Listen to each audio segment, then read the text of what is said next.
Hey guys, tonight we drop into the dust and blood of ancient Rome. Not as senators sipping wine, not as togas at the orgy, but as gladiators. Picture it. The sun's too hot, your hands are bound, and the man evaluating you at the slave market is checking your teeth like you're a mule. You're naked, starving, and probably bruised already. And if you're unlucky enough to look strong, congratulations. You've just been sold to a lanista. That's a gladiator trainer. A man who sees you as meat with arms. So, before you get comfortable, take a moment to like the video and subscribe, but only if you genuinely enjoy what I do here. Let me know in the comments where you're tuning in from and what time it is. Now, dim the lights, maybe turn on a fan for that soft background hum, and let's ease into tonight's journey together. You're tossed into a cart, shackled to strangers who look just as broken, and dragged off toward a compound outside the city. The guards don't talk much, neither do your fellow captives. There's a quiet, panicked resignation in the air, as if your souls are already halfway peeled off. You pass the countryside, where vineyards stretch into the haze, and Roman villas dot the hills like smug little palaces. You'll never sleep in one. Maybe you'll entertain their owners before dying under their applause. That's the deal. Rome loves a good show, and you? Oh, you're the bloody entertainment. When you reach the training school, ludus, they call it, it doesn't look like a school. It looks like a fortified barracks with high walls, barred doors, and the kind of silence that comes before screaming. The lanista doesn't greet you. His slaves do. They strip you again, hose you down like cattle, and brand your arm if your last owner forgot to. Historians still argue whether all gladiators were slaves, but let's be real, most of them were. Criminals, prisoners of war, people who didn't choose this life. And the ones who did usually had nothing left to lose. The first thing they take is your name. Maybe you were Marcus once. Now you're just Thracian number 4. If you survive long enough, maybe you'll get a stage name. Something cool, like the Scourge or the Hammer. But right now, you're just a body to be reshaped. You sleep on a lice-infested mat, sandwiched between snoring men and the distant clank of chains. Your dreams are not your own anymore. They belong to Rome. Quirky tidbit. Some lanistae reportedly had price tags on their gladiators like livestock. Tallies based on experience, scars, and audience likability. You're literally an investment. The next morning, they hand you your first weapon. Not to fight, to carry. You'll be cleaning the training yard before you are allowed to touch a sword. Because before you can die for Rome, you must earn the right to die well. The ludus smells like sweat, sour wine, and despair. You wake to the bark of orders before the sun even bothers rising, your stomach groaning for the slop they call breakfast. Some greyish barley porridge, and, if the gods favour you, a strip of pickled fish. There's no conversation, no camaraderie, just chewing and the quiet math of calculating who's strong enough to kill you later. Then it's straight to the sandpit. The training ground is surrounded by high walls, so no one escapes, and no sounds escape either. You're handed a rudis, a wooden sword that feels like a club made of regrets, and pushed into a ring with a partner. Don't kill each other, the trainer says with a smirk. Yet. This is where you meet your doctore, your trainer, drill master, and personal tormentor rolled into one. He's probably an ex-gladiator himself, which means he's got the charm of a kicked boar and the patience of a lightning strike. He walks with a limp and wields a whip, and when he says again, you don't ask questions. You repeat the move until your bones scream. You thrust, you parry, you fall, you get back up, again, again, again.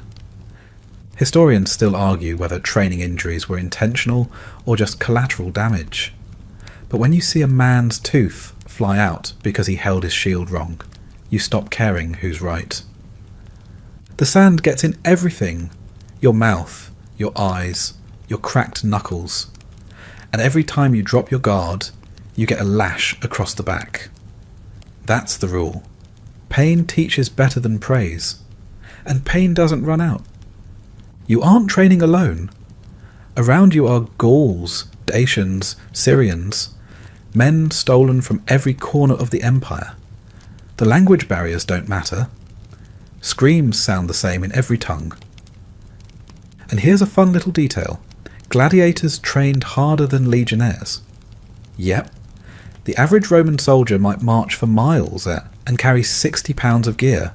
But you?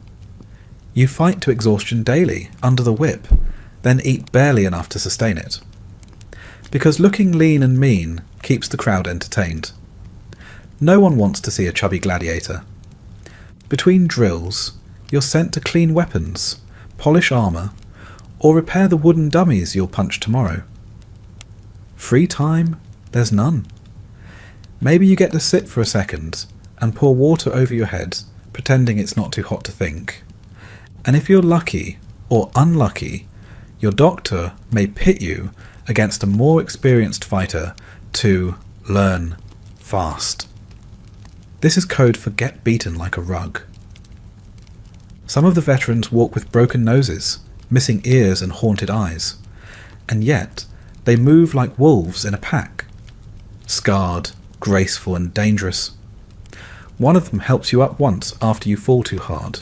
Doesn't speak, just nods. And for a second, you remember that even here, not every man has turned to stone. Still, no one trains for the love of it. They train because if they don't, they'll die screaming under the hooves of a chariot or the claws of a lion.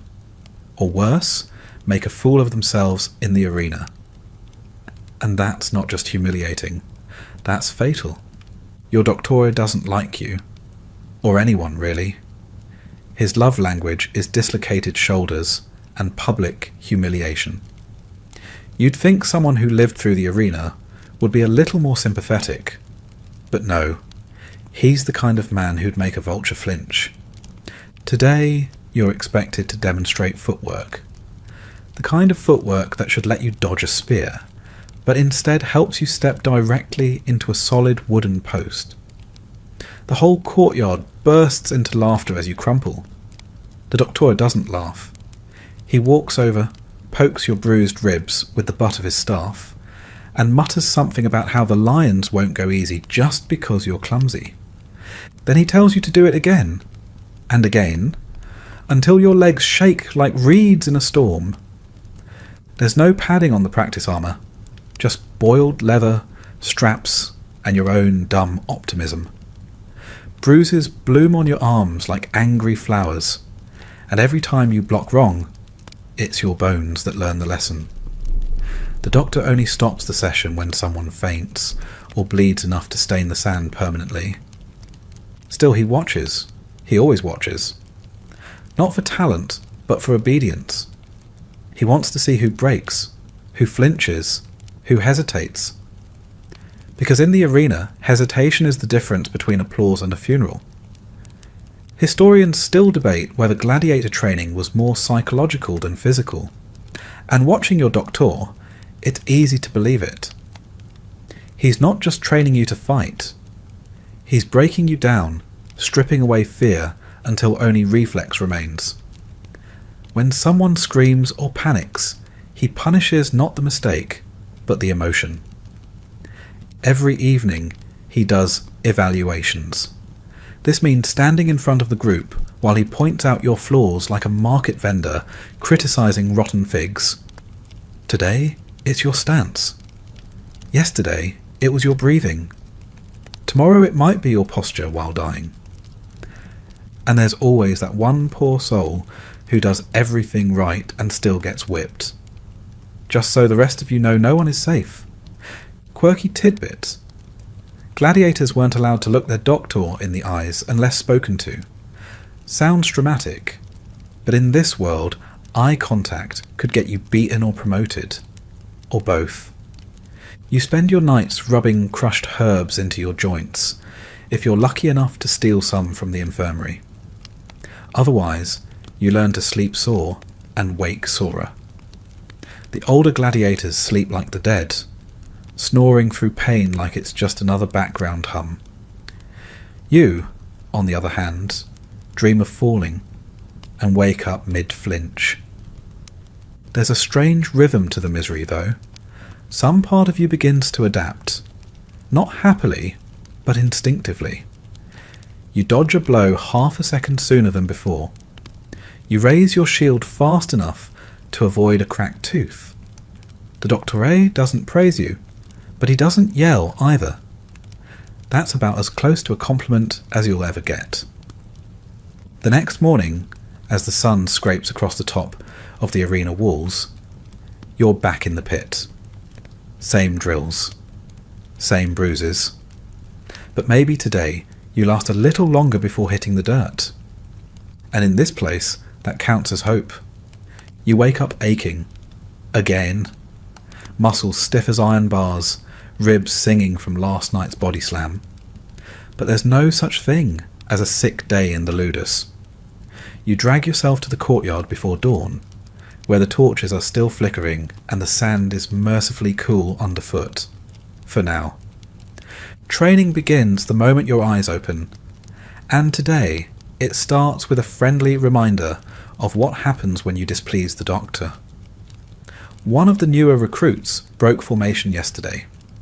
Today he's tied to a post while the others take turns striking him with wooden rods. Not hard enough to kill, just enough to educate. Everyone watches. Everyone learns. There's no sympathy here, only hierarchy, and you're still very near the bottom.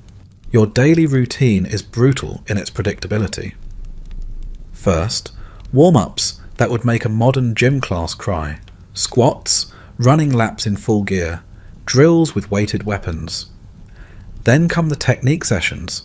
Blocks, thrusts, disarms, all performed under the sharp gaze of a man who once snapped someone's collarbone for dropping a shield. You train in pairs, but it never feels like teamwork. Your opponent today is a Gaul with arms like ox cart wheels. Every blow rattles your bones. Every time you fall, sand grits between your teeth. You start to taste blood, but can't tell if it's yours or his. Either way, you're not allowed to stop. Quirky detail, gladiators trained with wooden swords that were heavier than real ones. The idea was that if you could handle the weight in practice, the actual match would feel like swinging a feather. Clever, right? Unless you're the guy hauling that log around with a dislocated shoulder. Your meals are laughable.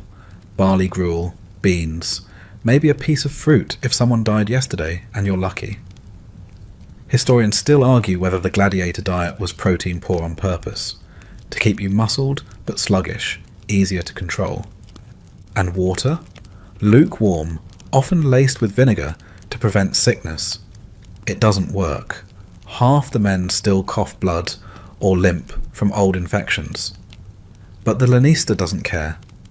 You're a business expense, not a person. By midday, the sun blisters the top of your head. You're not allowed to train in the shade. Rome paid good money to see you suffer. Better get used to the spotlight. Today's special surprise, chariot dodging. You're ordered to sprint across the arena while another recruit drives a 2-horse rig straight at you. It's not training, it's a warning. Fall the wrong way, and your femur becomes 2 femurs. One of the veterans calls it pre-death rehearsal.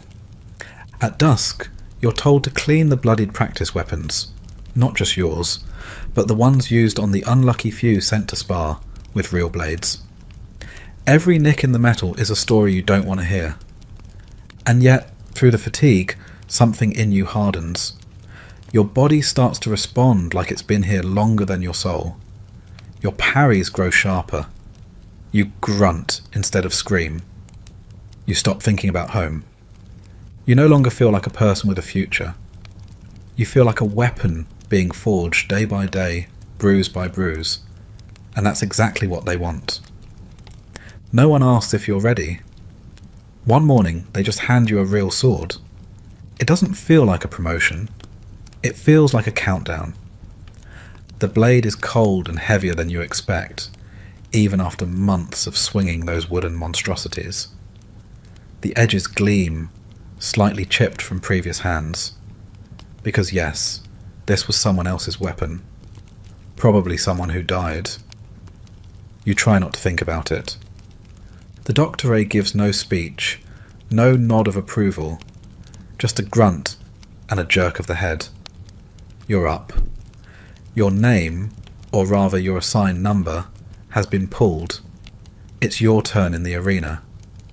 Your stomach tightens, not with fear, exactly. More like a concentrated dread that buzzes in your bones. You've seen men go in before, and you've seen what comes out. Sometimes just silence. Sometimes parts. The other gladiators don't say much. One older fighter quietly ties your shoulder strap a bit tighter so it won't slide during a fight. That's as close to kindness as you're getting. Then you'll march through a tunnel that smells like blood, old torches, and anticipation. The noise grows as you approach the gate, a thunder that starts low in your feet and climbs up your spine. Rome is hungry, and you are today's snack. Quirky detail. Gladiators didn't always fight to the death. But don't relax.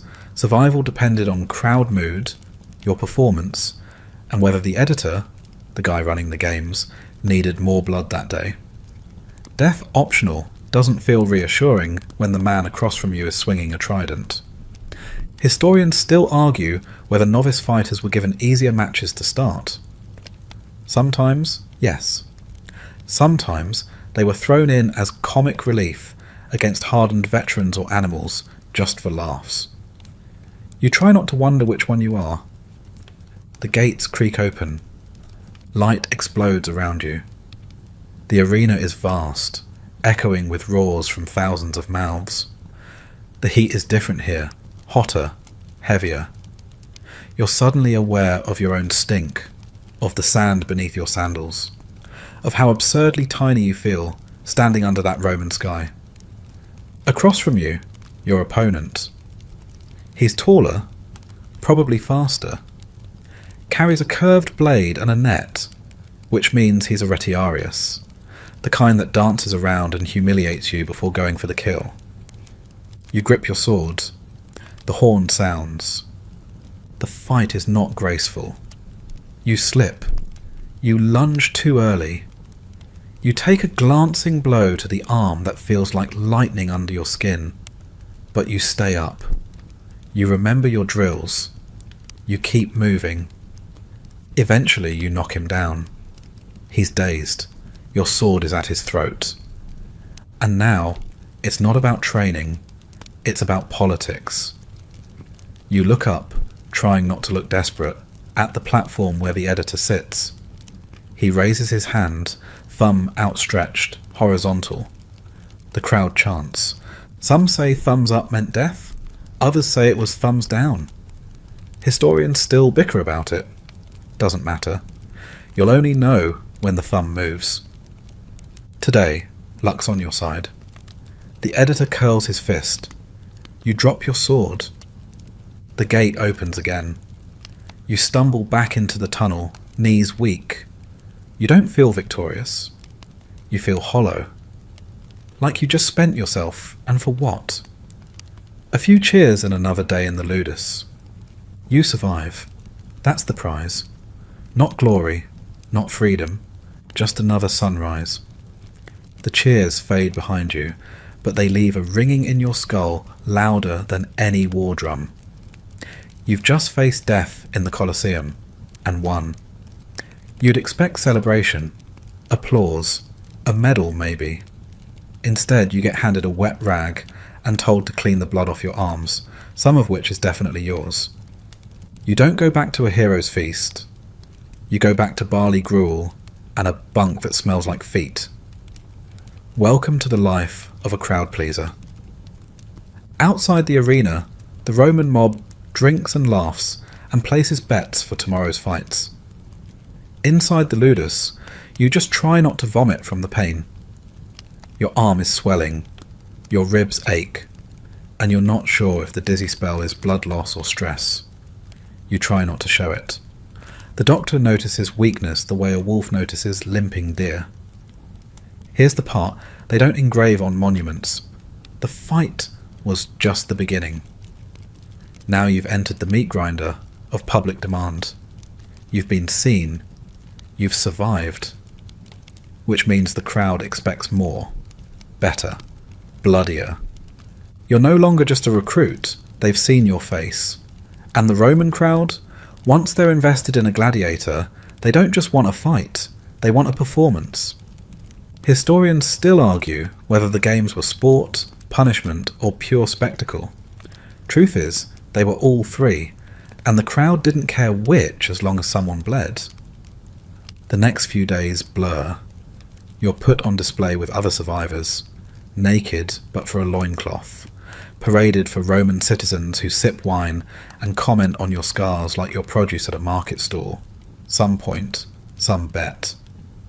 One rich woman tries to bribe a guard for a closer look. You're not sure if you feel flattered or like a prize pig. And here's a charming tidbit. Sometimes the crowd threw coins, or bread, at fighters they liked. Sometimes they threw rocks at ones they didn't. You never knew if you were going to get paid or pelted. You hear stories, whispered in the dark. One man survived 10 matches and got his freedom. Another was cheered so loud, an emperor gave him a villa. Another died when a tiger didn't stick to the script. The line between legend and casualty is thin. You try not to think too hard about which one you're sliding toward. Your body recovers slowly, but not fully. The medicus patches you up with wine and spider webs and tells you to sleep on the good side, if one of your ribs starts stabbing your lung. There's no real recovery time, no physical therapy. You're expected to be fight ready in a week. And if you're not, they just mark you down as arena filler. The kind of opponent you send out to make someone else look good. Still, a strange shift is happening. The guards now know your number. The cook gives you an extra ladle of stew. Even the doctor grunts a little less hatefully when you pass. You've tasted survival, and now they want to see if it was a fluke. The next match list goes up. Your name's on it, again. You stare at it, half dreading, half numb. It no longer surprises you. This is what you are now. Not a man, not a soldier, a scheduled event. And deep down, part of you understands that in Rome, death was just Tuesday. What mattered was whether you made them cheer. You line up for weapons. Again. But this time, you're not handed the short sword and shield you trained with. No, today, the gods of irony assign you a trident and a net. You're officially a retiarius. Congratulations. You've gone from half-dead rookie to seafood-themed sideshow act. The trident is unwieldy. The net, laughable. You're supposed to entangle your opponent with it, then jab them like Poseidon on a bad day. Sounds simple. Except your opponent will be wearing armour, wielding a sword, and trying to cut your head off while the crowd shouts for blood. Quirky tidbits. Retiarii were sometimes mocked for their unmanly style, light armour, dodging instead of blocking, using tools instead of brute force. Some Romans saw them as clever tacticians, others just saw them as cowards with good aim. Historians still argue whether the weapon pairings were fair, symbolic, or just chaos disguised as sport. But you don't care. All you know is you're about to fight a secutor, a hulking man with a smooth helmet and a large shield designed specifically to crush guys like you. When the gate opens, the air feels thicker. The sun catches the edge of your trident, and you realise how exposed you are. No helmet, no chest plate, just a shoulder guard and pure nerve. The circuiter charges like a bull. You dodge, barely. You spin, throw the net. It misses. The crowd groans. He swings and the wind of it kisses your ribs. You tumble, scramble, jab. This isn't combat, it's choreography with real consequences. You land one good hit, trident tip catches his thigh. The crowd gasps. But you know better than to gloat. You backpedal, wait for your next shot. That's the art of being a retiarius. Patience, precision, and praying. Your foot doesn't catch a divot in the sand. Eventually you wear him down. He stumbles. You tangle the net around his ankle. You raise the trident. And then you wait. Not for his surrender, not for mercy, for the editor's gesture. This is the worst part. Standing above someone, the kill blow in your hands, and not knowing what you're supposed to do. You glance up, squinting past the sun, waiting for a thumb, a signal, a shrug, anything. Thumbs turn. You deliver the blow. You're not proud. You're relieved. Back in the Ludus, no one talks about the kill. No high fives, no cheers, just nods. One of the older fighters wipes the blood off your trident without being asked. You thank him with your eyes. You sleep deeper that night. Not better, just deeper. Like your body's trying to forget what it did. The next morning, you're reassigned weapons. Again. Apparently you're versatile, which is code for cheap entertainment. Now you're a circuiter. Next week, maybe you'll be a Dimmercarus. 2 swords, twice the risk. There's no consistency, no fairness. You're not mastering a style. You're filling slots on a program. You might be fighting a Thracian with a curved blade one day, and a lion the next. Surprise! And that's the point. Rome didn't want balance. It wanted variety. The games were like blood-soaked reality TV. And you? You're the contestant who never gets voted off. Because the audience wants to see how much more you can take before you break. The arena is never just an arena. Sometimes it's a swamp. Sometimes it's a desert. Sometimes it's a trap-filled death puzzle designed by someone with too much time and a sick sense of humour. Because apparently, stabbing each other wasn't exciting enough. Rome wanted sets. You walk into your next fight and nearly trip on a fake tree root. The entire arena has been converted into a miniature forest, complete with shrubs, fake rocks, and if rumour is true, a few very real snakes. The crowd loves it. They cheer for the ambience. You try not to think about how difficult it will be to see where your opponent's hiding. Welcome to death by set design. Historians still debate how elaborate these staged environments actually got. Some accounts speak of full-scale naval battles, with the Colosseum flooded to mimic the sea. Others say that's exaggerated, more like ankle-deep splash zones and a few oversized props. But this forest? This is real enough. Your opponent today is a Dimmercarus. Dual swords, no shield, quick and flashy. He's probably trained in this terrain. You've barely had time to trip over it. The fight begins with a roar, part crowd, part adrenaline. You move cautiously, trying to keep both eyes on the shifting greenery. He moves like smoke, darting between obstacles, blades flashing like moonlight. You deflect one strike, stumble, catch yourself on a vine-covered column that shouldn't be there. Then you realise the set isn't just decoration, it's part of the strategy. You lure him toward a low ditch, masked with leaves. He stumbles. You strike. Not a killing blow, but enough to make him fall again. The crowd cheers. You learn quickly, in a rigged arena, terrain is both enemy and ally. Quirky fact: some events introduced exotic animals just to spice things up. Leopards, crocodiles, even elephants. Occasionally, the animals were chained and confused. Occasionally, they weren't. One unlucky gladiator reportedly slipped on wet sand and was mauled by a bear that hadn't eaten in 3 days. That's one way to lose an audience. You don't see any animals today, but you do hear something rustle a little too loudly in the brush. You ignore it. You're still bleeding from your left forearm, and you can't afford distractions. Eventually, you land the winning blow. Not clean, not heroic, just enough. The Dimachurus goes limp, and you shout for mercy. The editor gives the nod. He lives. This time. You drag yourself back through the gate, soaked in sweat, flecked with dirt, skin torn by thorns that probably came from the same bush they used in some senator's villa. Back in the barracks, the others ask how it went. You just say, "Leafy." They nod. That's all they need to hear. Later you watch workers setting up something new in the distance. Nets, pulleys, spikes. Tomorrow's theme looks like a booby-trapped temple. Great! You wonder if anyone in the crowd ever thinks about how much effort it takes to die theatrically. Probably not. That's the trick, isn't it? Rome turned slaughter into stagecraft.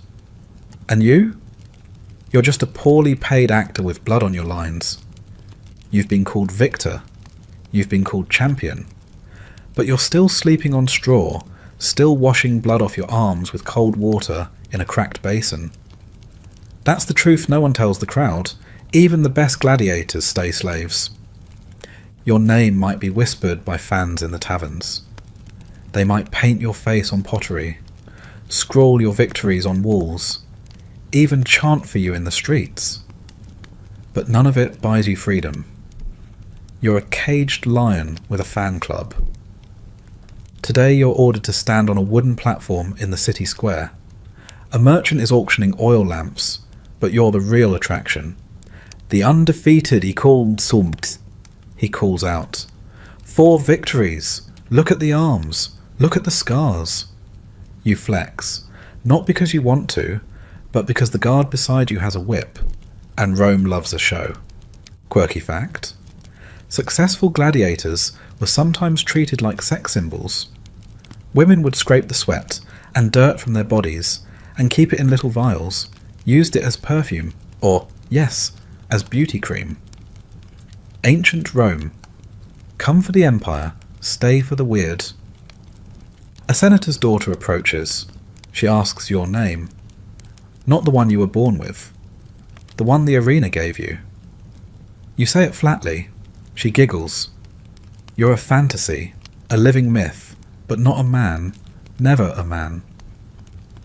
That night, you're invited to a dinner party.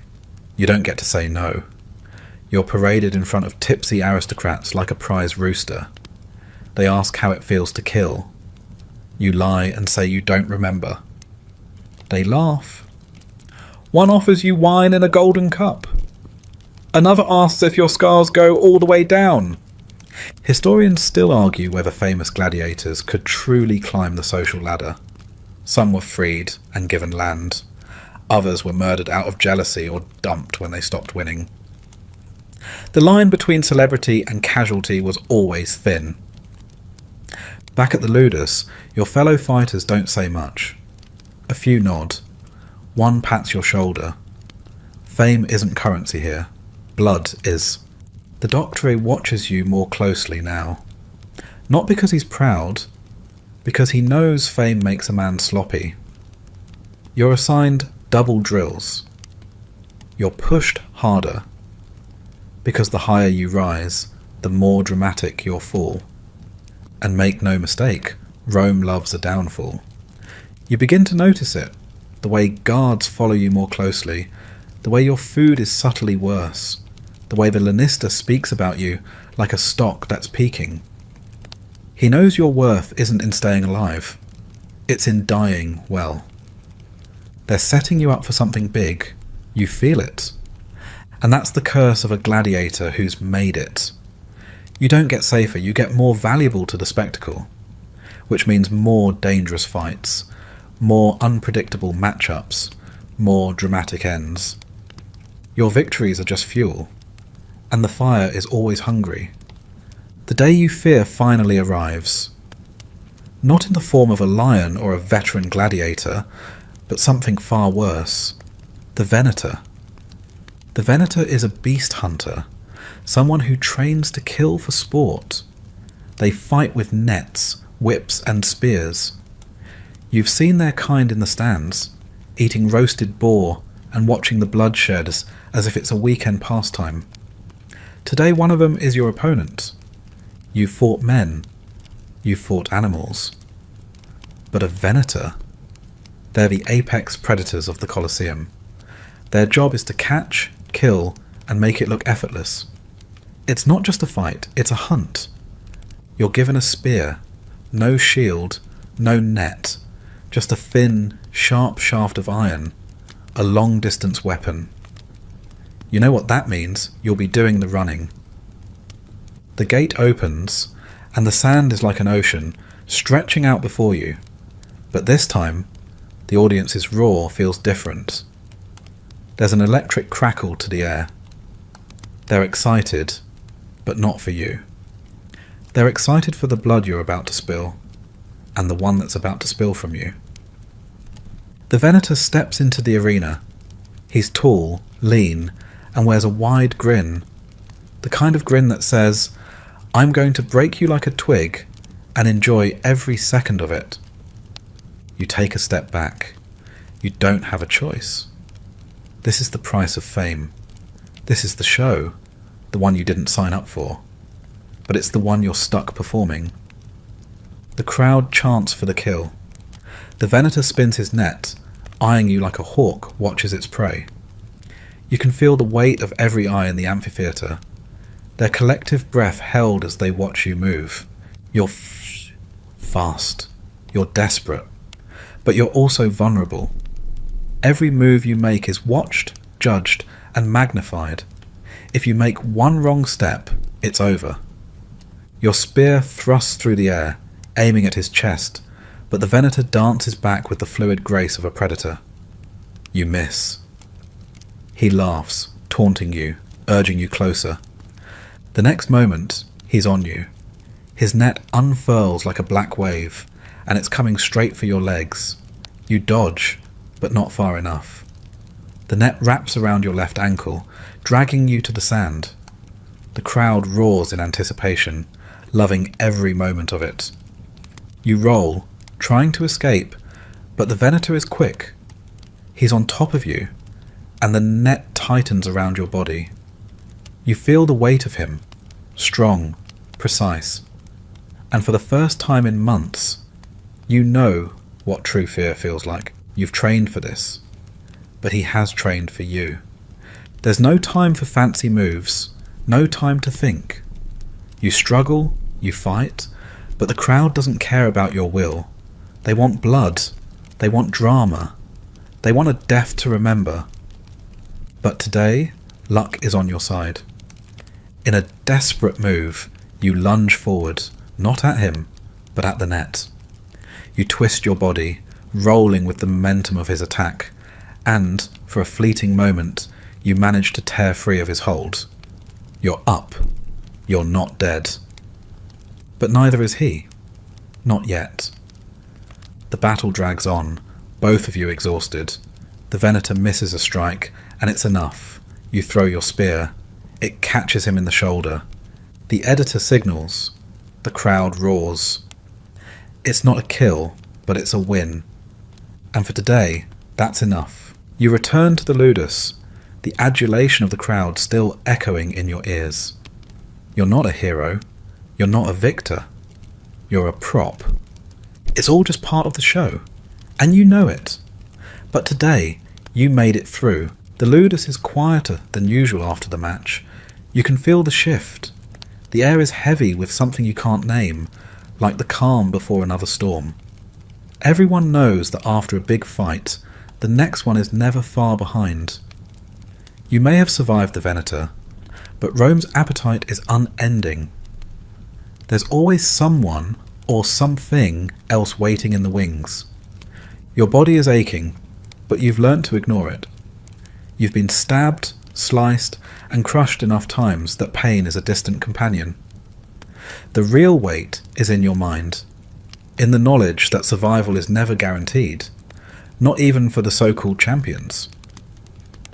You wash the blood from your hands in the communal basin, the water turning pink as you scrub. Your fingers tremble slightly, not from fear, but from the exhaustion that never seems to leave. Even if you could rest, you wouldn't. The doctor is already making his rounds, his eyes scanning for any sign of weakness. And weakness in this place is not tolerated. Not now, not ever. Tonight, instead of the usual grim silence, there's something different in the air. The other gladiators, those who have survived longer than you, whisper amongst themselves. They don't do this often. They're talking about a missio, a rudis, the wooden sword of freedom. The missio is the ultimate prize, the rarest of gifts. A gladiator who wins a certain number of battles, who fights bravely enough, might earn their freedom. But it's not guaranteed. Some say it's just a myth, a carrot dangled in front of you to keep you fighting, while the reality is that most of you will die in the sands, forgotten and nameless. One of the older fighters, a man with a grizzled face and a limp that never quite heals, tells you that he's seen men fight for a rudis and still end up dead in a back alley, a victim of a rigged match or a jealous Lannister. Freedom's just another fight, kid, he says, but we don't get to choose the rules. Your heart sinks at the thought. You've never been a dreamer, but the idea of escaping this life, of walking free, if only for a brief moment, is more tempting than you care to admit. You try not to think about it too much. After all, survival is more important than freedom in this place. That night, as you lie in the cold, damp bed, your thoughts drift to what awaits. Another match? Another fight to the death? Or, if you survive, another slow march toward an uncertain freedom? Historians still debate the true role of the missio. Was it a real opportunity, or was it a cruel ruse to keep gladiators hopeful enough to fight to their deaths? No one knows, but the hope of it, however fleeting, is what keeps you and the others alive. The next morning, the doctor announces the day's fight. You don't hear the details, because your mind is already on the rudis. Will you get there? Will you survive long enough to even think about it? Your stomach churns with dread and anticipation, and as you step into the arena once again, you realise that the only thing more dangerous than fighting in the sands is living with the hope that you'll ever walk out of them. The sun is unforgiving today. It cuts through the sky like a blade, making the sand beneath your feet shimmer with heat. You feel the familiar tightness in your chest, the knot of anxiety, the weight of your own mortality pressing down on you as you step into the Colosseum once again. The crowds are already roaring, eager, as always. You can't even remember what it's like to be outside this madness, to be free. But today feels different. There's something heavier in the air. The editor has been circling you for a while, watching, like a predator sizing up a prize. Today's fight is a spectacle, not just another gladiator match, but something special. The Venator is back, but this time he's bringing more than just a net and a spear.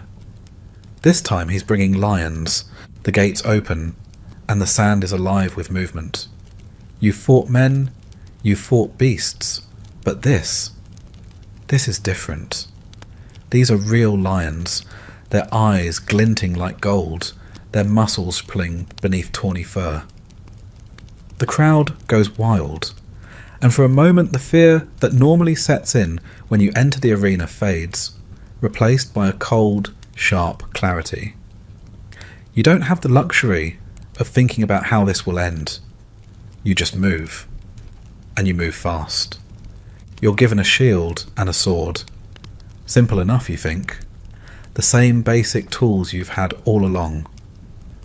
The Venator is there, as expected in his armour, holding a spear.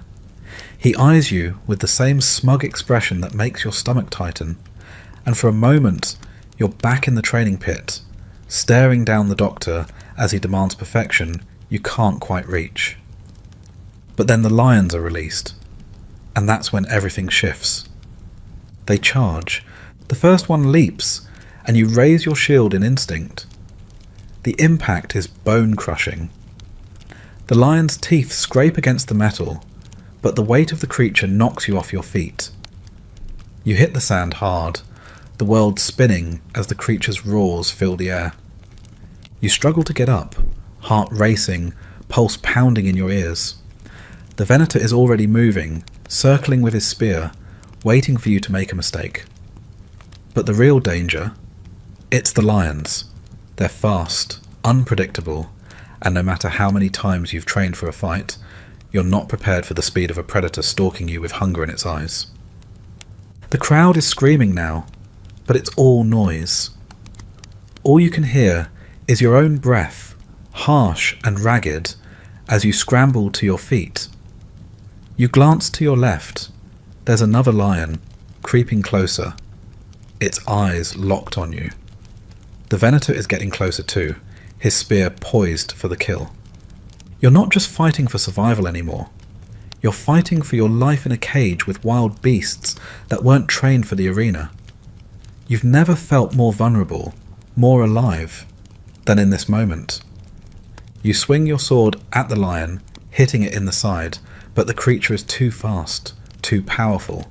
It snarls, claws swiping dangerously close to your face. You sidestep, adrenaline coursing through your veins, barely dodging its strike. The crowd is on its feet, chanting, screaming, demanding blood. But what they don't know is that you're already fighting a battle they can't see. The Venator circles, waiting, watching. He's patient. He knows the game. But then, in the chaos, something unexpected happens. The lion shifts its attention, momentarily distracted by the Venator. That's your opening. You charge, slamming into the beast with your shield, knocking it off balance long enough to land a fatal blow. The crowd erupts. You don't feel the thrill of victory, you just feel the weight of survival. The Venator isn't pleased. He's watching, fuming, waiting for his chance to end the fight. But now you know. This match isn't just about who dies. It's about who survives the longest. A few seconds. That's all it takes for your mind to race through the options. Keep fighting, or give in and die.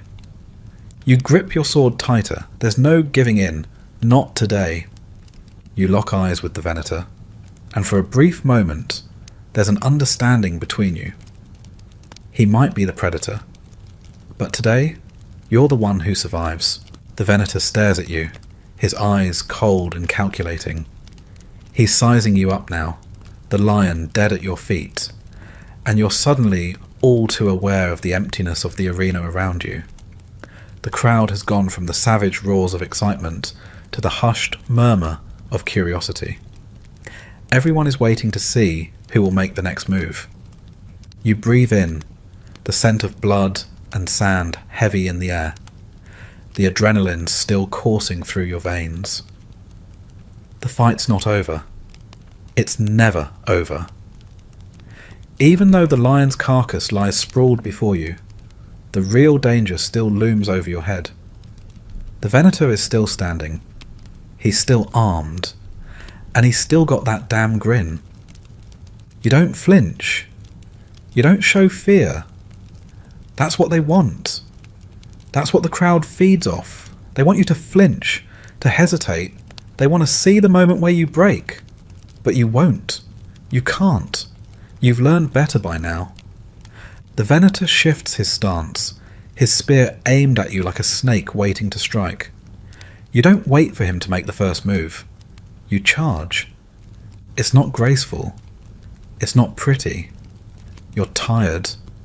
You're covered in sweat and dirt. Your limbs sore from the fight. But you charge anyway.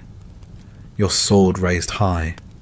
You push forward, hoping for just one clean strike. The Venator sidesteps with ease.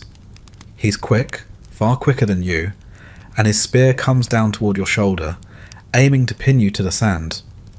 But you're faster than he expects. You manage to raise your shield in time, the force of his strike rattling your bones as you block. The impact sends a shockwave through your entire body, but you hold steady. You swing your sword, a wild, desperate arc, and catch him off guard. It's not a perfect strike, but it's enough to leave a gash across his ribs. He grunts, backing away, his grin faltering. He's beginning to see you, not as an easy kill, but as something more dangerous. Something that just might win this. You're both tired now, sweating, breathing hard, every movement slower than the last. But the crowd isn't tired. They're shouting louder now, urging you on, the frenzy building in the stands as if their lives depend on this fight. You circle, looking for an opening, your muscles screaming for rest. But you ignore it. There's no rest here. Not while the Venator still stands. Not while your life is still in the balance.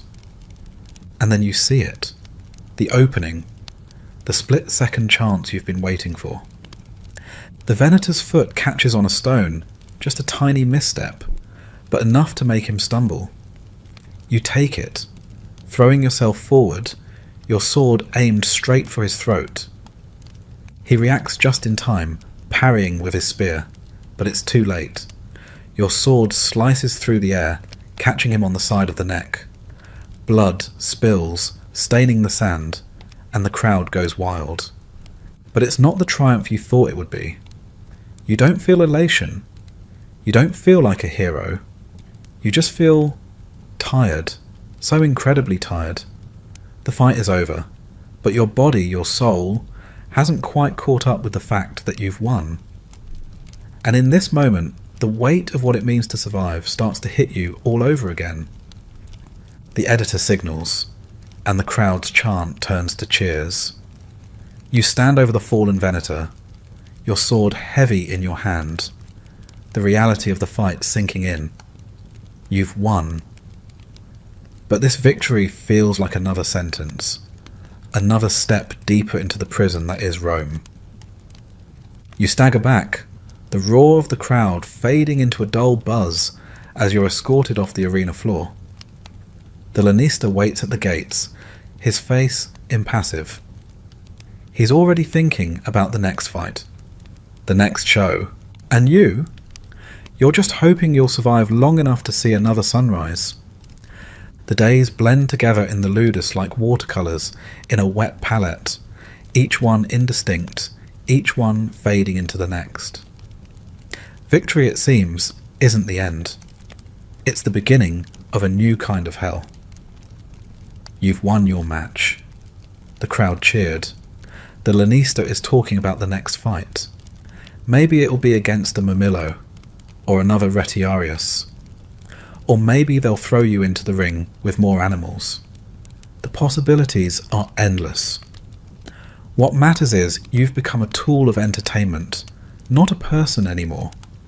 You sleep, but it's restless. Your body is broken, a mosaic of scars and bruises. But your mind, it's not the pain that haunts you, it's the endless anticipation of the next fight. Every day, you wake up to face the possibility of dying. And somehow, that's worse than actually dying. The constant waiting for it. The fear that sits in your gut like a weight you can't shake. One night, as you sit in the shadows with the other gladiators, you hear rumours. There's talk of an imperial match, one where the emperor himself is expected to attend. The lanista is practically drooling at the thought of it. This is big. This is what he's been preparing you for. And in a twisted way, he's right. You've become the centre of this sick, gladiatorial universe. You try to tell yourself it's just another fight. That's what you've been trained to do. Fight. Survive. But the weight of it is different. It's not just about your life now, it's about the Empire watching, about your very existence being measured, scrutinised and valued only for what it can give to them. Entertainment. And that's what you are now. A performer. An object. Not a gladiator. Not a man. As the days count down to the match, the ludus becomes a hive of activity. The trainers are more intense. The doctore moves like a shadow, his presence always lurking, always reminding you that you're not safe. You can't remember the last time you were truly alone, the last time you had a moment to just breathe and be human. You start to talk to the older gladiators more, not about the fight, not about survival, about life, if you can call it that, about the long-term scars this life leaves behind.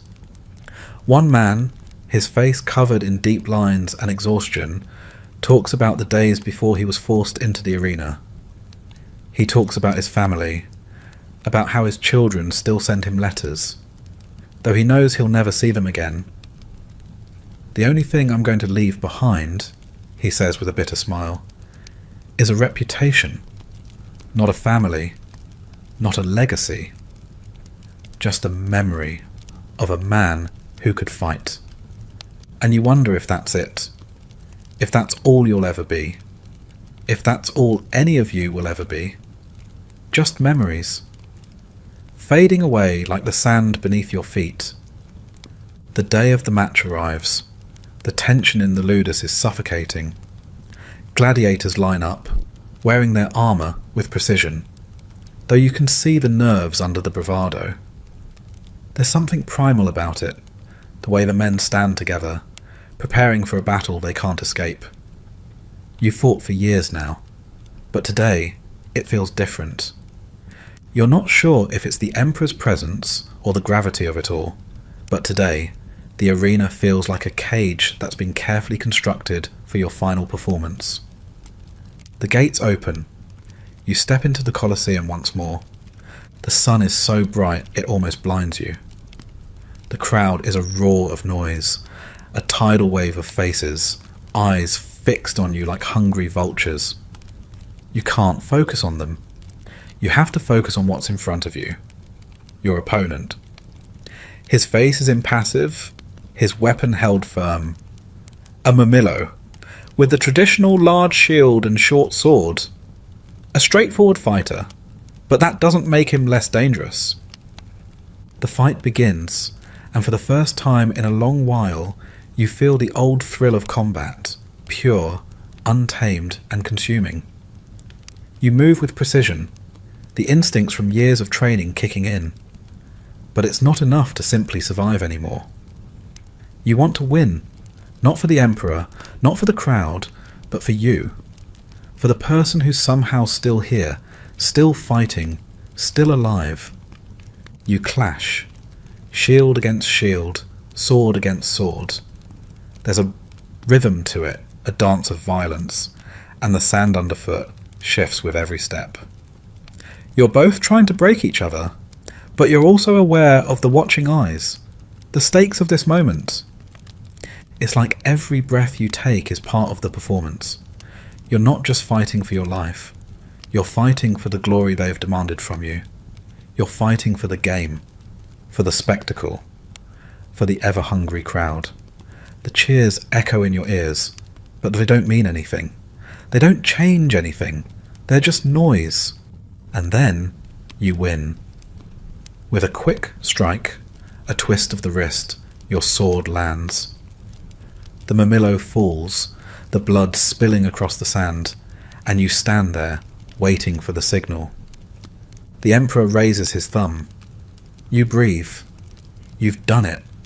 Another fight. Another life spared. But for what? The arena is silent for a moment. The crowd's roar grows. You don't feel like a hero. You don't feel like a champion. You feel like a man who's just survived another day in the world's most dangerous game. But you're still standing. And in this life, that's all that matters. The ludus is eerily quiet the day after the match. You're back to the grind, the post-fight haze settling in as you go through the motions. Eat, train, sleep. It's a cycle as familiar as your own heartbeat, and yet today it feels heavier. The Emperor's thumb has come down in your favour again. The crowd cheered, the gold was thrown. You've survived. Again. But the question that gnaws at you now is no longer will I make it, but what for? Victory is a fleeting thing here. It's an illusion, a brief flash of glory before the next fight, the next brutal test. No one in the Ludus talks about freedom anymore. It's too far out of reach, like a dream you had long ago. If you survive long enough, they'll give you a rudis, maybe.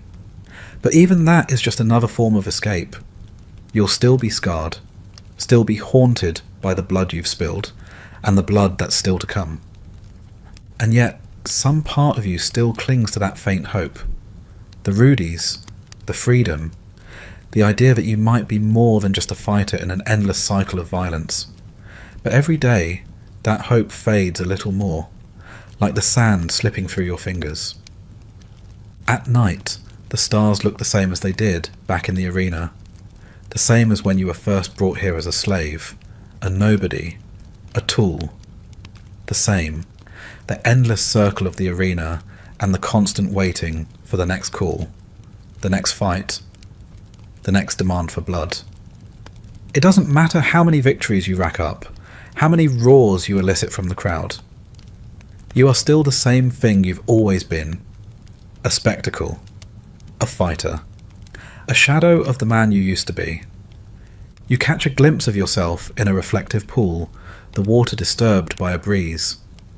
Your face, once a mirror of hope, now looks older, wearier.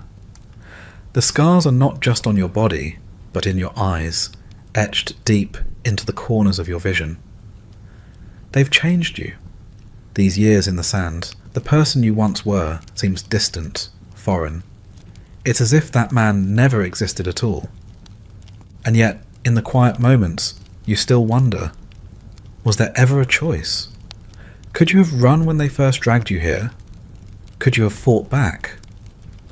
Or was this your fate from the start, the inevitable consequence of a world that thrives on blood, on battle, on glory? Historians still argue whether gladiators ever had a real chance at freedom. Some say a rudis was more symbolic than anything else, a gesture of goodwill to pacify the gods, the crowd, the fighters themselves. Others insist it was a genuine reward, a ticket out of the pit, but you know better. Freedom, like everything else in this place, is a performance, a false promise that keeps you fighting, keeps you surviving, just long enough to convince yourself that it might actually be real. The Doctor walks past you, his eyes narrowing as he gives you a quick, almost imperceptible nod. You've survived. You've made it through another day. Another fight. But tomorrow? Tomorrow you'll face someone new, something new, another day, another test. You don't know who or what it will be, but you're sure of one thing. It won't be the last. In the end, that's all that matters. You survive. That's the only thing that counts in this world. Everything else, glory, freedom, peace, those are just illusions. So you stand, you breathe, you keep moving forward. Because despite it all, there's still a part of you that believes you can make it. That believes you can keep going, even when the world around you is nothing more than sand, blood, and the echoing roar of the crowd. Now the lights dim. You've finished the fight for today. Tomorrow, you'll do it again. And maybe, just maybe, you'll survive long enough to see another day. Hey guys, tonight we're peeling back the fur curtain of time, roughly 2.5 million years ago in Paleolithic period. We are stepping barefoot into a world where survival isn't a game, it's your full-time job. There are no grocery stores, no warm beds, no apps, no backup plans. Just you, the cold ground, and 100 things that might kill you before breakfast. Your heart's still beating, but you probably won't survive this. So, before you get comfortable, take a moment to like the video and subscribe, but only if you genuinely enjoy what I do here.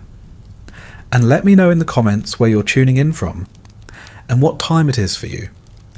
Now dim the lights, maybe turn on a fan for that soft background hum, and let's ease into tonight's journey together. You wake up not in your bed, not even on a mat, but curled on a hard, uneven cave floor, nestled between stones and bones, your breath fogging in front of your face. The fire you vaguely remember from last night has fizzled to ash. Your blanket, a scratchy pelt that still smells like the animal it once belonged to, and not in a comforting way. Something scurries nearby, hopefully a mouse, hopefully not something bigger. Your stomach growls loudly, and you realise with a sinking clarity that the concept of breakfast doesn't exist here.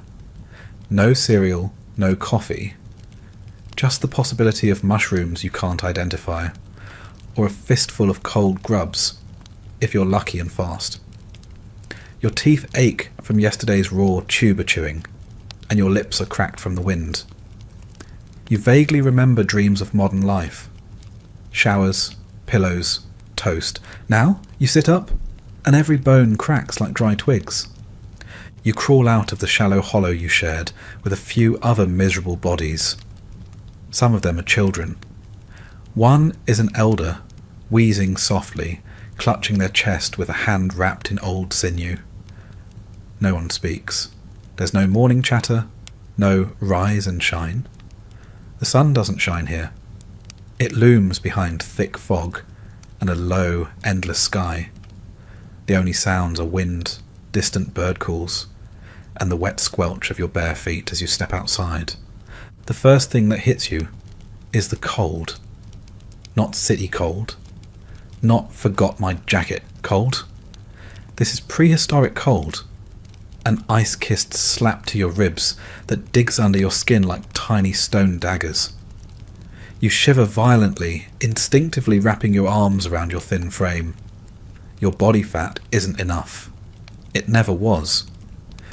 You shuffle to a nearby stream. No privacy, no sink. You scoop water in your hands to drink, even though you saw someone urinate just upstream yesterday. Germ theory hasn't been invented. Neither have cups. You sip anyway. It tastes like minerals, moss, and regret. And then there's your appearance. You catch a glimpse in a pool. Your hair's a matted disaster. Your face is smeared with dirt and smoke. And is that a tick on your neck? Yes. Yes, it is. You pull it off. It resists. You win, but barely. You scratch your scalp, more out of habit than hope, and spot the rest of the group stirring. Most are young. Not because life is filled with energetic youth, but because few people get to be old. 40 is elder status. Your joints already creak like you've lived 3 lifetimes, and you've only survived 1 night. Historians estimate that Paleolithic life expectancy averaged around 30 to 35 years, though that's skewed by infant mortality. If you made it past childhood, you might reach your 50s, but you'd feel every minute of it. Some researchers suggest a few lucky individuals lived longer, evidenced by rare skeletal remains with worn-down teeth and fused vertebrae. But those are exceptions. You are not an exception. One fringe theory suggests some early communities used specific caves for warmth due to natural geothermal vents. Yours does not. Your cave just smells like bat guano and sorrow.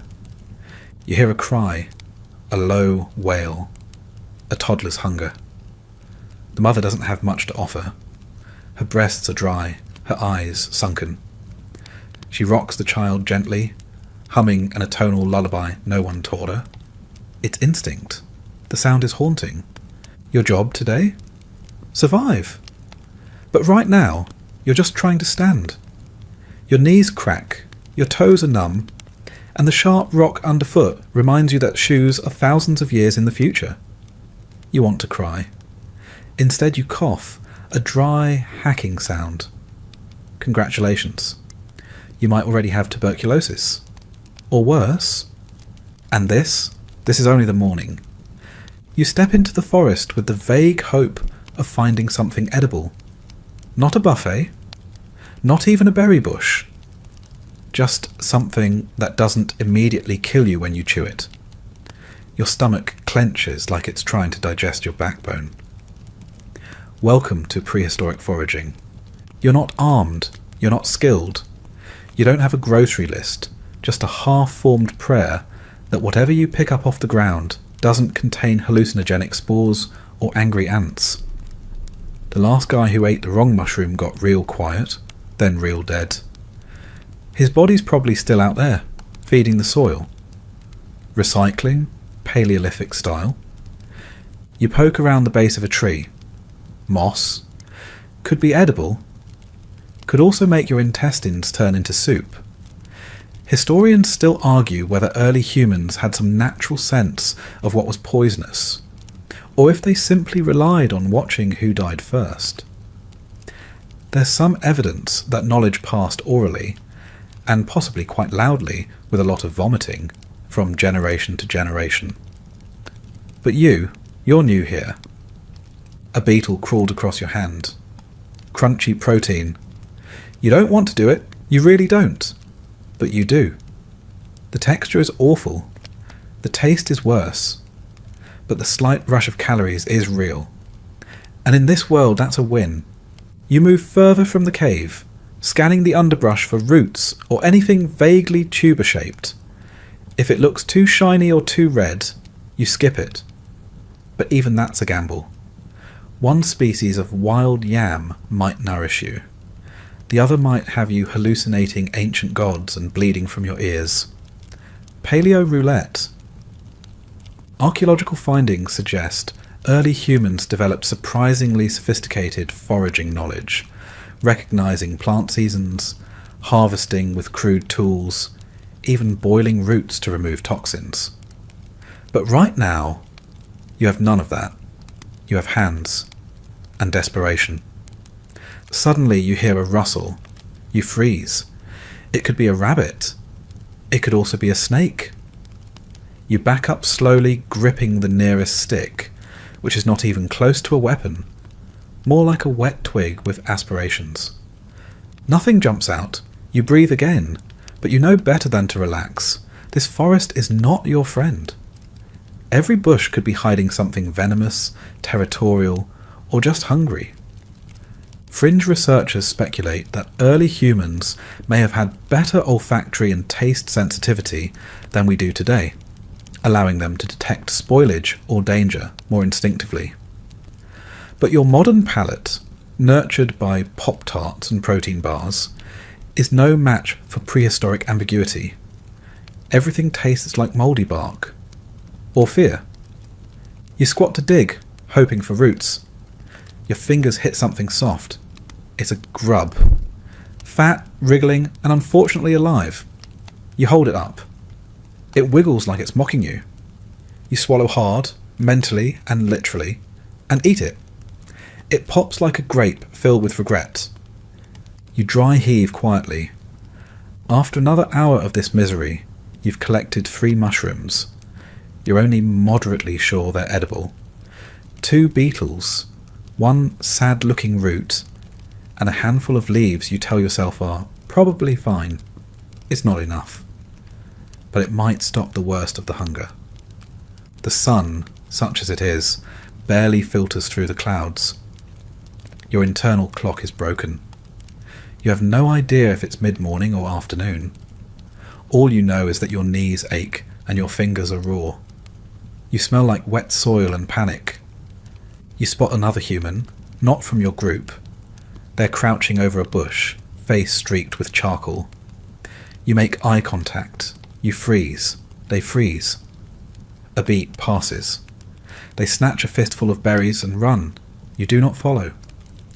Historians debate how territorial early humans were. Some suggest sharing was common within a tribe, but outsiders were often met with hostility. Others argue that resource scarcity sometimes led to cooperation between groups. Today, there is no cooperation, only a sprinting forager who might stab you over a nut. You return to the cave slowly, bones groaning with each step. You didn't die. That's something. But you also didn't really eat. You're still starving. Still shivering. Still profoundly aware that your life depends on remembering which mushrooms don't scream on the way down.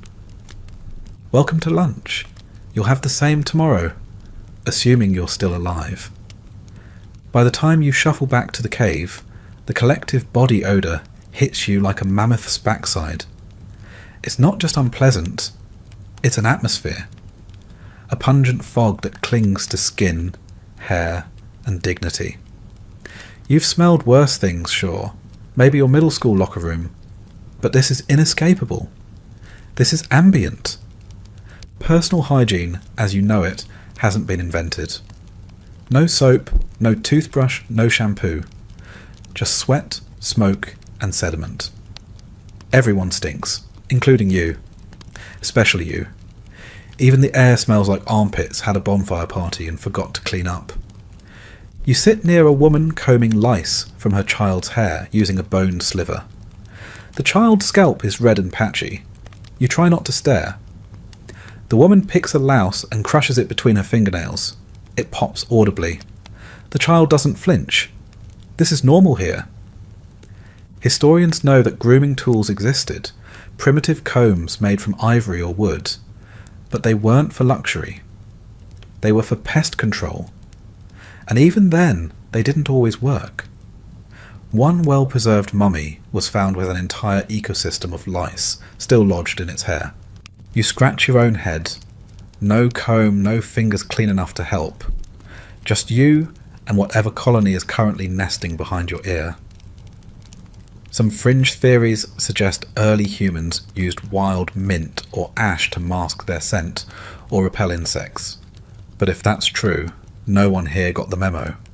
Or they ran out. You try to clean yourself at the stream again, but the water's colder than betrayal, and dirt is your second skin now. It smears. It doesn't come off. Your fingernails are dark crescents of mystery grime. You smell like smoke, feet, and rot. Not metaphorically, literally rot. Something dead brushed against your leg earlier and left a little piece of itself behind. You didn't have the strength to care. Your breath isn't any better. You run your tongue across your teeth, instantly regretting it. They feel fuzzy and sharp, like coral dipped in meat juice. Caveman dental hygiene was at best natural. At worst, it was eventual tooth loss and sepsis. There's archaeological evidence of prehistoric toothpick grooves in Neanderthal molars, suggesting some rudimentary dental care, but mostly you lived with the pain until something else killed you first. Your gums bleed. Great. And yet, this is normal. No one around you is complaining about the stench. In fact, you notice people sniffing each other in greeting. It's part of how they recognize one another. Scent as identification, maybe even attraction. Some anthropologists argue that smell played a larger role in early bonding than visual cues, especially in the dark. You think about that as someone brushes past you and your nostrils are assaulted by a wall of unwashed hide, body grease, and faintly sour milk. You gag, silently. You retreat to the side of the cave and sit. A dog-like creature curls nearby, one of the semi-domesticated wolves that sometimes shares scraps. It smells too, but weirdly, less bad than the humans. Maybe it's the fur. Maybe it's the absence of dairy. Scholars debate when exactly domesticated animals joined human settlements, but evidence suggests canids may have been early collaborators. This one eyes your handful of chewed root and looks away in what you swear is judgment. You try to breathe through your mouth. Mistake. Now you can taste the air. A child toddles past, chewing something indistinguishable. Is it meat? Bark? Bone? No one stops her. You wouldn't know what to say anyway. Words are few here. Mostly grunts, facial expressions, and crude gestures. Language, in its current form, won't exist for thousands of years. You point. They squint. You shrug. Later someone smears something on their armpits, animal fat maybe, mixed with crushed herbs. You're briefly hopeful this is an early form of deodorant. Then the fat begins to go rancid. The cave now smells like herb roasted foot. There is no escape. There are no clean socks, no mint gum, no showers, just layers of filth growing deeper with every passing hour. And you realise, sitting there in your own funk, that you don't even miss cleanliness for comfort anymore. You miss it for hope. Because when you smell this bad and feel this dirty, it's hard to believe tomorrow might be better. You decide that today's the day you conquer fire. You've seen the others do it, kind of. It involved a lot of smoke, frantic rubbing, and what looked like whisper screaming at a pile of sticks. But eventually, flames had appeared, brief, glorious, and so impossibly comforting it almost made you weep. You want that, you need that, because without fire, this cave is a meat locker, and you are the meat. You drag some dry twigs into a pile, dry being generous. Everything here is slightly moist, like the forest is sweating.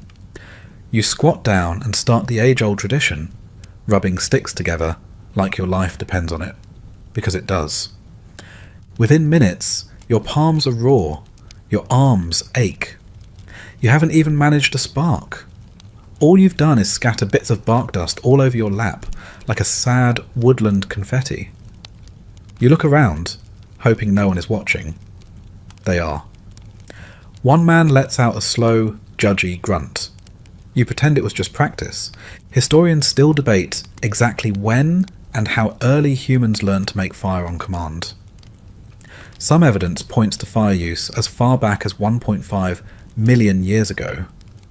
But whether that was natural fire control or actual creation is the hotly contested part. Did they stumble upon lightning-scorched trees and just keep the embers alive? Or did they figure out the science of friction? Either way, you haven't figured out anything. You try again, this time using a bow drill method you saw one guy attempt yesterday. You make the little contraption. You feel clever. For a second. Then the cord snaps and smacks you in the face. You taste blood. The frustration is immediate. You punch the ground like that's going to help. It doesn't. The dirt absorbs your tantrum. You sit back, dizzy from the exertion, light-headed from hunger, smoke-free in every way. And of course, just then, the weather turns. It starts with wind, thin and sharp, like nature exhaling directly into your ear. Then drizzle, cold, insistent, and the exact opposite of what you need right now. The wood you did manage to collect begins to dampen. Your clothes are wet again, your soul feels soggy. In the distance, a real fire burns. Not yours, someone else's, someone who can make fire. They huddle around it, speaking in that low, clipped language you can't quite crack. You want to approach, beg, barter, something. But you also remember yesterday's berry thief and how quickly people turn when food, or flame, is involved. You stay put, soaked, shivering, sootless. You remember the warmth from last night's communal fire, that dancing light, the crackle that reminded you of home, even if you don't know what home means anymore. Some anthropologists argue fire was more than a tool. It was a turning point, a placemaker, a hearth, a proto-domestic centre of gravity where humans told stories, cooked food, and kept monsters away. Right now, the only story you're telling is, Person fails to not die of exposure. You try flint.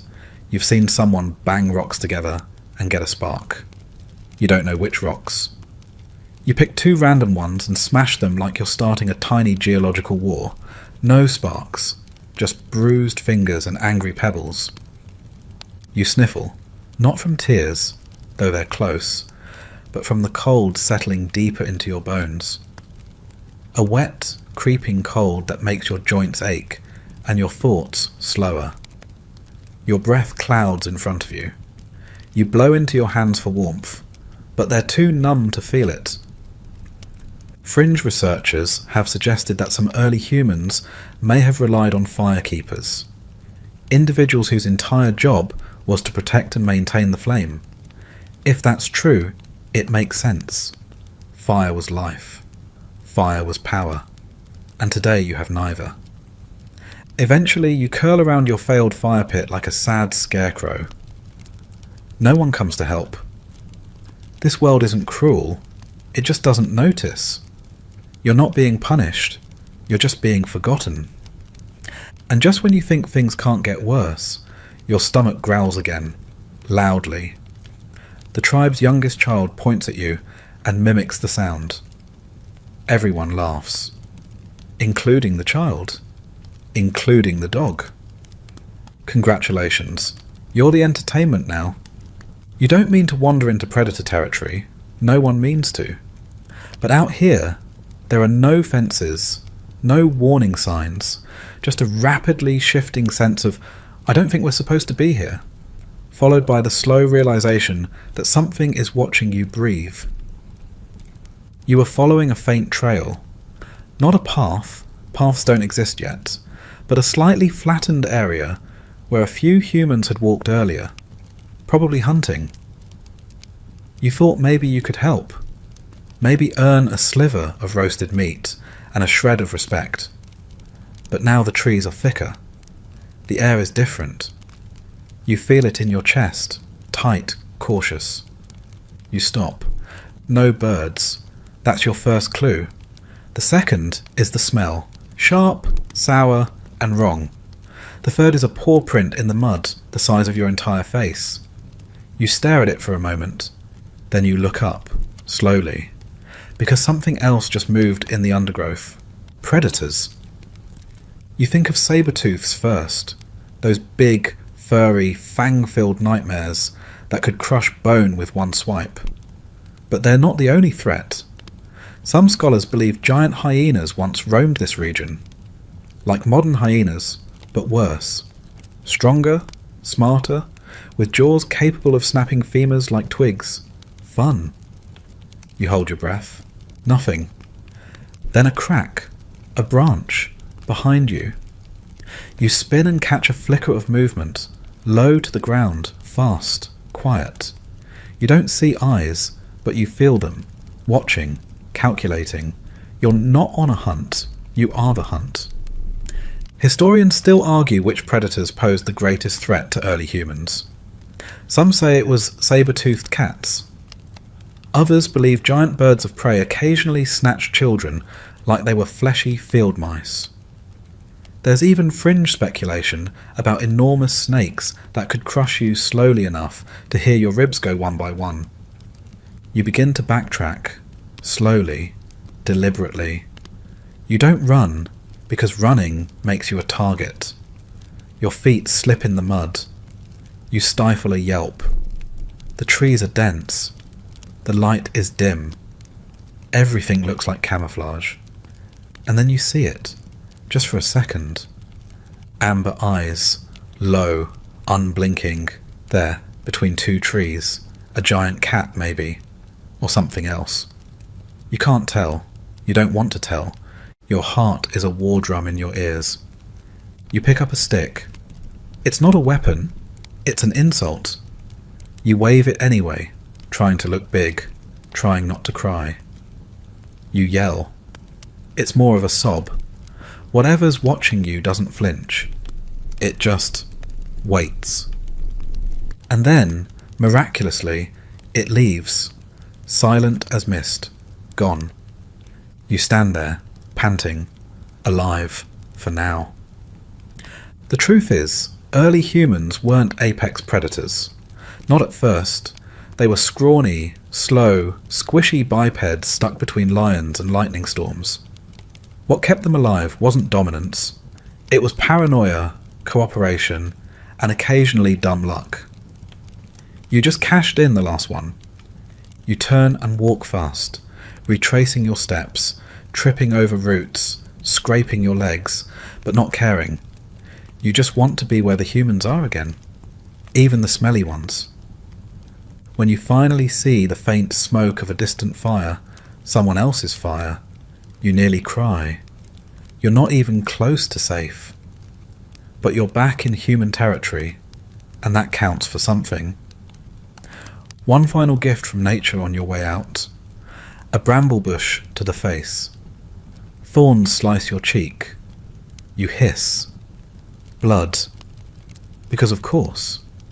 You limp back toward camp, dirtier, hungrier, more shaken than ever. You don't tell anyone what you saw. No one would understand.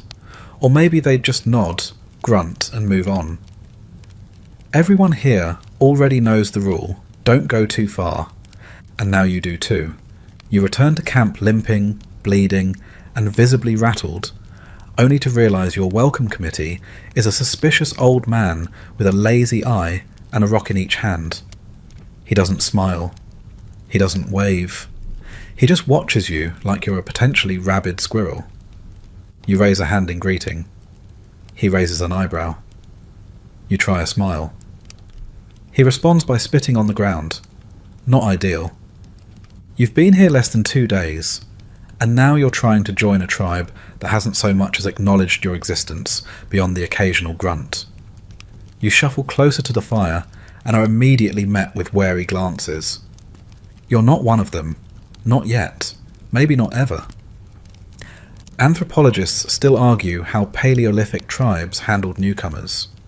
Some posit that bands of 25-50 people were insular, deeply suspicious of outsiders due to scarce resources. Others suggest there was ritualized acceptance, tests, offerings, displays of worth. You have nothing to offer except dirt and trauma. You try to sit by the fire, just close enough to warm your feet. A woman gently but firmly shoves you back with a stick. Not malicious, just firm boundaries. You nod like you understand, because you do. Then comes a test. One of the men, barefoot, fur-cloaked, and perpetually scowling, tosses you a bone, literally, a stripped femur, dark with age. Everyone's watching. You hesitate, then raise it to your mouth. It's filthy. It smells like regret.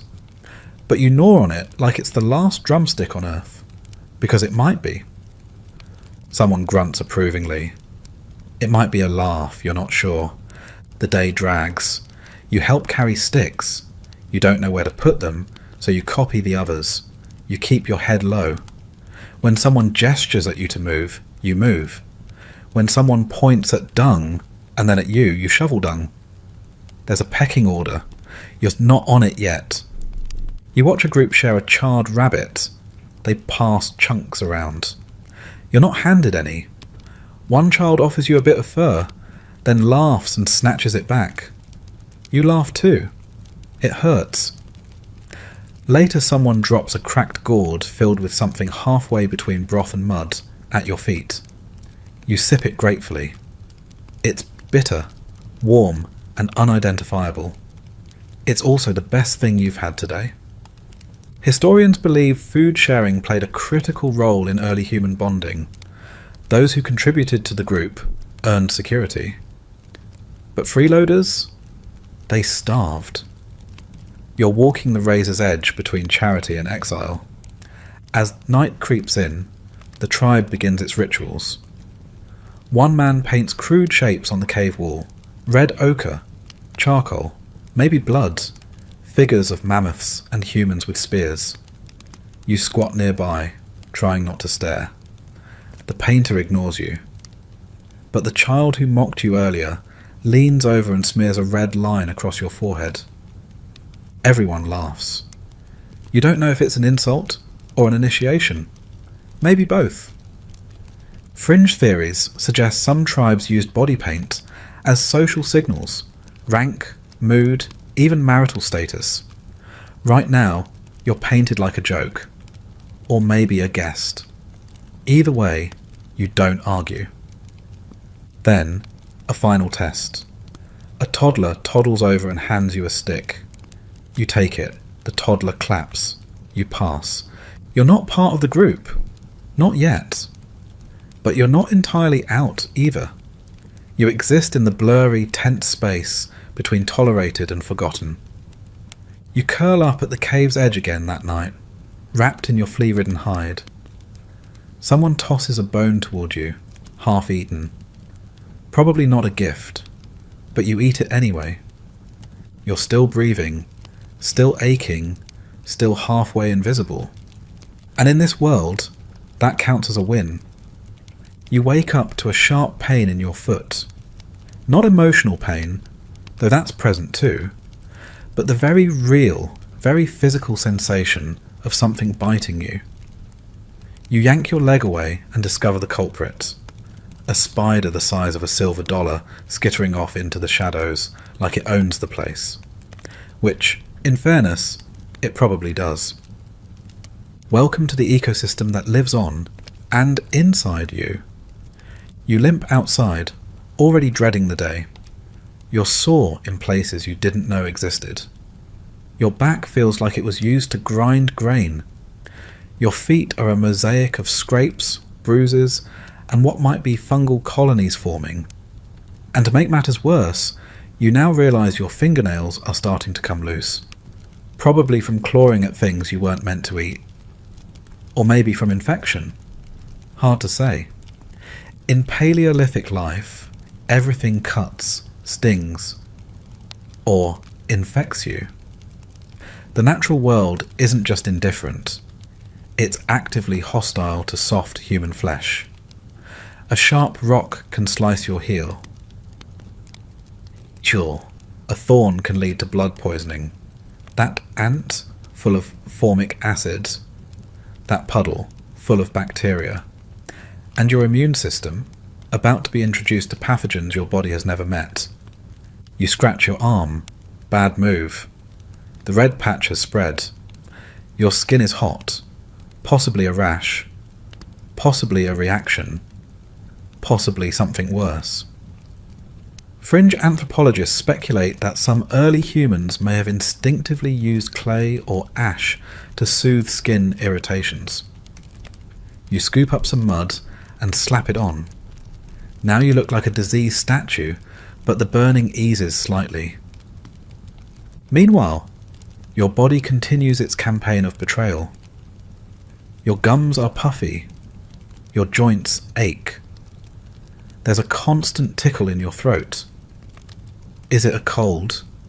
Is it mold? Is it the beginning of the end? Historians agree that early humans faced near constant injuries. And the treatments? Improv theatre with rocks and animal parts. If something hurt, you rubbed a leaf on it. If that didn't work, you screamed. If you were lucky, someone had chewed bark recently and remembered which kind tasted slightly less like death. You sit by the fire, if only for warmth. One of the elders has a festering wound on their leg. The smell is noticeable. Flies gather. Someone pours something bitter and dark over it. Probably a plant extract. Maybe just old soup. The elder doesn't react. They've been through worse.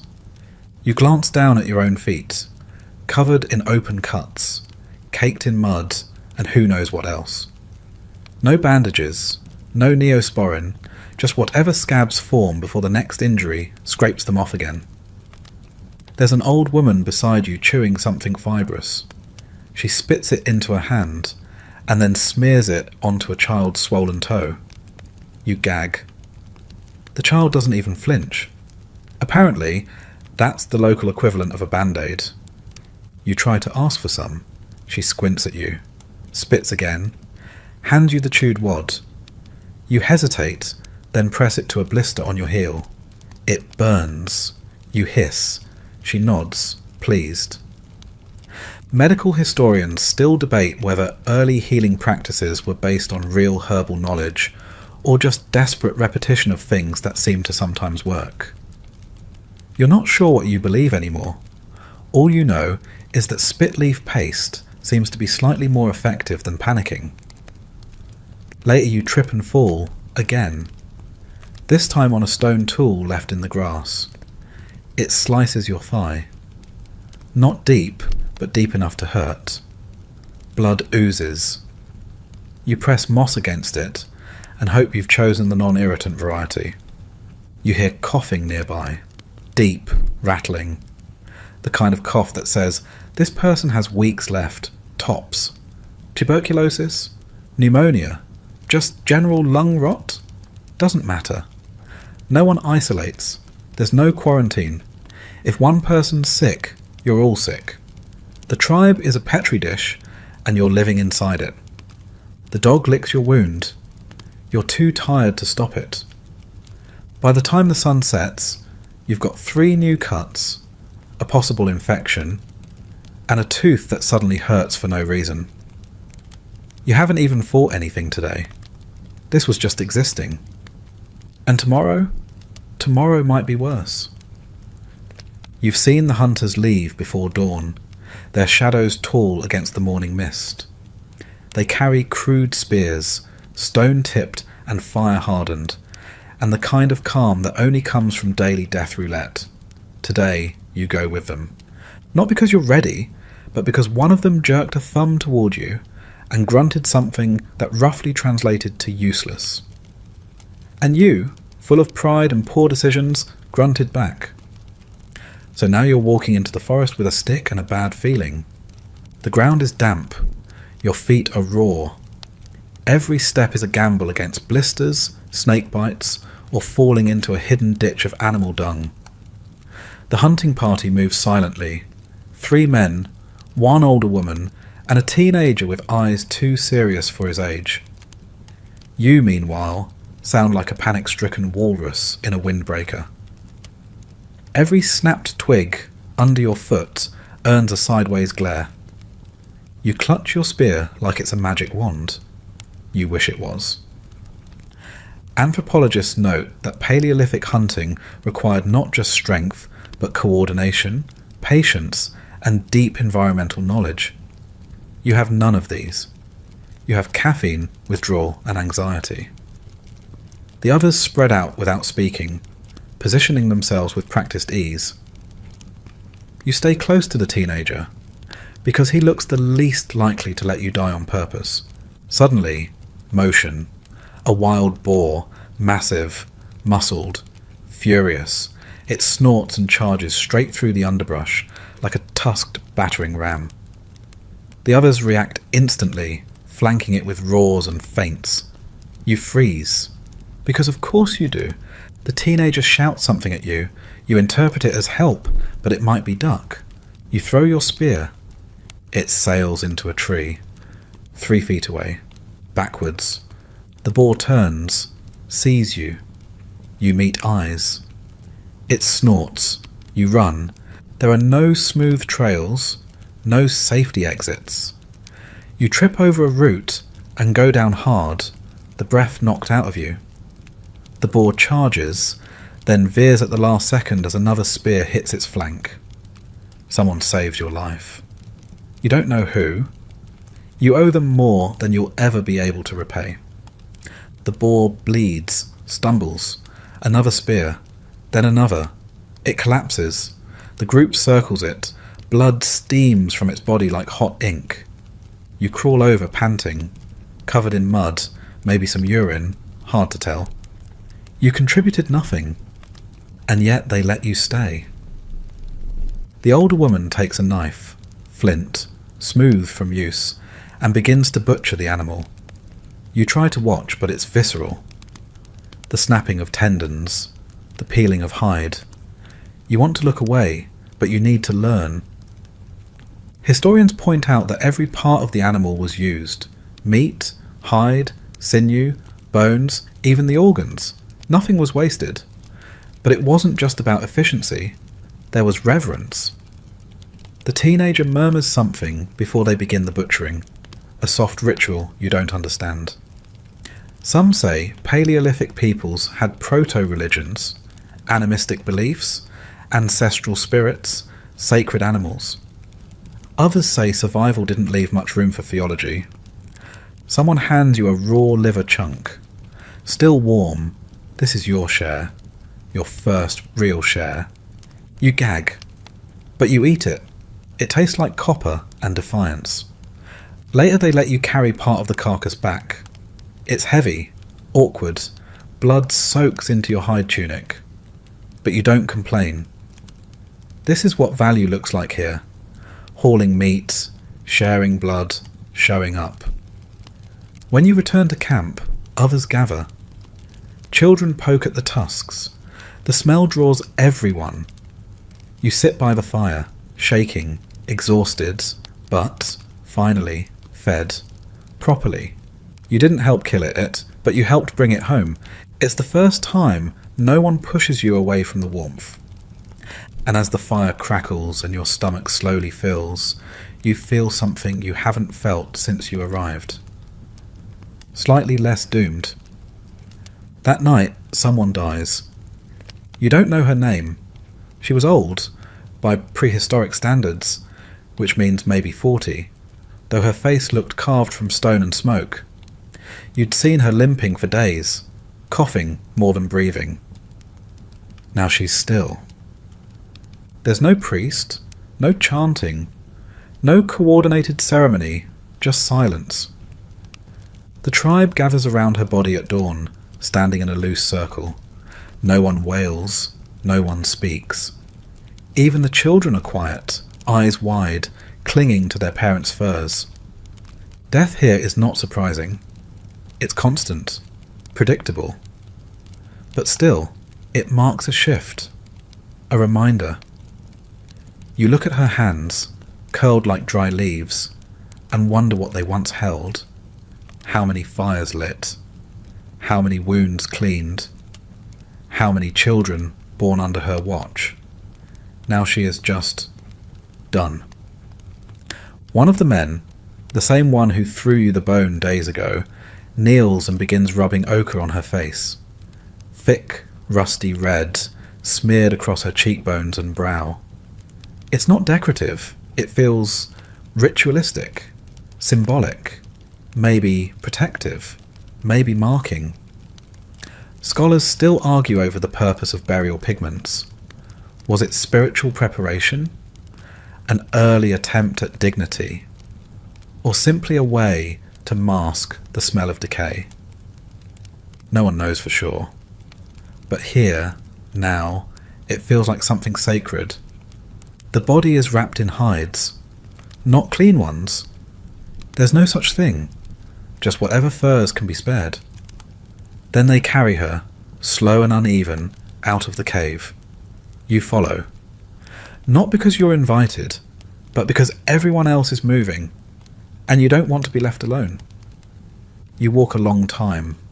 No speaking, no tears, just wind and feet and the quiet groan of grief that doesn't need a language. Eventually, they stop at a shallow pit, already dug, maybe by her, once, maybe by someone else, recently. She's lowered in, not dropped, lowered. And then something strange happens.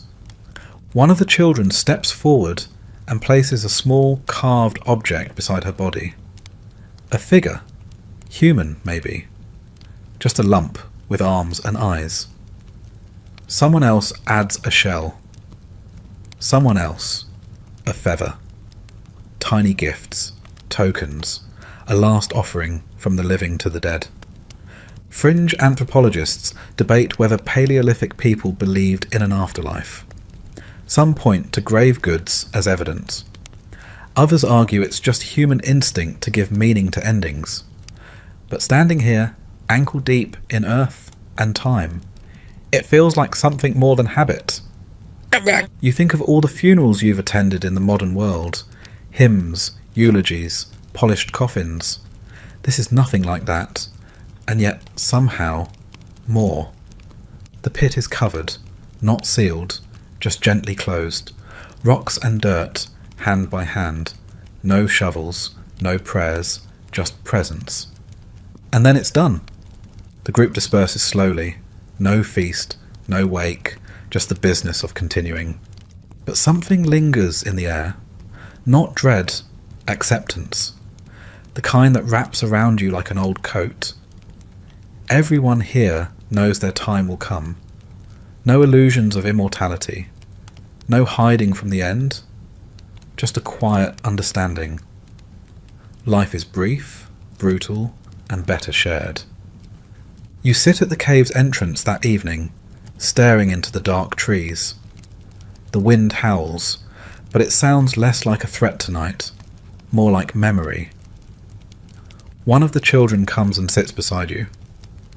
Doesn't say a word, just plops down and starts peeling bark from a stick. You do the same. You realise no one explained what happened. No one needed to. You saw it. And in this world, seeing is enough. The night arrives without ceremony, the sun slipping away like it's tired of watching you struggle. The fire sputters. The cave breathes. And you begin to understand why prehistoric humans were so afraid of the dark. Because this isn't modern dark.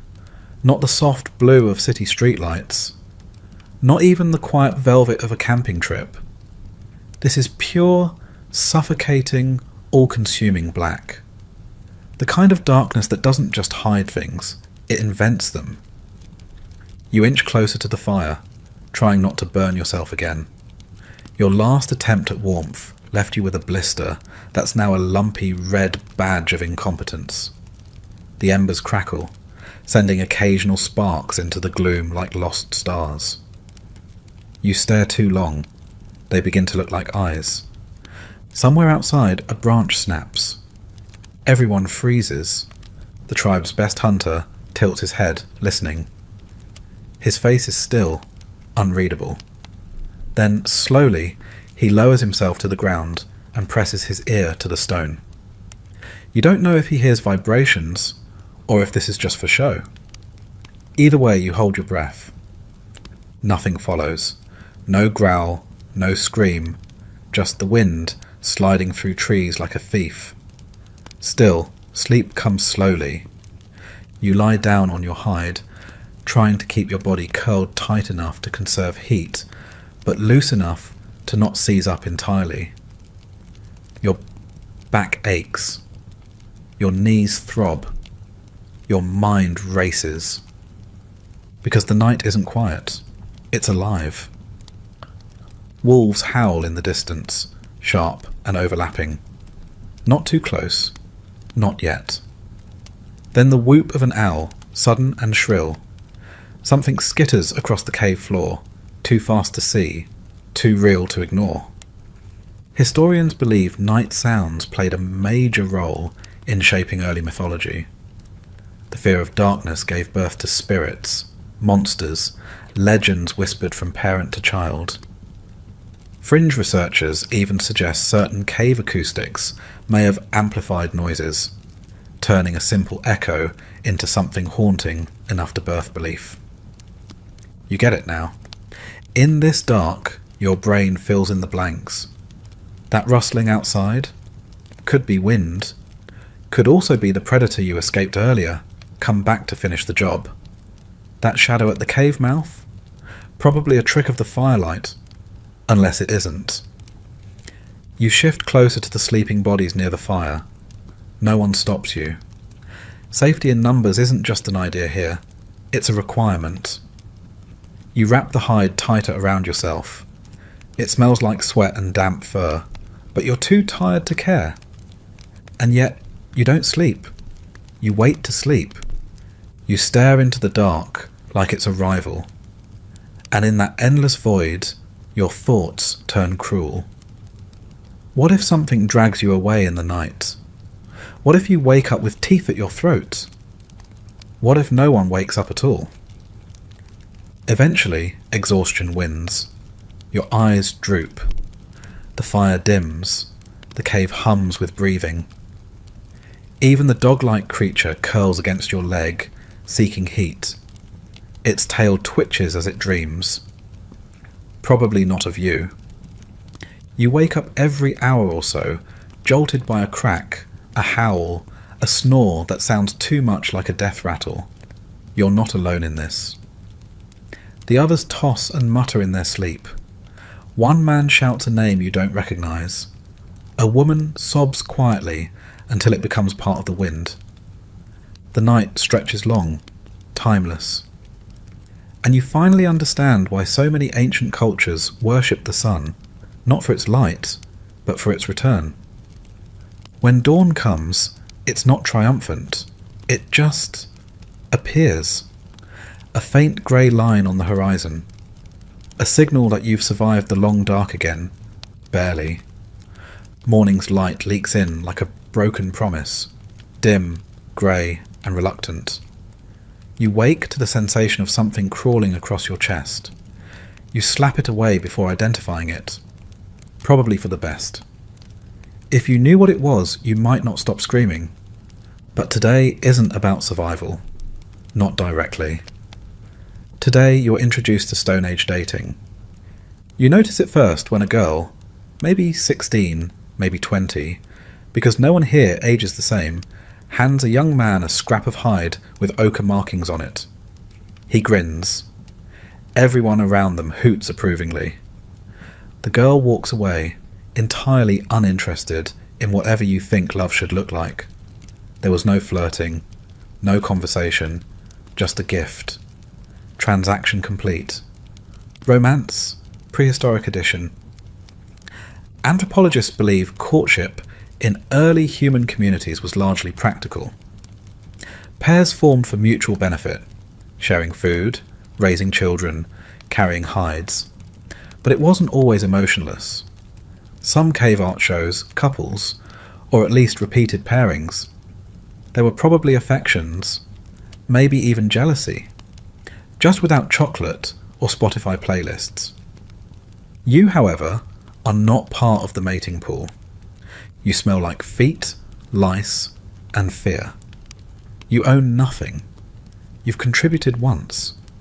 You're not prime partner material, but that doesn't stop one of the girls, missing a front tooth and wielding a bone club like it's a purse, from looking you up and down. She gestures toward your wrist, then at a shiny black stone hanging around her neck. You assume this is flirting, or extortion, maybe both. You look down at your own wrist. There's nothing there. She snorts and walks away. Later you watch as another young couple sits side by side, not touching, just eating from the same piece of meat. That's intimacy here. Silent, practical, and probably disease-ridden. Fringe theories suggest early symbolic objects, feathers, carved bone pendants, coloured stones, were used as primitive engagement tokens. One researcher even proposed that ancient humans used red ochre as a sort of romantic signal, like a prehistoric dating app swipe. You'd swipe right for food, mostly, and warm pelts, and someone to keep watch while you sleep so you don't get dragged off by wolves. You get bold. You try sitting next to someone, a woman with broad shoulders and a mean face. She doesn't move. You offer her a roasted beetle. She takes it, eats it, grunts. Progress? Then she points at your ear. You blink. She reaches out and pinches your lobe. You flinch. She pulls her hand back, shrugs, and walks off. You're unsure what just happened. Initiation? Inspection? Foreplay? Later you hear a couple arguing, not shouting, just sharp grunts, tense gestures. He stomps off. She tosses a bone at his back. It misses. They both grunt again. Then they're seen hours later sharing the same water gourd. Whatever their system is, it works better than most modern dating apps. A few kids play nearby, pretending to chase each other with sticks. One wears a necklace made of small bones. Another wears a feather behind her ear. The games mimic the adults. There's pretending to hunt, pretend courtship, and exaggerated grunts that pass for love songs. You realise now that while everything here is brutal, relationships are still relationships. Messy, awkward, coded in glances and grunts. And they still require you to bring something to the table, even if that table is just a flat rock with bugs on it. That evening, you find a smooth pebble with a shiny stripe through the middle. You clean it, wrap it in a strip of hide, and approach the girl with the missing tooth. She eyes it, eyes you. She takes the pebble and punches you lightly in the arm. It hurts. You grin. So does she. You wake up itching. Not just a little. Not a mosquito bite or two. No, every inch of your skin feels like it's hosting a flea market where you are the merchandise. You scratch your chest, your arms, your scalp, and instantly regret it. Your fingernails are caked with grime. Now you're just pushing filth deeper into the trenches of your own skin. You need clothes, or rather, better clothes. The hide, draped around you, has all the warmth of a wet sock, and the scent of a barn fire. It barely covers anything, held together by knots and optimism. And worse, it itches. Not a gentle wool sweater kind of itch. A fibrous sandpaper against sunburn torment that makes you long for nudity just to feel less exposed. You watch the others. Some wear layers of animal hide stitched crudely with sinew. Others just wrap themselves like sad tacos and hope for the best. No one is stylish. Everyone looks like a mannequin from a post-apocalyptic clearance sale. You try to make improvements. You gather scraps of fur and attempt to fashion a tunic. You've seen others do it, sort of.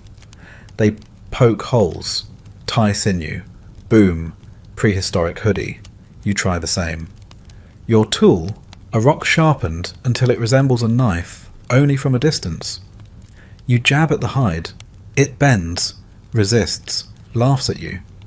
Fringe theories suggest that early humans may have used fish bones, thorns, or even bird beaks as primitive needles.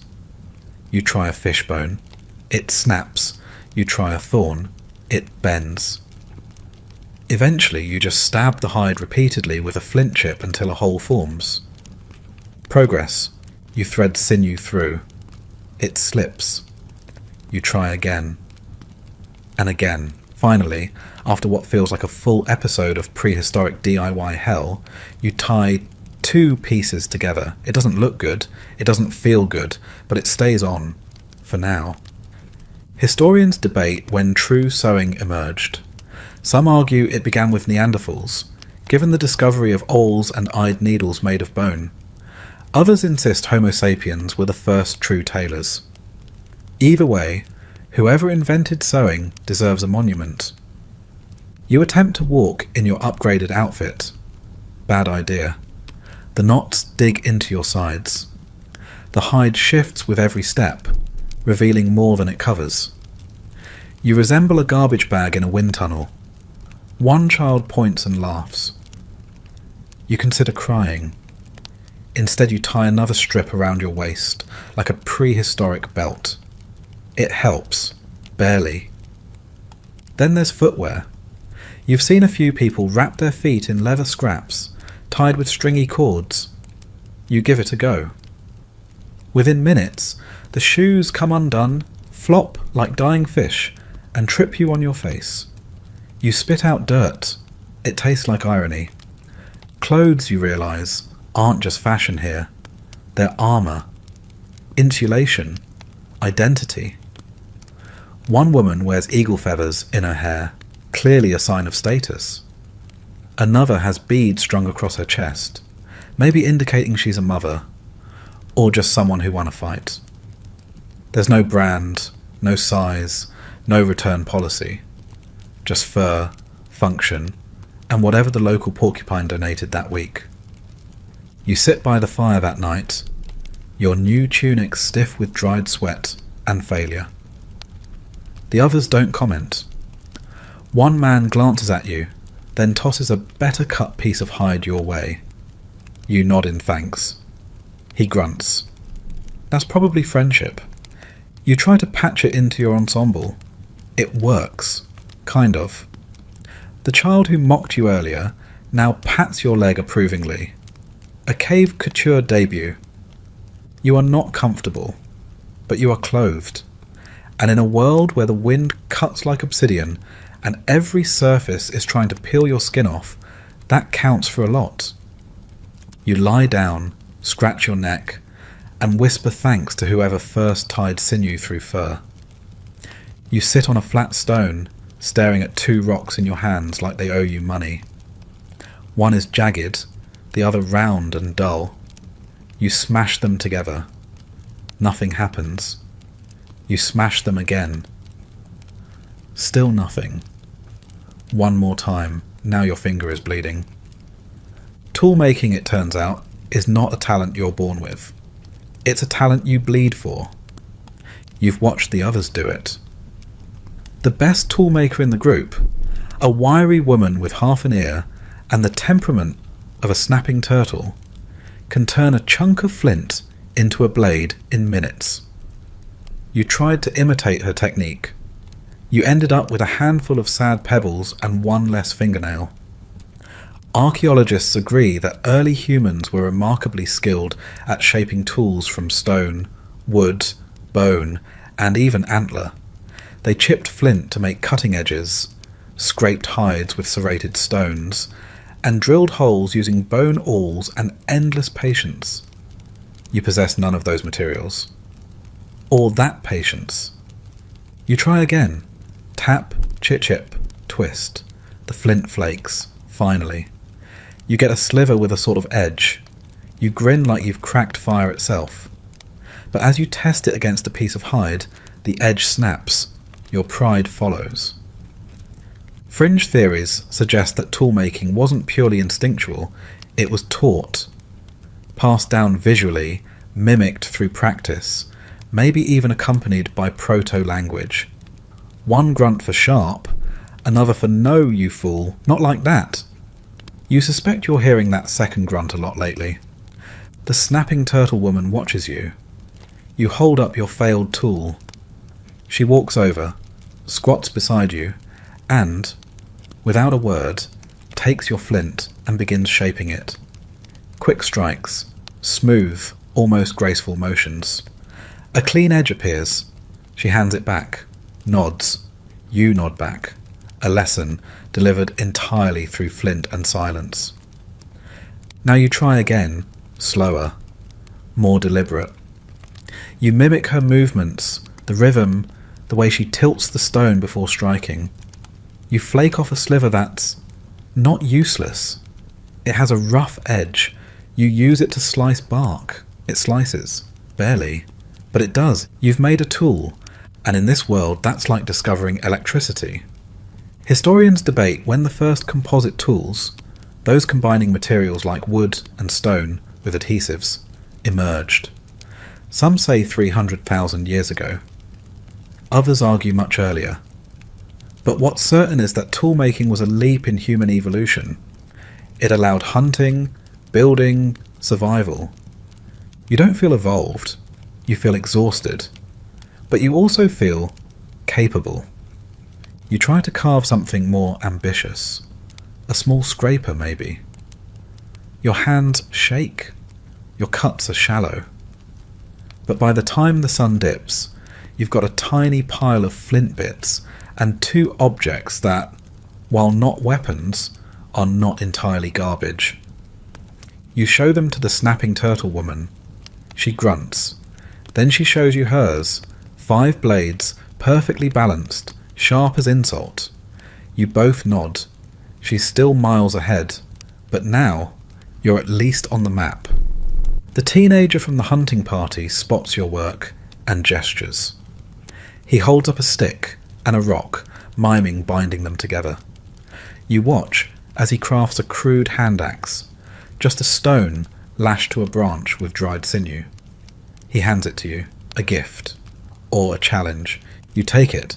It's heavier than it looks, but the weight feels good. Like maybe, just maybe, you could be dangerous too. You carry your creations to the fire. The others glance. One older man nods slightly. Acceptance, or amusement, doesn't matter. You made something. You made something. You sit by the flames, holding the axe like a secret. Tomorrow you might cut wood, or meat, or your own leg, knowing your luck. But tonight? Tonight you're a tool maker. The sky looks wrong. It started with a shift in the wind, subtle at first, then relentless.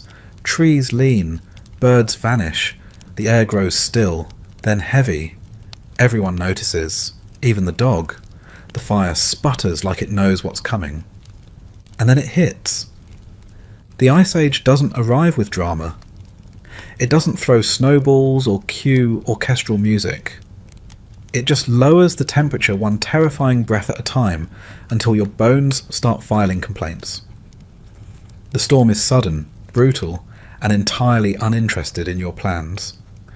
You scramble to help seal the cave's mouth. Others are already at work, dragging furs, stacking stones, plugging the open wound of the wind with whatever's not currently on someone's back. The temperature drops by the minute. Your hands go numb. You lose track of your toes. Inside the cave, it gets dark. The fire is now the only light, its glow barely reaching the damp walls. People huddle tighter. The old ones cough more. A baby whines, buried in layers of hide. No one talks. Talking wastes heat. Historians agree that the Paleolithic world was defined by climate chaos. Glacial advances, sudden cold snaps, seasons that ignored the calendar. Some fringe researchers suggest these shifts sparked migration waves, even psychological trauma encoded into early myths. You don't need myth, you're living it. Your breath fogs in front of your face. Frost gathers on the cave wall.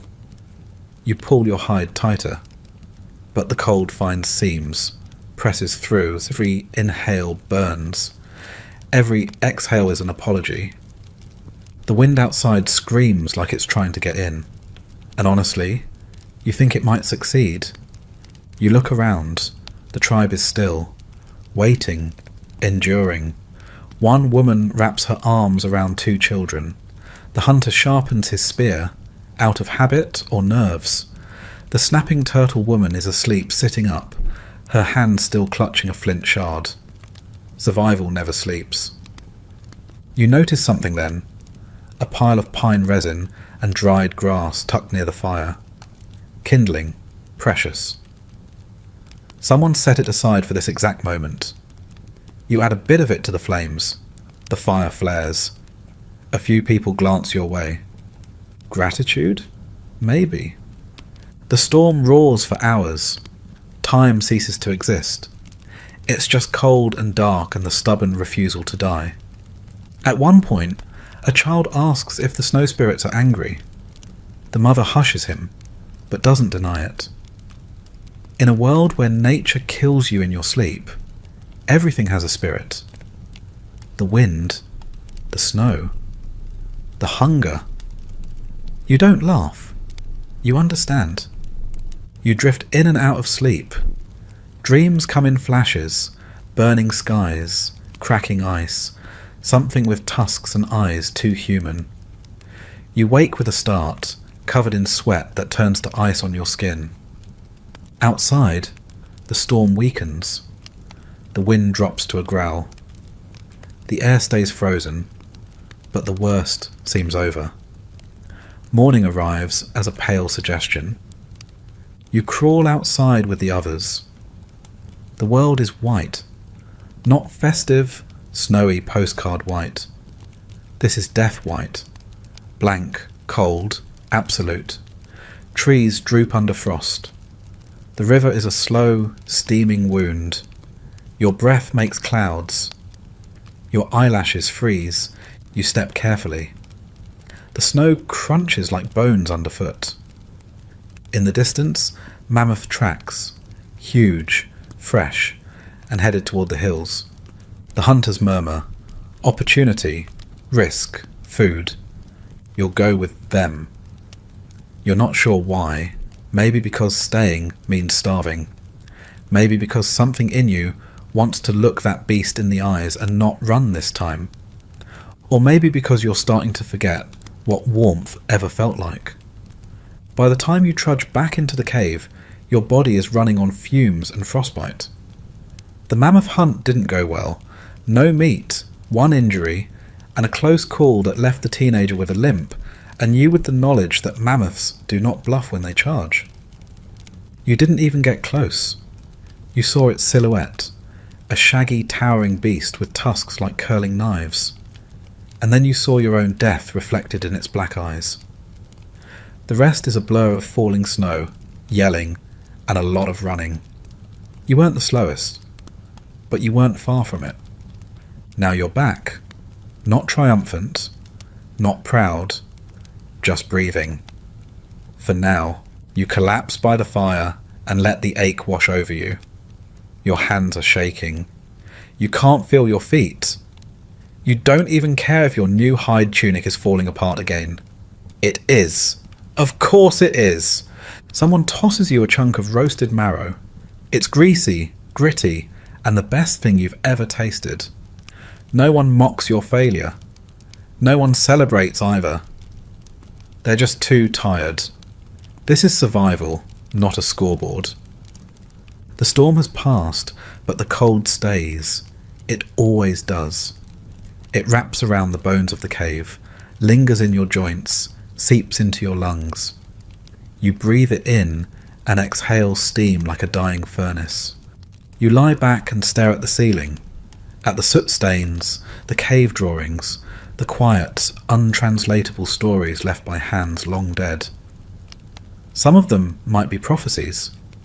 Some might just be doodles. Fringe researchers believe early cave art was more than decoration. Maybe ritual. Maybe memory. Maybe the first desperate attempts to make sense of a world that gave you so little and took so much. You believe that now. Because in a place where days blur together, and life is measured in dry meat and bruises, meaning becomes a survival tool too. You curl up under your hide and listen. The tribe breathes around you. A few cough. A few dream. Someone farts. Even here, humanity persists. You think about the version of yourself that existed before all this. The one who worried about emails, Wi-Fi, ergonomic chairs. That person couldn't have lasted an hour out here. And you? You barely made it one day. Your muscles twitch as you drift. Your mind floats between memory and imagination. You see firelight flickering across mammoth shadows. You hear the crunch of snow and the whisper of wind like it's saying your name. And slowly, gently, you begin to disappear into sleep. The cave grows quieter. The fire, once crackling with life, settles into a soft glow, just enough light to hold the dark at bay. The stone beneath your body is no longer sharp, no longer cold. It simply is. A part of you now, as ancient as the sky. Around you, the tribe begins to sleep. One by one, breaths deepen, shoulders relax, dreams arrive, some full of warmth, some of ice. No one speaks. They don't need to. In this silence, there is safety. A fragile peace carved from fear and fire. Outside, the wind has calmed. The snow is still. The forest, that ancient cathedral of branch and beast, stands watch as stars blink slowly awake above the earth. Time softens here. The night stretches long and slow. You pull the hide tighter, even though it no longer matters. You've made it. Against reason, against weather, against your own doubt. You've lived through a day that would have broken so many, maybe even you. But for now, there is rest. For now, you are warm. For now, you are not alone. So let your breath slow, let your limbs go heavy, let your thoughts drift like smoke into the cold, star-pinned sky. Tomorrow will come, just as brutal, just as wild. But tonight, you sleep like the first humans did. Close your eyes. You made it. Hey guys, tonight we descend into the filthy, fog-choked trenches of World War I. You're not here as a visitor. No, you're a soldier. Mud-caked, sleep-starved, and permanently damp. The smell hits you first. A mix of rotting flesh, spilled sewage and damp wool that hasn't been properly dry since the day you arrived. Shells thud in the distance, and the ground trembles like it's having a nervous breakdown. You duck instinctively, though it probably won't help. A rat the size of a kitten scurries past your boot and disappears into the mud wall behind you. Welcome to your new home. A ditch dug into the skin of Europe, shared with thousands of men, none of whom know when or if they're ever getting out. So before you get comfortable, take a moment to like the video and subscribe, but only if you genuinely enjoy what I do here. And hey, let me know in the comments where you're watching from and what time it is for you. Now dim the lights, maybe turn on a fan for that soft background hum, and let's ease into tonight's journey together. The trench is alive, not metaphorically, literally. It writhes with lice, ticks, rats, and things that twitch just beneath the surface. The floor is a slurry of mud and human waste. Wood planks, known as duckboards, try to keep your boots above it, but they mostly just slide around like treacherous banana peels. The walls close in. You can't stand straight without exposing your helmet to snipers. You can't sit comfortably because the mud will gladly eat your backside and offer nothing in return. You're issued a rifle, a bayonet, and a vague promise that your sacrifice means something. No one explains what exactly. You're here because someone in a fancy office said your country needed you. They don't mention that the trench is more likely to kill you than the enemy. Mainstream history calls this trench warfare, a method of fighting where progress is measured in inches and paid for in gallons of blood. What they don't tell you in school books is that it also means peeing into rusty tins, eating biscuits so hard they break teeth, and watching friends lose their minds because the sky won't stop screaming. You settle into your bunk, which is just a shallow shelf of damp earth. If you're lucky, a previous occupant left behind a scrap of canvas to sleep on. If you're unlucky, he's still in it.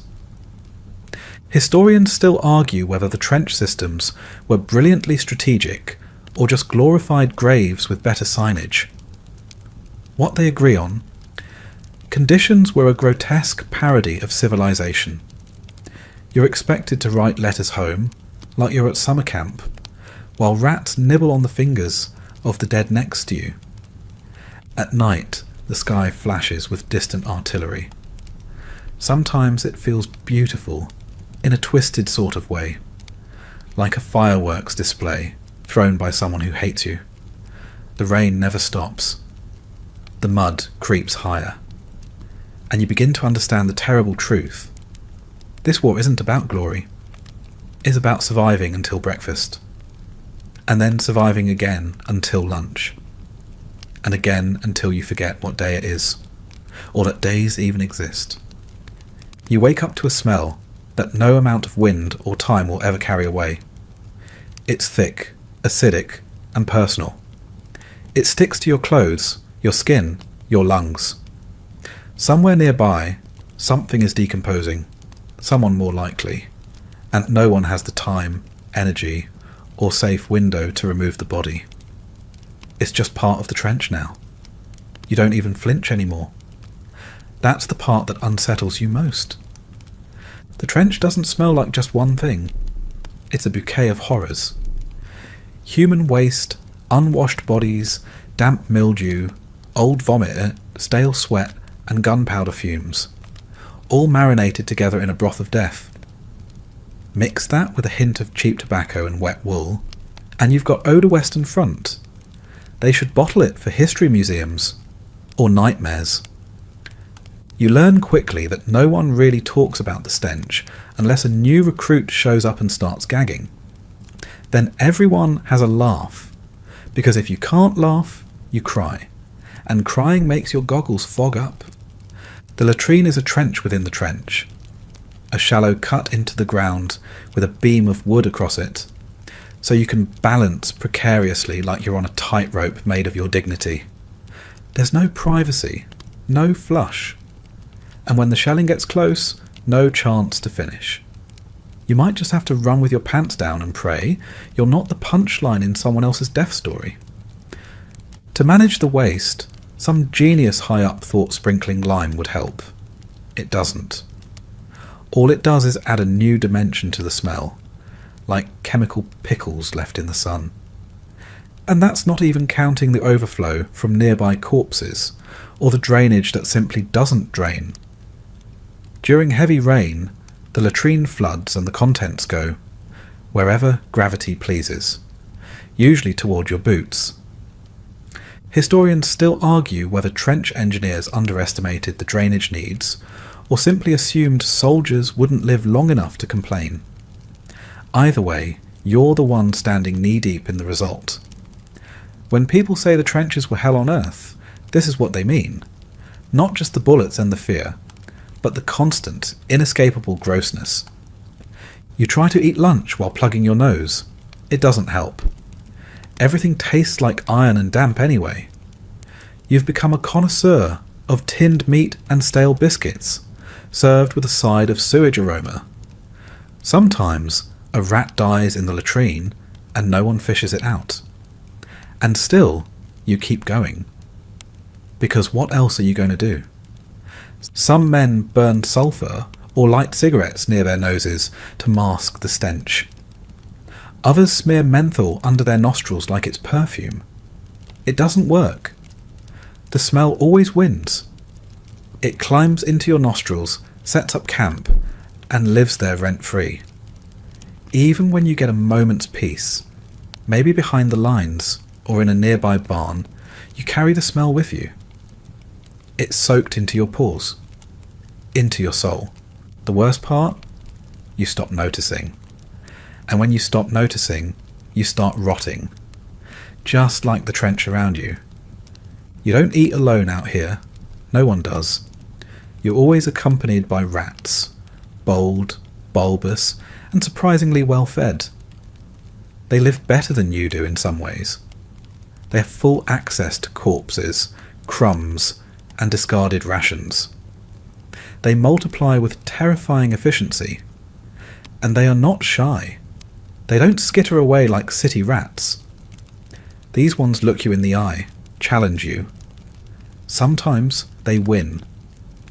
Your biscuit tin rattles with their interest before you even get the lid off. One of them, let's call him Lieutenant Whiskers, lunges for a chunk of beef like he owns the place. You swat him away, but he only backs up a few inches and waits. He knows you'll look away eventually. They always do. Rats in the trenches grow fat on flesh. Dead men mostly. Sometimes pieces of the living too.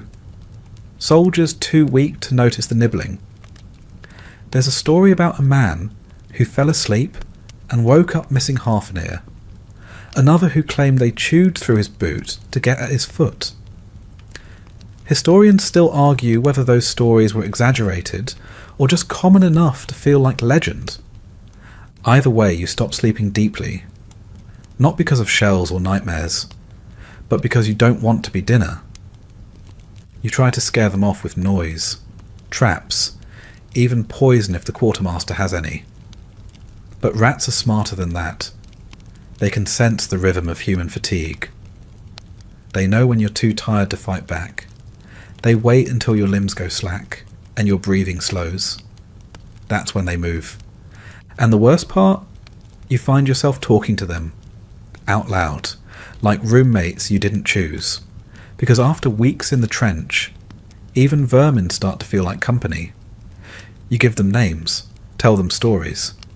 There's Ratatouille chewing on your sleeve, fat bastard guarding the latrine trench, Lady Whiskers, who once stole your cigarette and vanished into a sandbag wall.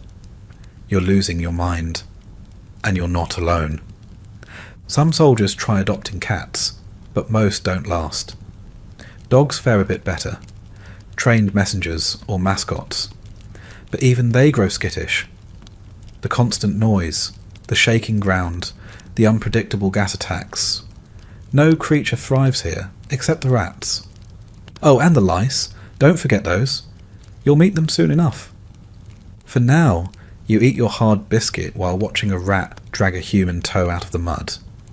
You pretend you didn't see that. You chew, you swallow, and you try not to think about what else is crawling around the edges of your vision. Somewhere above the trench, life continues. The sky glows pink for a moment, like it's still capable of beauty. But below ground, everything is grey and twitching and vaguely damp. You crush a rat with the butt of your rifle and feel nothing. Not guilt, not relief, just exhaustion. You are not the top of the food chain here. You're somewhere in the middle, wedged between starving vermin and indifferent death. Your boots haven't been dry in weeks. Not hours, not days, weeks. You no longer remember what your original skin felt like. Now it's soft, swollen, pale as a boiled potato, and smells like cheese left too long in the sun. Congratulations. You're cultivating a fine case of trench foot. It starts innocently enough. A little tingling, some stiffness. You blame the cold, or the mud, or the fact that your socks haven't been changed since the last time someone remembered to send clean ones, which was, what, 2 rotations ago? Time gets fuzzy here. Linear calendars don't survive the Western Front. But then your foot starts to feel like it belongs to someone else, number bloated. When you peel the sock off, and yes, it peels, you find your toes are grey, or white, or blotchy. Sometimes they ooze. Sometimes they don't. Either way, they smell worse than the latrine trench on a warm day. Welcome to trench foot, a condition so legendary it gets its own section in medical textbooks. Historians still debate whether poor hygiene, bad boots, or just sheer despair were the main culprits. All of the above, probably. The field manual says prevention is simple. Keep your feet dry. That's adorable. Your trench is a soup bowl, water seeps in from below, rain lashes from above, and the mud holds it all in like a sponge from hell. Duckboards help slightly, but only until they float away or sink. So, what do? You stand in your filth and hope your feet don't rot off before your morale does. Medical officers will tell you to take your boots off daily, air your feet, massage them, maybe swap socks with a buddy. That's fine advice. In theory. In practice, you don't always get a chance. Between sentry duty, incoming shells, and the gnawing cold, taking your boots off feels like asking to die with warm toes. Eventually, someone notices your limp. They tell you to see the medic. The medic shrugs. He's seen worse. Offers you whiskey, bandages, or both. Maybe they send you back from the front for a few days, if you're lucky. But don't get too comfortable. There's always someone worse off, and the line needs holding. The real horror? Some men get trench foot so severe the tissue dies. The foot turns black, then green. Then it goes soft, like rotten fruit. Amputation becomes the only option. Imagine surviving a shelling, a gas attack, and 5 lice outbreaks, only to lose your foot to damp socks. You wrap your feet in torn rags. You beg a friend for dry cloth. You pray the mud stays just shallow enough to avoid soaking through again. But deep down, you know it's just a matter of time. Out here, the trench doesn't just try to kill you with bullets. It eats you slowly. Starting from the bottom. And through it all, you keep walking, limping, dragging your half-dead feet through the sludge. Because orders are orders, and war doesn't pause for necrotic toes. A letter arrives, somehow, carried over miles of cratered land, dodging artillery and incompetence, passed hand to hand like a sacred relic until it finally reaches your filthy trench. The envelope is damp, the ink smeared, and the handwriting achingly familiar. For a second, you're not in the war. You're home. You tear it open with trembling fingers, trying not to think about how many others didn't get theirs, or how many letters are still being written to corpses who'll never read them. It's from your sister, or your sweetheart, or your dad who never said much, but suddenly writes pages when there's a war involved. The words are light, even cheerful. They describe a birthday party you missed, a neighbour who got a new dog, a reminder to stay safe and warm. You try not to laugh. Warm. That's rich. You haven't felt warm since basic training. Still, you read it again. And again. You fold it carefully and tuck it into the driest spot you can find, maybe inside your helmet liner or the breast pocket of your tunic. You need it close. Not for morale exactly, but to remind yourself that you still exist somewhere outside this place. That someone remembers you.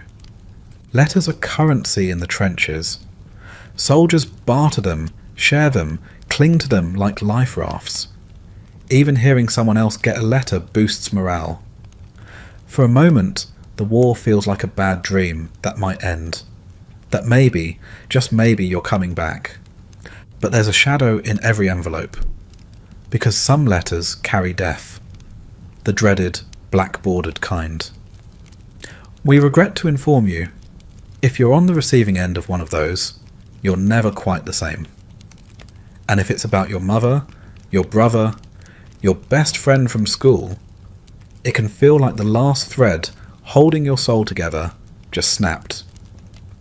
Historians still argue whether the postal service was a miracle of wartime logistics or a cruel joke, feeding emotional highs and lows into a place already bursting with trauma. Either way, the mail came. And it mattered. Sometimes you write back, scribbling with numb fingers in a shell-torn notebook, trying to sound upbeat, like you're doing fine and staying strong. You lie a little, or a lot, because you don't want them to worry, because you want to believe it yourself, because there's nothing more painful than telling the truth, that your trench smells like death, that your boots are dissolving, and that every time you blink you're half expecting to never open your eyes again. Some soldiers send poems, others draw cartoons or include pressed flowers if they're lucky enough to find any on brief trips behind the lines. You send a smear of your old handwriting and hope it arrives intact. You hope they read it before the ink fades. You hope it makes them smile. And if you die before your next letter arrives, well, maybe it'll still reach them. And maybe that last scrap of you will live on, folded neatly between kitchen receipts and family recipes. A relic of a war that swallowed too many boys whole. You're digging again, always digging. The trench never stops shifting, collapsing, flooding, eroding away like it's trying to escape the war too, so you dig. Mud to the left, sandbags to the right, shovel in your blistered hands, fingers half numb and black beneath the nails. You're not building anything. You're maintaining your prison. There's something cruelly symbolic about it, digging your own grave every day, one scoop at a time. Suddenly, the ground shakes. It's not the usual rumble. This is sharper, more personal. You freeze. Your shovel hangs in the air.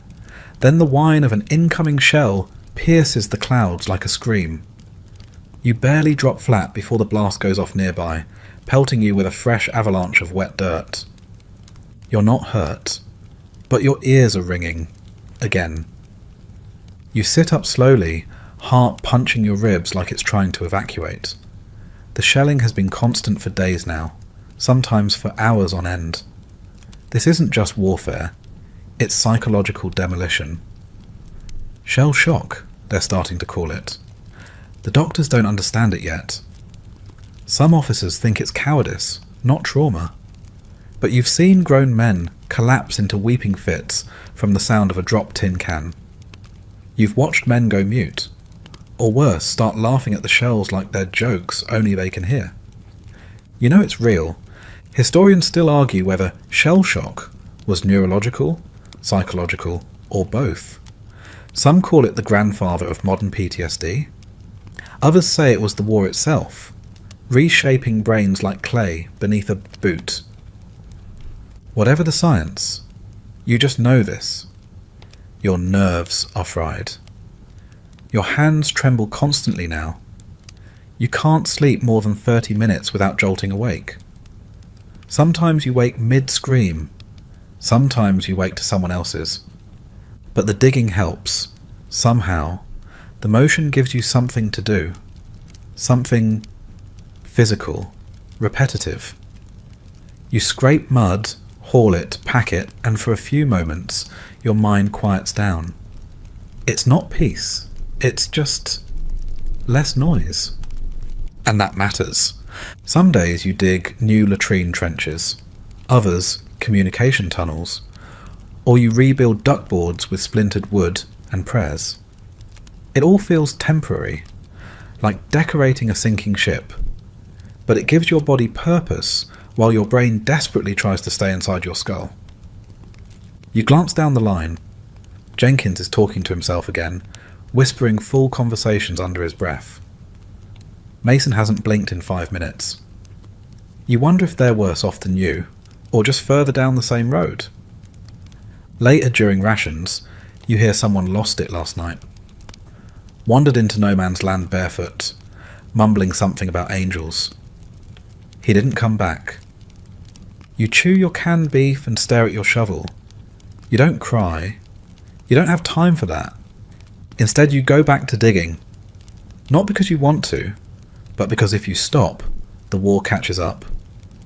And when the war catches you standing still, it doesn't ask questions. You smell it before you see it. A sickly sweet scent, like chlorine mixed with copper pennies and burning leaves. Someone shouts, "Gas! Gas!" and the entire trench erupts into chaos. Men scramble like overturned ants, reaching for their gas masks with trembling fingers. You fumble with the straps, your hands slick with mud and panic. The mask is rubber, stiff from cold, clumsy against your face. The eyepieces fog up instantly, and the mouthpiece feels like sucking air through a damp rag. You hope it works. You hope it was stored right. You hope it's not the cheap version they issued to the new guys last week. Hope is all you've got. The gas is greenish-yellow, rolling low across the battlefield like it's alive, like it's hunting. It creeps into every dip and crater, silent and merciless. Chlorine, most likely. Or maybe phosgene, the quiet killer. If you're truly unlucky, mustard gas. That one doesn't kill you right away. It just makes you wish it had. Historians still argue which gas was most effective in breaking morale. None were especially good at killing large numbers quickly. But they didn't have to be. The terror was enough. The sheer idea of drowning in your own lungs, of watching your comrades claw at their throats while coughing blood, that was the point. The guy next to you didn't get his mask on in time. He's coughing now. Not a normal cough. A raw, gurgling sound, like something's trying to climb out of his chest. His eyes are red, and his skin is starting to blister. You want to help him, but there's nothing you can do. You've seen how this ends. It's like drowning on dry land. Gas doesn't discriminate. It seeps into dugouts. It hugs the floor. Sometimes it clings to uniforms, and you can carry it back inside with you, poison in your clothes. The masks help, but they're not magic. They fail. Straps break. Filters clog. Sometimes you're just too slow. And even when the gas is gone, it lingers in the mind. You can never quite breathe easy again. Every cold morning, mist makes your heart race. Every odd scent sets your nerves twitching. You don't just fear the gas. You anticipate it. You expect it. Like a reaper with a preference for slow, invisible deaths. There are drills, of course. Practice alerts. Officers yelling through megaphones. But when the real thing hits, it's always faster, meaner, more confusing. You get one chance. Maybe two, if the wind's on your side. Usually it isn't. Gas was supposed to be the future of war, science's contribution to progress. Technically, it was banned by treaties, but everyone used it anyway, because once the line is crossed, it disappears, like the visibility in a gas attack.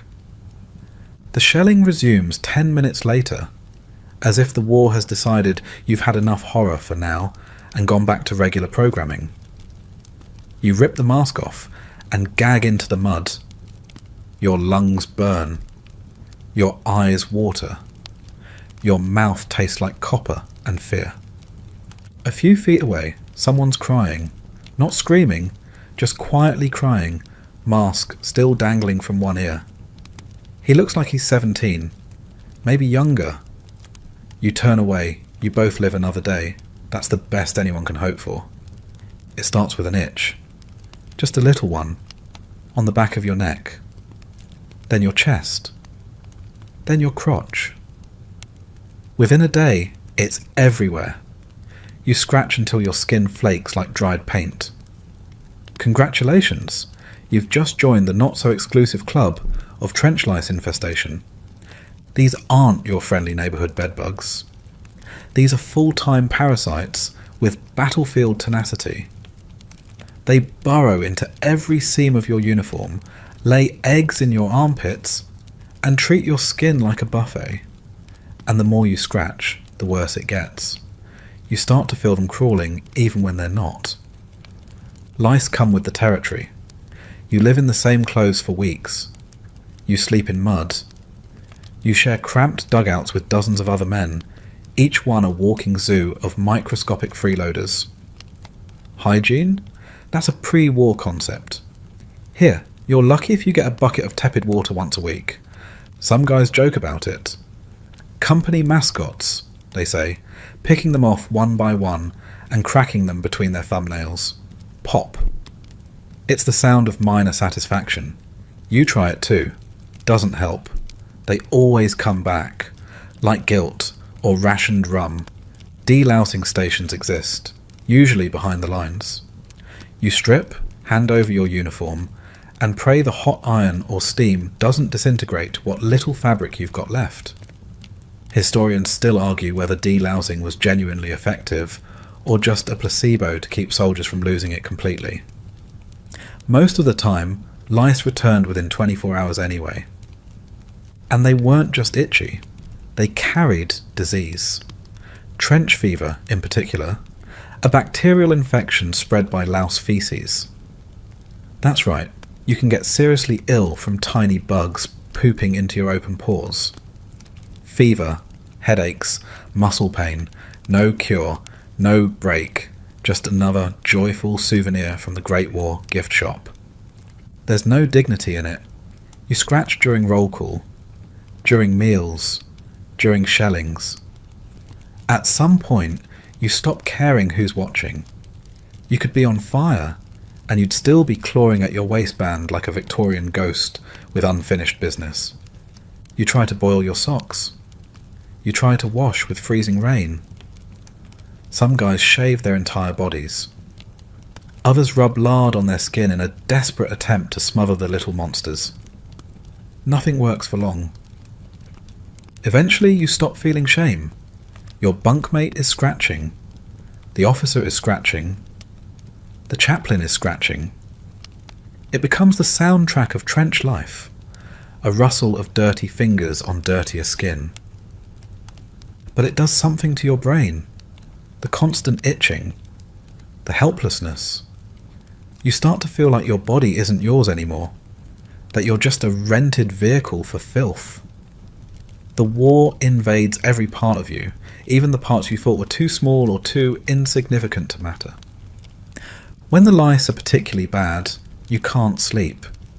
You lie there in your corner of the trench, watching the stars through a break in the sandbags, and wonder how humanity invented Mozart, the pyramids, and steam engines, but still hasn't figured out how to kill bugs. The order comes down in the middle of tea. You're crouched beside a rusted mess tin, soaking your last cube of sugar in what barely qualifies as water. The corporal approaches, face drawn tight, and mutters 4 words that churn your stomach worse than spoiled bully beef. We go over tomorrow. You knew it was coming. You just hoped it wouldn't be you this time. Going over means going up, out of the trench, into no man's land, and straight toward the enemy's machine guns. It's less a strategy than a ritual sacrifice, repeated endlessly because someone at HQ still believes that enough bodies will eventually move the line. The plan is always the same. Artillery softens them up. Then, at the whistle, you climb the ladder and run. That's it. No cover, no guarantees, just mud, wire, and bullets moving faster than thought. Historians still argue whether the generals of WWE were visionaries trapped by outdated tactics, or just criminally unimaginative. Either way, you're the one expected to sprint across an open killing field wearing 60 pounds of gear and blind hope. You spend the night staring at your boots, not sleeping, not even blinking too much, just staring. You clean your rifle again, though it was clean already. You fold your letter home, just in case it's the last one they find on your body. You count the minutes, then the hours, then the minutes again. Dawn, a whistle, and then movement, chaotic, desperate, clumsy movement. You climb the ladder with jelly legs and lungs full of fog. No man's land is a cratered wasteland, littered with broken helmets, barbed wire, and the dead. A mist clings to the ground, thick with cordite and blood. You run. The machine guns start immediately. Rat-a-tat-tat. You see men go down in every direction, limbs folding like they were made of straw. You keep moving, not because you're brave, but because stopping feels worse. You pass a man screaming for his mother and another who isn't moving at all, just staring skyward, eyes wide and glassy. You trip over a root. No, a rib cage. You try not to think about it. You press on. Your feet are bleeding inside your boots. Your breath comes in rasps. Your legs are lead. You fire your rifle without aiming, just to be doing something, just to remind yourself you're still alive. When the retreat whistle finally comes, if it comes, you're somehow still standing. You stumble back to the trench, diving headfirst like a swimmer returning to air. A few others make it too, not many. There's no celebration, just silence, and breathing, and the low moans of the wounded, if they're lucky enough to still be making noise. You don't ask about Jenkins, or Ellis. You saw what happened.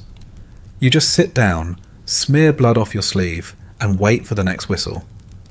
Because there's always a next whistle. You're on night watch, which is a polite way of saying you've been chosen to stand perfectly still in freezing mud while slowly losing your grip on reality. The stars are out, millions of them, and they do nothing to warm you. The moon lights the trench like a stage, and you, dear actor, are centre spotlight with death in the wings. Everyone else is asleep, or pretending to be. You envy them, even if most are probably dreaming of home, or not dreaming at all, just shivering in silence, waiting for the sky to brighten. You, however, have to stay alert, because this is when they come. The enemy isn't stupid. They know you're tired. They know it's easier to slit a throat in the quiet dark than charge at noon. So you keep your eyes peeled and your finger near the trigger. Every rustle is a possible patrol. Every twig snap is doom in disguise. The cold is an enemy of its own. It finds the cracks in your coat, seeps into your joints, and gnaws at your bones. Your breath fogs in front of your face, a little cloud of heat you wish you could crawl into. You haven't felt your fingers in half an hour. You haven't blinked properly in 10 minutes. The only thing keeping you upright is duty, and the fact that if you sit down, you might not get up again. Your imagination begins to betray you. Is that a figure, just beyond the wire? Did something move? Or is your mind just painting shadows into ghosts? You squint through the gloom, heart pounding, and feel that primal urge, fight or flee. But you can't flee. There's nowhere to go, so you fight the panic instead. Historians still argue whether the psychological toll of Night Watch was more damaging than combat itself. Some veterans swore the waiting, the anticipation, was worse than the fight. You're beginning to see their point. Then you hear it. A faint clinking, metal on metal, maybe a shovel, maybe a bayonet brushing wire. Your blood freezes. You whisper to the man next to you. No response. He's asleep, or too scared to reply. You nudge him. Still nothing. So it's just you. You grip your rifle tighter. You wait. You squint. Nothing happens. Minutes pass. Or hours. You lose track. Then just like that, the sun begins to rise. Pink creeps across the sky like an apology. The danger ebbs away, hiding until nightfall. You're relieved by another poor soul, equally hollow-eyed and frostbitten. He nods at you like a ghost might nod at another ghost. You don't speak. You just climb down and curl into your damp corner of the trench. Sleep takes you fast, but not deep. And even as your body shuts down, your ears stay open, listening for the next noise, the next snap, the next whisper in the dark. Because it's never truly quiet here. Not in your head. Not in this place. It's Christmas. Or at least the calendar says it is. December 25th. You're not entirely sure anymore, because time lost its meaning somewhere between your second trench foot scare and the fifth failed offensive. Still, something feels different today. The air is oddly still. The guns have gone quiet. And then you hear it. Faint, strange, impossible. Singing. Not from your trench, from theirs. You poke your head above the parapet, slowly, carefully. No bullets greet you. Just voices. German voices. Singing Stille Nacht. You recognise the tune, Silent Night. It echoes over no man's land like something out of a dream, fragile and otherworldly. One by one, heads rise on both sides.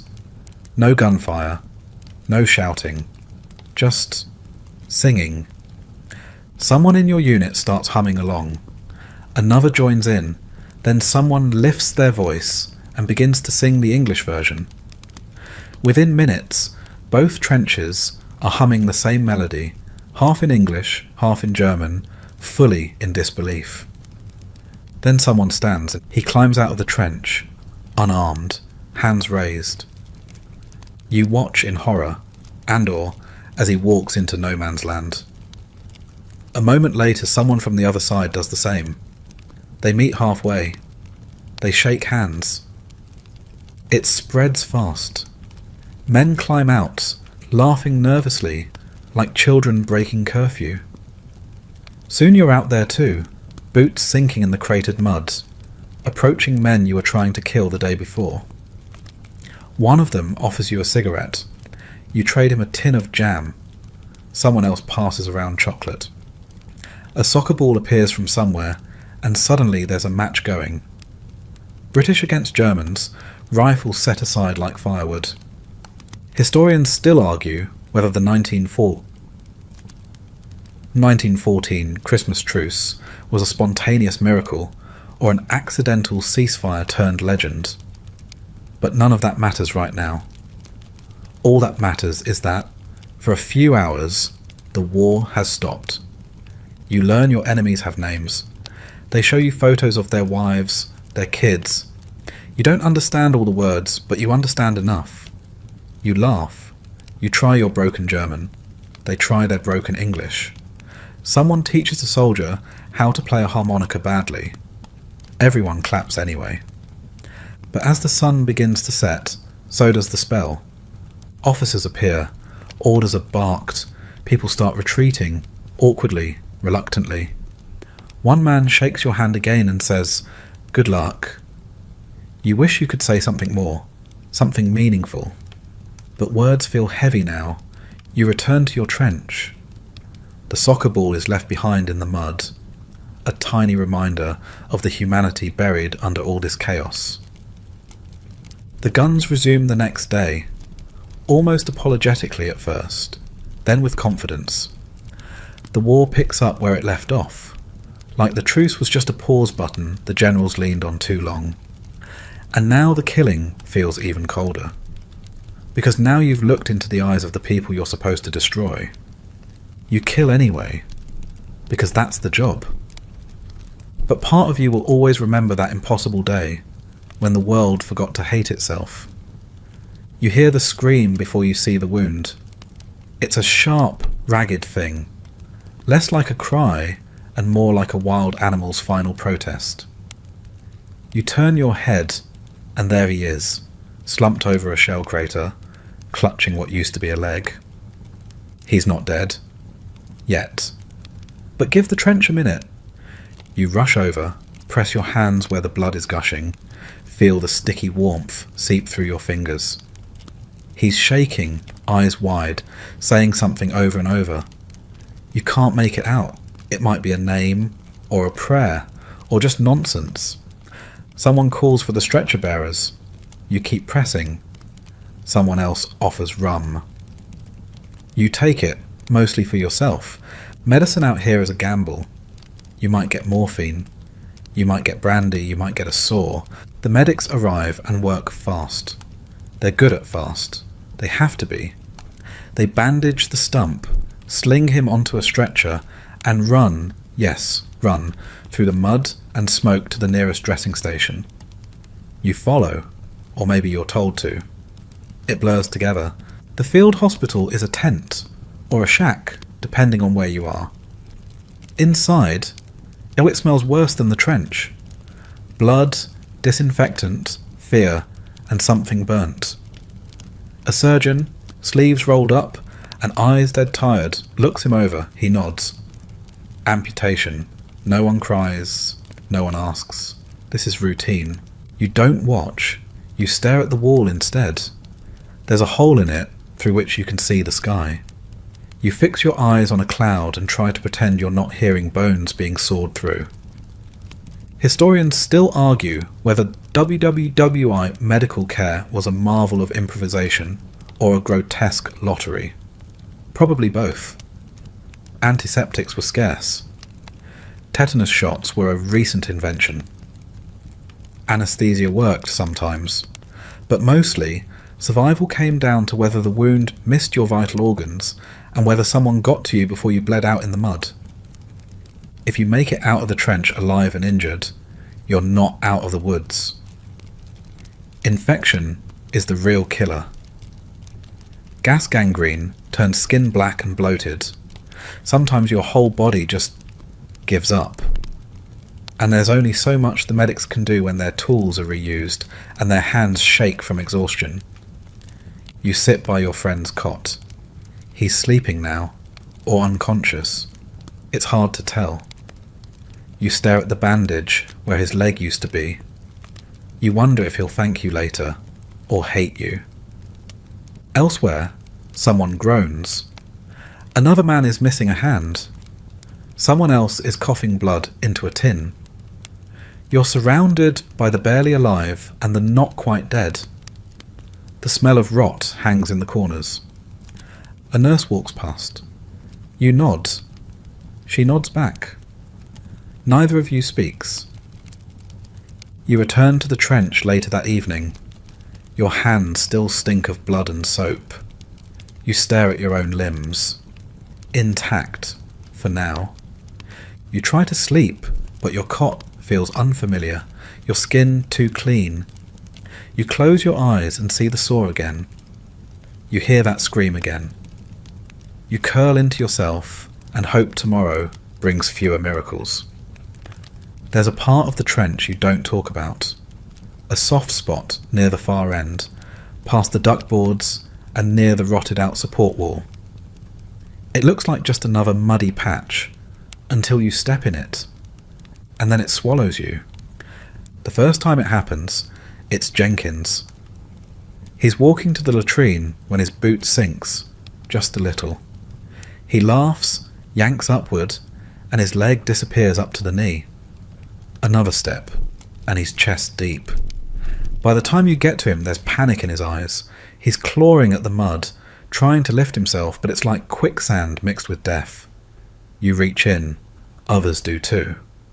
But it's too late. The trench takes him. You tell yourselves it was a fluke. A collapsed shell crater filled with rain. A weakened section of earth. But deep down, you know the truth. This place eats people. The mud isn't just soil. It's flesh, rot, blood, and chemical runoff. It's layers of men who died where they stood and were never pulled out. The water table is high. Drainage is bad. And the war just keeps dumping more bodies in. Historians still debate how many soldiers were lost not to bullets or gas, but to mud. Some were never officially counted, just filed away in memory as missing. There are entire sections of the Western Front that turned into liquid graves. You avoid them. You step carefully. You test the earth like it's a wild animal. And the thing is, the mud gets everything. It eats rifles, shovels, even horses. You once saw a supply mule vanish into it, hooves thrashing. No one talks about that either. The mud is always wet, always cold, always there. It fills your boots, makes your feet rot, and slowly erodes your will to stand up straight. You slip, fall, and suddenly you're face down, mouth full of sludge that tastes like oil and old death. You spit, but the taste stays. You might carry it for life. At night, the trench shifts. You swear it breathes. A wall collapses. A duckboard gives way. You hear someone shout, then silence. Sometimes you dig them out. Sometimes you don't. You stop asking names. One guy, the poet, called it the greedy ground. He said the earth here had become carnivorous. Another said it was the war made manifest, swallowing what the bullets couldn't finish. Either way, you watch where you step. You learn to listen for the telltale slurp of sinking mud. And if it grabs your boot, you leave it behind. Better limping than gone. One morning, you find a hand sticking out of the wall, just the fingers, reaching, as if still hoping. No one removes it. You simply step around it, like it's just another part of the trench now. Because it is. The war ends. Technically, someone says it's over. Word filters down from the officers like everything else. Late, muddled, slightly unbelievable. There's no victory parade, no thunderous cheer, just a long, strange silence broken by a single phrase muttered into the morning frost. We can stop now. You don't know what to do with yourself. You sit in the trench, helmet still on, rifle still in your lap. The mud hasn't gone anywhere. Neither have the rats. The sky looks the same. There's no line of angels descending to carry you off to hot meals and soft beds. just Jenkins, or what's left of him, buried under a plank where you carved his initials. Historians still argue whether the armistice of November 11th, 1918, was a triumph of diplomacy or just a pause before the next disaster. What they agree on is this: the men on the front didn't feel like victors. They felt like survivors, and not even complete ones. You're told you can go home, eventually. The trains are chaotic, the hospitals are full, the paperwork is endless. You wait, just like you always have. The war might be over, but the waiting isn't. When you do leave, you carry your kit bag and your scars, some visible, most not. The train smells like stale coal and anxiety. You sit between two men who don't speak. One's missing a hand. The other stares out the window like he's forgotten what glass is. Back home, the streets are cleaner. The air is softer. People wave at you. Strangers smile. They say things like, "Thank you for your service," and you nod because that's what you're supposed to do. But inside, you feel like a ghost haunting your own life. The trench stays with you. In your boots, in your bones, in your lungs. You smell gas when there's none. You hear shell fire in passing trucks. You wake up on your clean mattress, sweating, heart racing, convinced you're back in the muck.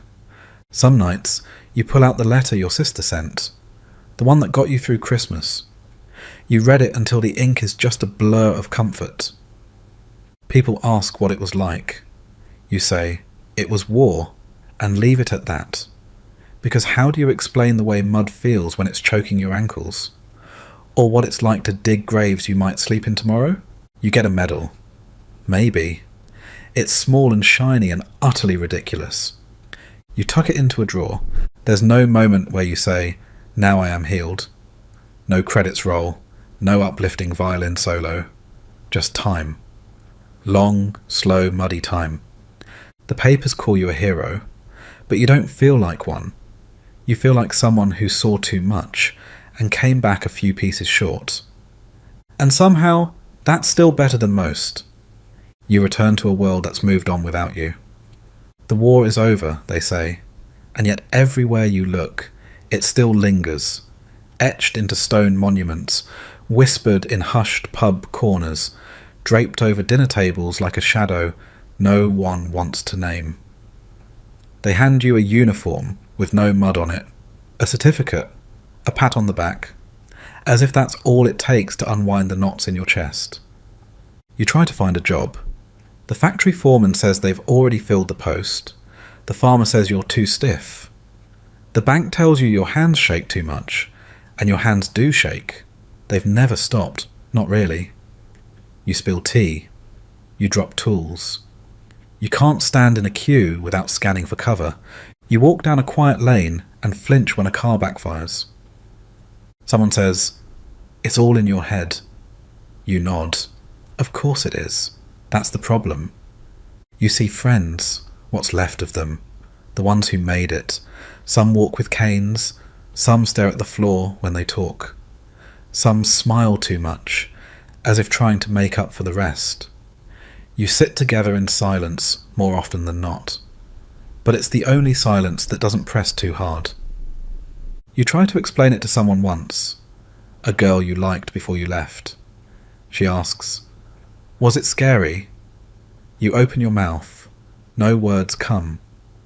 She smiles, awkwardly. "Well, I'm just glad you're back." You nod. She doesn't call again. Historians still argue how long it took for World War I veterans to reintegrate. Some say they never did.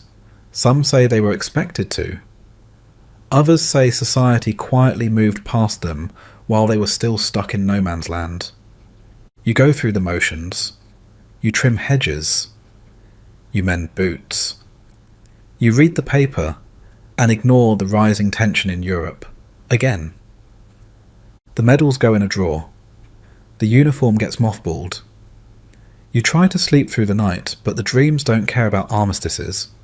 You're back in the trench, again and again, holding a rifle with no bullets, searching for Jenkins in a wall of fog. And yet, somehow, you keep going, one foot in front of the other. You tend a garden. You feed the cat. You write a letter to a buddy's mother, even though you already sent the official one years ago. This one just says, he was funny. He didn't deserve it. None of us did. Because in the end, the war didn't stop when the guns went silent. It came home, on your skin, in your lungs, behind your eyes. It's not just in history books. It's in you. And it always will be. So now, as the lights dim in your room and the hum of your fan fills the silence, let yourself drift away from the mud and the thunder. You've marched a long way tonight, through fog and fire, through silence and screams, through places no one was meant to live, let alone remember. But here you are, still breathing, still holding on. Let the echo of those trench walls fade behind you now. Let the smell of gunpowder and damp wool dissolve into nothing. The war is far away, and your feet are no longer stuck in the mud. There's no whistle blowing, no boots stomping past, no shouting from the fire step. Just your breath, steady and soft, rising and falling like the surface of a quiet sea. You are safe now, safe to close your eyes, safe to leave the trench behind. The war may whisper sometimes, when the wind is just right, or when the dark stretches too long, but it can't reach you here. Not tonight. So sleep, soldier. Sleep deep. You've made it home. Hey guys, tonight we journey back to a time of fjords, frostbite, and facial hair so unkempt it could house its own livestock. Welcome to the Viking Age, a world of creaking longhouses, smoky air, and constant low-grade suffering. Tonight, you're not the fearsome raider of Hollywood legend. No, you're just another unlucky soul born into a life of damp wool, superstition, and disappointment. So before you get comfortable, take a moment to like the video and subscribe, but only if you genuinely enjoy what I do here. And let me know in the comments where you're watching from and what time it is for you. Now dim the lights, maybe turn on a fan for that soft background hum, and let's ease into tonight's journey together.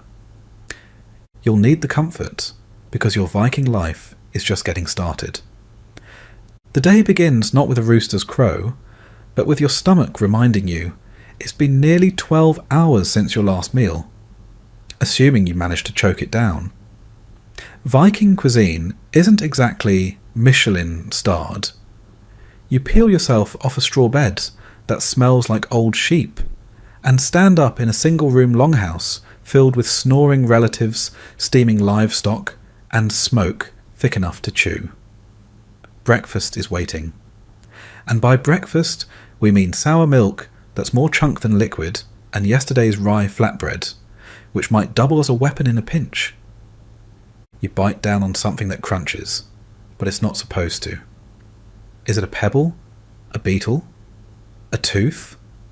Doesn't matter. You keep chewing. Food is food, and your options are limited. If it's summer, maybe there's fresh goat cheese. If it's winter, you're praying that mouldy barrel of dried herring doesn't kill you before the cold does. Historians still debate how often Vikings ate meat, despite popular belief that they lived on steaks and ale. The truth is, meat was a luxury, not a lifestyle. Most of your meals are porridge, broth, or fermented horror. Bark bread, yes, literal tree bark mixed with grain, isn't a famine food. It's a seasonal favourite when the grain runs out. You chew like your life depends on it, because it does. There's also ale on the table, but don't get excited. It's weak, cloudy, and served lukewarm from a wooden bucket. But it's safer than water, which often shares a source with your neighbour's latrine trench. Hydration is a gamble, so you sip the lukewarm barley water and try not to think about what's floating in it. Then there are the uninvited guests. Parasites are part of the Viking food chain, specifically the part that lives in your gut.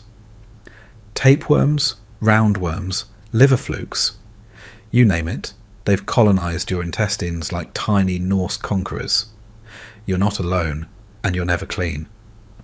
One archaeological study even found human coprolites, that's fossilized feces by the way, containing parasite eggs from fish, pigs and humans all in the same turd.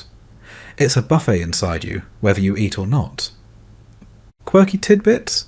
Vikings used burnt animal bones as seasoning. That's right. You're sprinkling ash on your porridge because salt is rare, expensive, and hoarded like gold. If you want flavour, you better enjoy essence of yesterday's fire pit.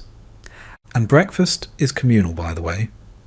You're sitting shoulder to shoulder with relatives who haven't bathed in weeks, elbow deep in a wooden pot, each trying to eat around the occasional rat that dives in for a taste. No one talks much. Words are rationed like grain. And besides, your mouth's busy doing damage control on something that tastes suspiciously like boiled sock. But you eat it. All of it. Because you need strength to face a day of fieldwork, chopping, hauling, fixing roofs, or possibly preparing for a raid. Hunger is a loyal companion, and you've learned to ignore its claws. You finish your meal with a hiccup of regret and a silent prayer to Thor to keep the bread down. You might be about to die in a swamp later today, but at least you won't die hungry. Probably. You'd think living in a frozen swamp full of angry gods and undercooked fish would earn you a bit of luxury, like maybe a bath or a shirt that doesn't itch like betrayal. But no. Hygiene in Viking society is more of a folklore concept than a daily reality. You start your morning routine by scratching. Everywhere.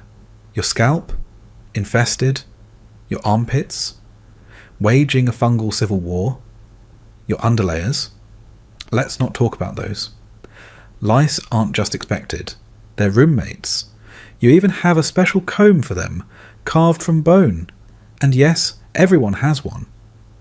In fact, archaeologists have found more Viking lice combs than actual weapons, which says a lot. Vikings did bathe more often than their European neighbours, once a week, if water wasn't frozen solid. They called Saturday laundering day, or laugardager, but don't imagine spa robes and scented oils. It's more like sitting in lukewarm bog water while your cousin hurls cold buckets at your back and mocks your body hair. You wash with ash soap, which feels like rubbing sandpaper and disappointment into your skin. It doesn't help that your only towel is probably shared with 3 other people and smells like someone dried smoked fish with it. Now for your bathroom. There's no room, of course, just a pit in the ground, surrounded by planks. Maybe behind the longhouse if you're lucky. If you're not lucky, it's just the woods. Toilet paper? That's adorable. Try moss or snow. You pick the least painful option and hope a curious goat doesn't make eye contact.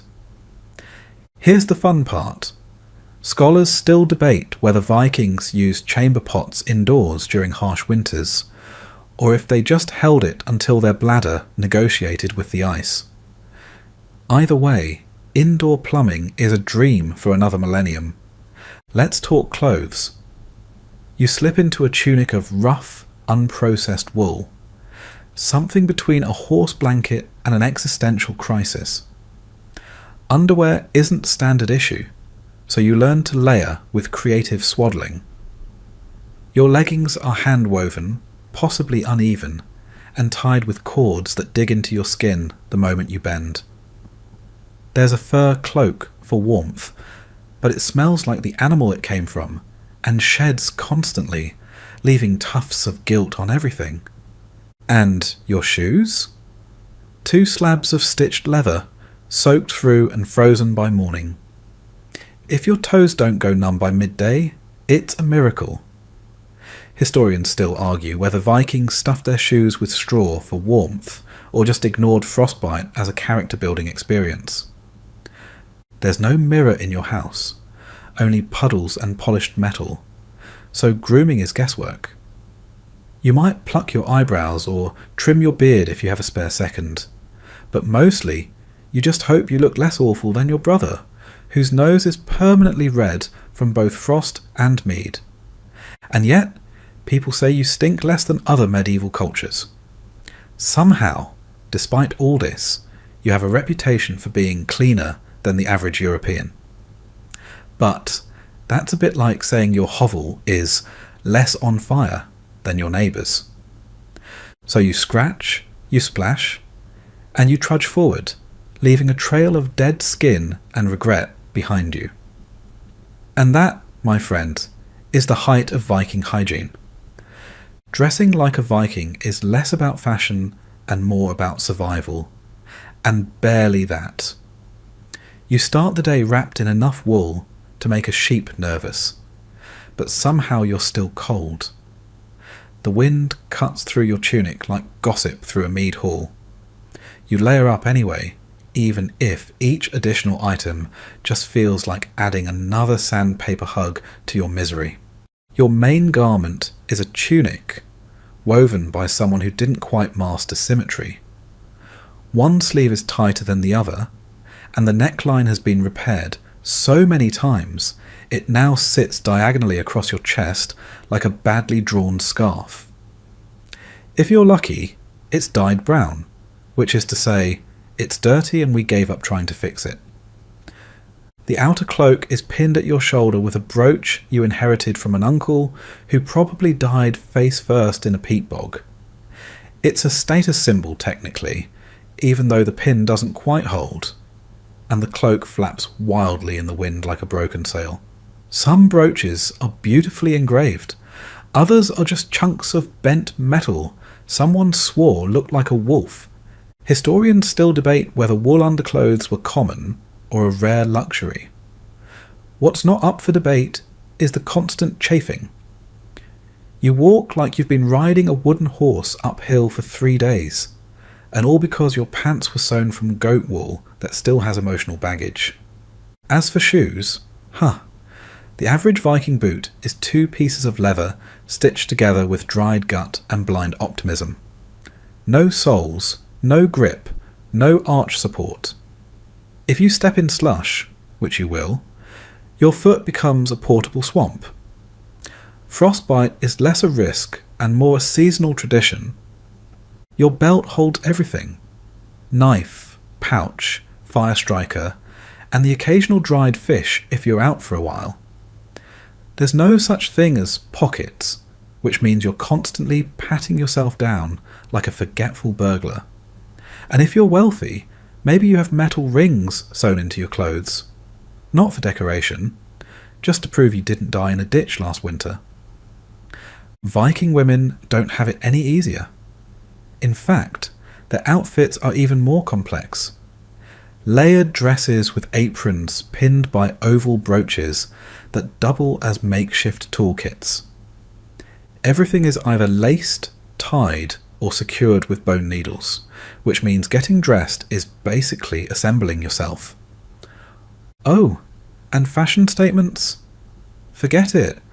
You're not making one. If your clothes are too nice, people assume you're trying too hard. If they're too ragged, they think you've already died once. The best you can hope for is vaguely functional. Quirky detail? Vikings sometimes dyed their clothes with crushed insects or fermented urine to get the right shade. So yes, you're wearing what's essentially a bug and pea sweater. Smells about as good as it sounds.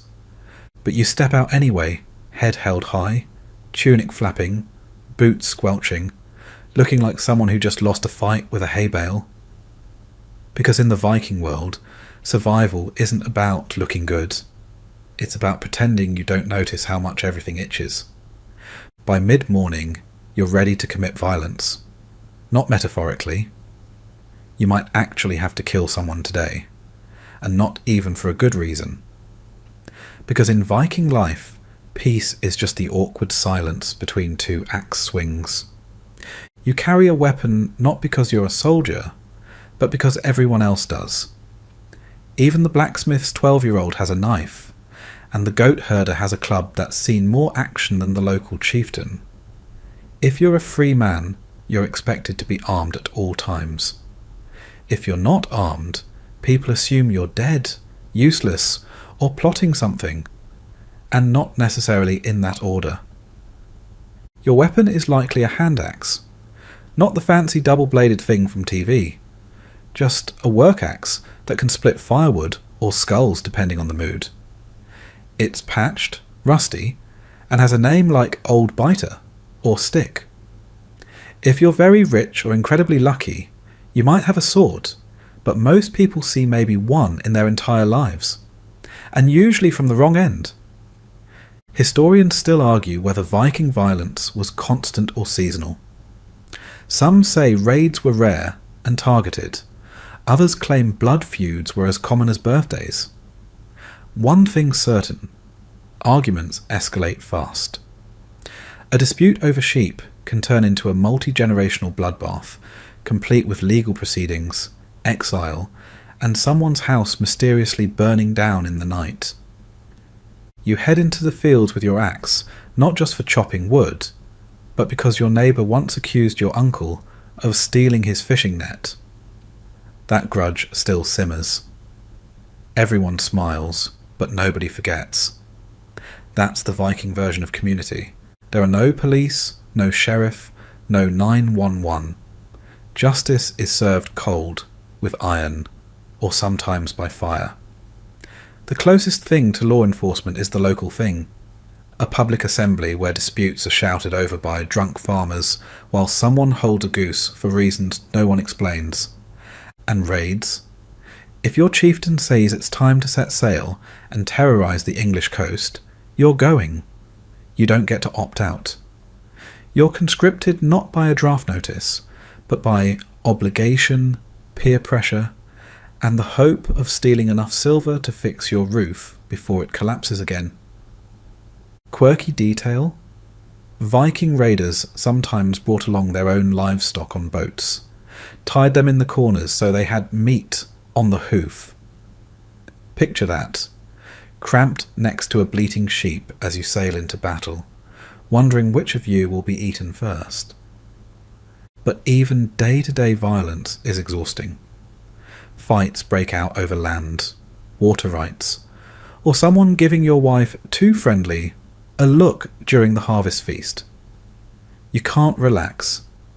You can't let your guard down. Because the moment you do, you're a story someone tells about how he forgot his axe that day. So you carry it, always. Not because you want to fight, but because if you don't, you're already losing. If you think your home life offers relief from the daily grind of public frostbite and petty violence, sorry. Being a Viking at home is like working on a sinking ship, but with more chores and louder livestock. Your longhouse is not a sanctuary. It's a crowded, smoky barn disguised as a home. You share it with your parents, siblings, grandparents, and depending on your marital status, your new spouse and a disapproving mother. Oh, and at least a few goats. There's one room, one fire pit, zero privacy. You're never alone, except in your head. And even that's a shared space during winter. From childhood, you're expected to work. No charming coming-of-age story. No gap years. At 5, you're hauling firewood. At 8, you're cleaning out animal pens. By 12, you're fully trained in grain grinding, tool mending, and existential dread. School, that's adorable. Your education consists of whatever you can overhear between arguments and livestock grunts. Historians still argue whether Viking children had playtime, or if the concept is just a modern projection. But let's be honest, if there was any free time, It was probably spent trying to stay warm or watching older siblings get smacked for not staying warm fast enough. Family structure is brutally practical. Marriages are arranged to strengthen alliances, not because you have butterflies in your tunic. Love might grow eventually, like moss on your boots, but more often it's just tolerated cohabitation with occasional teamwork during goat births. You don't choose your spouse so much as negotiate them. Dowries and bride prices are haggled like livestock deals. She's strong, fertile, and only mildly cursed. Sold. And once you're married, hope you like in-laws. They don't leave. Extended family is the default setting. You wake up to your father-in-law snoring 2 feet away, your toddler stepping on your face, and someone else's child screaming because a chicken pecked their finger again. You work together, eat together, fight together, and, when the mead hits hard enough, you cry together, but quietly. Emotional outbursts are reserved for funerals and berserker frenzies. Everything else? You stuff it deep into your rune-inscribed soul. Quirky tidbit? Vikings sometimes settled family disputes by competitive poetry. That's right. Your dad might have challenged your uncle to a savage verse-off instead of a duel. Insults in iambic. Petty in prose. But mostly, home life is just exhausting. Your days are filled with ploughing, milking, repairing everything that breaks, which is everything, and teaching your own kids how to survive in a world that keeps trying to kill them with weather, wolves, and extremely questionable cheese. There's no me time. There's fix the roof time. Stir the stew before it crusts over time. Repack the thatching so it stops raining inside again time. The closest you get to leisure is sitting near the hearth while everyone else yells about the goat that escaped. Again? So when people say home is where the heart is, remember, in Viking life, it's also where the smoke is, the goats are, and your last nerve goes to die. The gods are always watching, or judging, or both. You don't get to have personal beliefs in Viking society. You inherit them, along with your grandmother's wool cloak and your father's debt. Your spiritual life is less inner peace, and more how many animals can we sacrifice before the fjord floods again. Your day is woven with tiny rituals and big anxieties. You wake up, mutter a thanks to Thor if your hut didn't collapse, and try to interpret whether the weird crow circling overhead means you're doomed, blessed, or just being mocked by nature. Spoiler, it's probably the third one. Viking religion isn't feel-good mythology. It's a terrifying chaos of moody gods, cryptic prophecies, and the creeping certainty that fate, word, already hates you. Odin, the All-Father, gave up an eye for wisdom, which sounds noble, until you realise he also sends ravens to spy on you, and might curse your entire bloodline for insulting his poetry. Historians still argue whether the Norse gods were worshipped out of fear or respect. Honestly, probably both. You pray to Thor because he protects farmers. You sacrifice to Freya for a good harvest. But you never relax around them. You don't talk casually about Loki unless you're prepared for a goat to spontaneously explode nearby. And the sacrifices, oh boy. A good ritual might involve a chicken, or a goat if times are generous. A great ritual might involve a horse. You slit its throat, collect the blood, and sprinkle it on the walls, statues, and yourself. The smell is unforgettable. It clings. It haunts. But you do it because if the gods are displeased, they don't send plagues. They just let your crops rot and your child break an ankle in the snow. The runes are no help either. Sure, you can carve them into bone or wood and ask them questions, but their answers are maddeningly vague. Beware the path of many feet. What does that mean? Geese? Raiders? A really bad parade? Viking dreams aren't private either.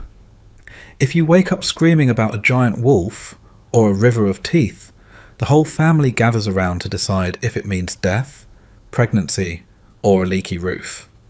Dreams are treated like divine emails, badly formatted but always urgent. And if something really goes wrong, like, say, your house burns down or your goats vanish overnight, people don't ask what happened. They ask who cursed you. A jealous neighbour. A wandering seer. That old man with one eye who mumbled something weird and walked into the woods backwards. Quirky detail. Viking sorcerers, cedar workers, sometimes wore cross-gender clothing and used staffs to weave fate. That's right, your local magic consultant might be a man in a dress waving a stick, while everyone nervously pretends this is fine. You live in a world where your next cold could be a curse, your dreams are omens, and every thunderclap might be Thor giving you side-eye. Faith isn't a comfort, it's a negotiation. One where the gods hold all the cards, and you're just trying not to get smited before dinner. So you pray, you whisper to the wind, you kiss your charms, and you hope the gods aren't bored today, because bored gods are the most dangerous of all. Now we drift into the part of your Viking life that really tests your commitment to suffering, the sea voyage. The moment someone shouts that the ships are ready, you pretend to be excited. Everyone else is yelling about glory and silver and making terrified monks wet themselves. You? You're mostly thinking about how easily you vomit. Your longboat is a marvel of engineering if you're a 10th century shipwright. If you're a human being, it's a glorified wooden canoe with a dragon's head on the front and absolutely zero consideration for comfort. There are no seats. You sit on a chest, your own, if you're lucky, someone else's sweaty leftovers if you're not. No shade, no cover, just 40 stinking men packed tighter than smoked herring. You row for hours, sometimes for days. Sunburn on your left side, frostbite on your right. You row through rain, through mist, through the kind of fog that whispers things like maybe the gods have abandoned you. And when the wind picks up, you still row, because steering a longship is like arguing with a very stubborn log. Historians still argue whether most Vikings were full-time raiders or just bored farmers with boats. Either way, you're here now, on a creaking hull in the middle of a churning sea, wondering if that last gulp of sour ale was a tactical error. The smell is biblical. Wet fur, seaweed, old meat, and men who haven't bathed since last month's funeral. There are no toilet breaks. If you need to relieve yourself, you lean over the side and hope the ship doesn't lurch. One misstep and you're swimming with eels. The only warmth comes from your own body heat and the guy sitting way too close. Oh, and seasickness. You develop a relationship with it. You name it. It becomes a companion. You throw up, cry quietly into your reindeer cloak, and then row some more. You sleep sitting up. If you sleep at all. The ocean rocks you like an angry cradle, and the rats gnaw holes in your provisions while you dream of dry land that probably doesn't exist. Sometimes, the crew sings, it's not cheerful, it's not even in tune. It's just a dull chant about dead heroes, giant wolves, and getting home before winter eats your children. But it keeps your hands moving. Quirky detail. Some Vikings believed sea monsters waited just below the surface, ready to drag down unlucky ships. So if something bumps the hull, say a log or a fish, you hold your breath and pray it's not Jörmungandr, the world serpent. And if it is, well, you hope you die fast. When you finally spot land, you cheer, until you realise there's no harbour. You're going to beach the ship like a wounded whale and jump into freezing knee-deep water, dragging everything you own through surf, rocks, and the occasional jellyfish. And this is the good part of the raid, because next comes the fighting, the looting, and maybe, if you're unlucky, being shot in the eye with an English arrow forged by someone who thought Viking repellent should be a trade. But for now, you row. You row because if you stop, someone will shout at you. Or worse, sing another verse of that awful funeral chant. So you lean into it. Salt spray in your mouth, ache in your spine, one seagull staring at you like it knows you won't make it home. Welcome to the open sea. You wanted adventure. You got back pain and trench foot instead. Land at last, but don't get too excited, you're not here to sightsee. The longboat crunches onto some miserable beach, and within minutes the chaos begins. Your job now? Kill strangers, steal their valuables, and ideally not die in the mud while someone you've never met hollers in a language you don't understand. The stories make it sound glorious. Thunderous charges, clashing swords, blood spraying artistically against the sky. In reality, Viking battles are short, sloppy and terrifying. You don't heroically duel anyone. You swing your axe, you pray it hits something that bleeds, and you hope you don't trip on a root and get stabbed in the spleen by a teenager with a pointy stick. And you're not even one of the warriors in the front line. Unless you're some noble's favourite, or blessed by Thor himself, you're the guy behind the guy with the sword. The bait, the distraction, the one who gets shot in the leg, while someone else shouts about honour and flings a spear in the general direction of an enemy. Historians still argue how organised Viking raids were. Some claim they used tight shield formations and coordinated attacks. Others say it was more like everyone yell and hope for the best. Judging by your current experience, it's the second one. Armour? You don't have any.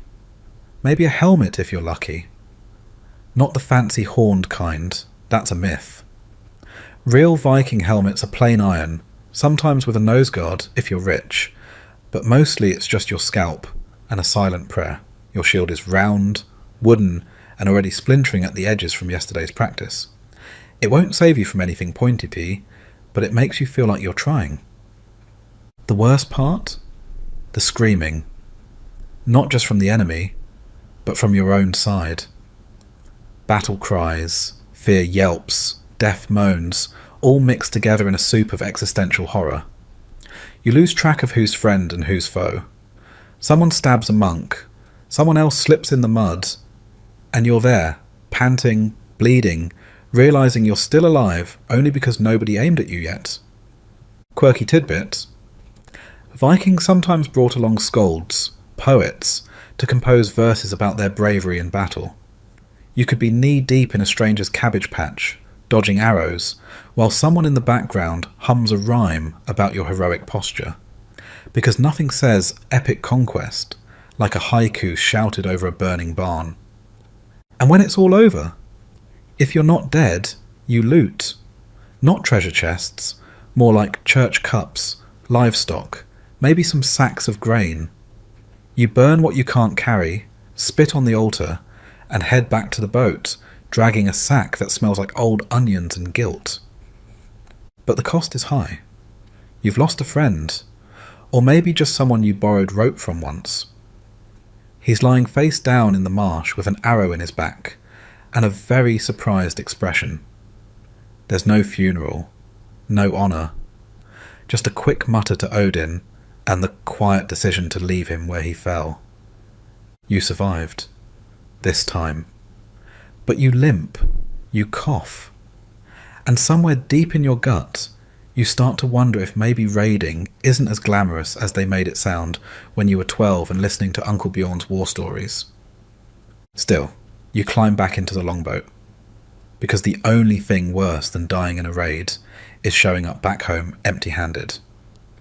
You return home not as a conquering hero, but as a barely stitched together mess of bruises, calluses, and mild emotional collapse.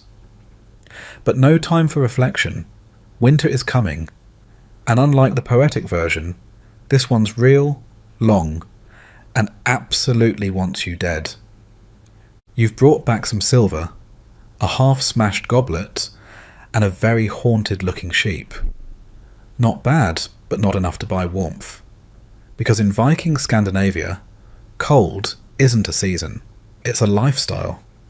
Your longhouse is about as windproof as a wicker basket, and you can already feel your fingers considering frostbite as a permanent exit strategy.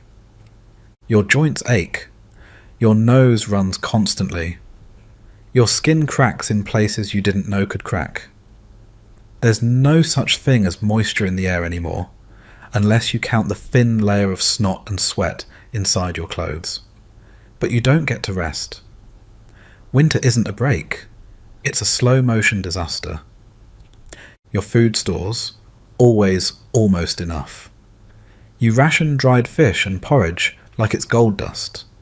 You eat things you wouldn't feed a dog, and then you eat the dog. Parasites don't even die off in winter. They just get sluggish and start biting you slower. And then there's leprosy, or dysentery, or maybe just a cough that ends in death. Historians still argue which diseases were most prevalent in Viking settlements, but one thing is clear: illness wasn't rare. It was part of the family. You give it a name, you tuck it in at night. Medical treatment is rudimentary at best. Got an infected wound from that English arrow? Burn it. Or apply moss. Or maybe ask the village wise woman to chant over it while painting your chest with goose fat. Whether it works or not depends on your luck, your ancestors, and possibly your posture during the ritual. Quirky fact: some Vikings believed diseases were caused by angry spirits or elves shooting invisible arrows. The cure? You guessed it, more chanting. Sometimes with iron scissors hung over the bed to confuse the elves. So now you're coughing blood and sleeping under medieval wind chimes. There's also winter hands, a charming condition where your fingers swell, crack open, and sometimes freeze stiff. You wrap them in wool, kiss your amulets, and keep chopping firewood because no one else is going to do it. And if you lose a toe or two, walk it off, literally. Limping is the new normal. To keep spirits up, people sing, carve runes, or tell stories by the fire. Not happy ones. Stories about frost giants, sea monsters, and gods who betray you just because they're bored. Comforting stuff. And of course, someone always dies. A cousin, a baby, a goat, you name it. Death in winter isn't dramatic. It's quiet. A wheeze, a slump, a long silence. No one has time to mourn properly because the roof is leaking again and the stew needs stirring. So you keep moving. Keep eating, if there's food. Keep praying, if the gods are listening. And mostly, you just endure. Because winter doesn't kill quickly. It wears you down, flake by flake, sneeze by sneeze, until you're not sure if spring is real or just a fever dream someone once carved into a bone. Let's take a moment to appreciate that no one had it easy in Viking life. But if you were a woman, it wasn't just hard. It was a carefully layered nightmare with domestic responsibilities, societal expectations, and occasional accusations of sorcery just to keep things spicy. You're born with a job, not a career, a job. From the moment you can walk, you're trained in weaving, cooking, child-rearing, and maintaining a household that leaks heat faster than a slashed wineskin. You don't get choices, you get chores. If you're lucky, you'll be praised for your embroidery. If you're really lucky, you won't die in childbirth by your 20s. Women in Viking society had more rights than their European counterparts, sure. They could own land, divorce their husbands, even wield a sword in rare cases. But those facts are often romanticised. Historians still argue whether this independence was widespread or limited to a few lucky farm owners with good connections and excellent posture. For most, freedom was theoretical. Your marriage isn't about romance. It's about alliances, property, and how many cows you're worth.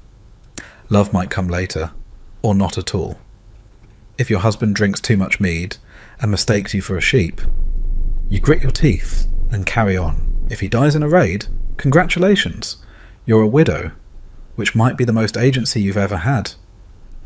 Then there's childbirth. No hospitals, no anaesthesia, just a couple of other women, a carved rune for luck, and the sheer willpower not to scream loud enough to summon every ghost in the fjord. Mortality rates are grim. For every child born, there's a chance the mother doesn't make it. If you do survive, it's back to work in a week, because the goats aren't going to milk themselves. And if you're smart, if you talk too much, know your herbs, or have a dream that accurately predicts the weather, careful. That's how you end up being whispered about as a vulva, a seeress, or worse, a witch. Quirky tidbit: some women were actually respected for this role, performing magic rites and divinations. Others, convenient scapegoats. If the crops fail, if someone dies mysteriously, guess who they start side-eyeing? The pressure to be perfect is relentless. Your house must be clean-ish, your children alive, your husband fed, your loom never idle. You are expected to be a seamstress, a healer, a food preserver, and a moral compass. And if you fail at any of those, the gods might not hear your prayers, and your entire family could be cursed. So no pressure. The best part? When you're finally old enough to relax, grey hair, creaky knees, a lifetime of sour milk, and stifled rage under your belt, your family might decide to leave you on the mountain. Historians still debate the extent of elderly abandonment, but the stories persist. If you can't contribute, some say, you'll return to nature. It's framed as a peaceful end. Sure, if you consider freezing to death while goats nibble your cloak peaceful. So yes, Viking men had it rough. Disease, raids, death by axe. But Viking women, they died doing laundry, during childbirth, or from sheer exhaustion, and they did it while being told they were the lucky ones. By now, you're probably thinking, surely the legal system offered some protection, right? Oh, sweet summer thrall. Viking law wasn't designed to protect. It was designed to entertain. The legal system is less courtroom drama and more local talent show meets blood feud bingo. Justice isn't dispensed by judges in robes. It happens at the Thing, a public assembly where free men gather to resolve disputes, settle scores, and occasionally trade goats. You stand in a muddy field while the whole community watches you try to argue that your neighbour's cow trespassed first. And you better be convincing, because if your story doesn't hold up, you might end up exiled or dead. The rules are a patchwork of local customs, oral traditions, and whatever the chieftain decided last Tuesday after 4 hornfuls of mead. Historians still argue how much of Viking law was consistently enforced versus improvised. But one thing's clear: loopholes weren't bugs, they were features. Someone steals your axe? You can demand wergild, literally man price, a financial payment based on the item's value and your social status. But what if they say you stole first? Now it's a shouting match with legal consequences. And if you insult someone in public, especially if you imply cowardice or question their parentage, prepare to fight, not in court, physically. Trials could involve oath swearing, where you and a bunch of your friends swear you're innocent and hope nobody blinks. Or there's trial by combat, where truth is determined by whoever can crack the other guy's skull first. You could also be subjected to an ordeal, like carrying a red-hot iron bar to prove your innocence. If the burns healed cleanly, the gods had spoken. If not, well, maybe you shouldn't have angered the elves. Quirky legal tidbit. You could be outlawed for things as petty as stepping on a noble's cloak or throwing a fish at someone's wife during a feast. Outlawry meant anyone could kill you on sight, and they were encouraged to. You became legally dead, like a walking expired coupon. Your property, forfeit. Your home, gone. Your survival odds, worse than usual, which is saying something. And if you're the one enforcing justice, good luck. Imagine trying to collect a fine from a man with 3 axes and 0 remorse. Sometimes disputes escalated into full-blown feuds, families torching each other's barns for decades until someone finally ran out of sons. And remember, this whole mess happens in public, with shouting and booze. The thing was also a marketplace, a dating scene, and a performance venue. While you argue for your life, someone nearby is selling cheese, and someone else is composing a verse about how badly you're losing your case. Sure, Viking law had its virtues. It encouraged negotiation, fostered local governance, and occasionally prevented chaos. But mostly, it was controlled chaos. Justice wasn't blind, it was squinting into the sun, juggling knives, and hoping you didn't sneeze during your defence speech. So if you're accused of stealing a sheep, insulting someone's beard, or looking witchy, prepare yourself. Gather your oaths, polish your shield, maybe write a good poem for sympathy. Because in Viking justice, the truth matters a lot less than the spectacle. By now, you've realised that Viking life is just an endless parade of damp discomfort, and your house, the place that's supposed to offer respite, is really just a wooden coffin with chores. Your longhouse isn't cosy. It's a smoke-choked rectangle of despair where you live, sleep, eat, and slowly go blind. There is no chimney. That's not an oversight, that's the design. Smoke from the central hearth curls upward and just sort of lingers. If it gets too thick, it might squeeze out through the thatched roof or the tiny hole above the fire, but only after it's spent a good hour marinating your lungs. Everything smells like soot. Your cloak, your soup, your teeth. Eyes water constantly. You cough until you invent new sounds. Children stumble around with the red-eyed gaze of tiny witches. Historians still argue whether this indoor smoke exposure shortened life expectancy, but they all agree it probably made everyone cranky.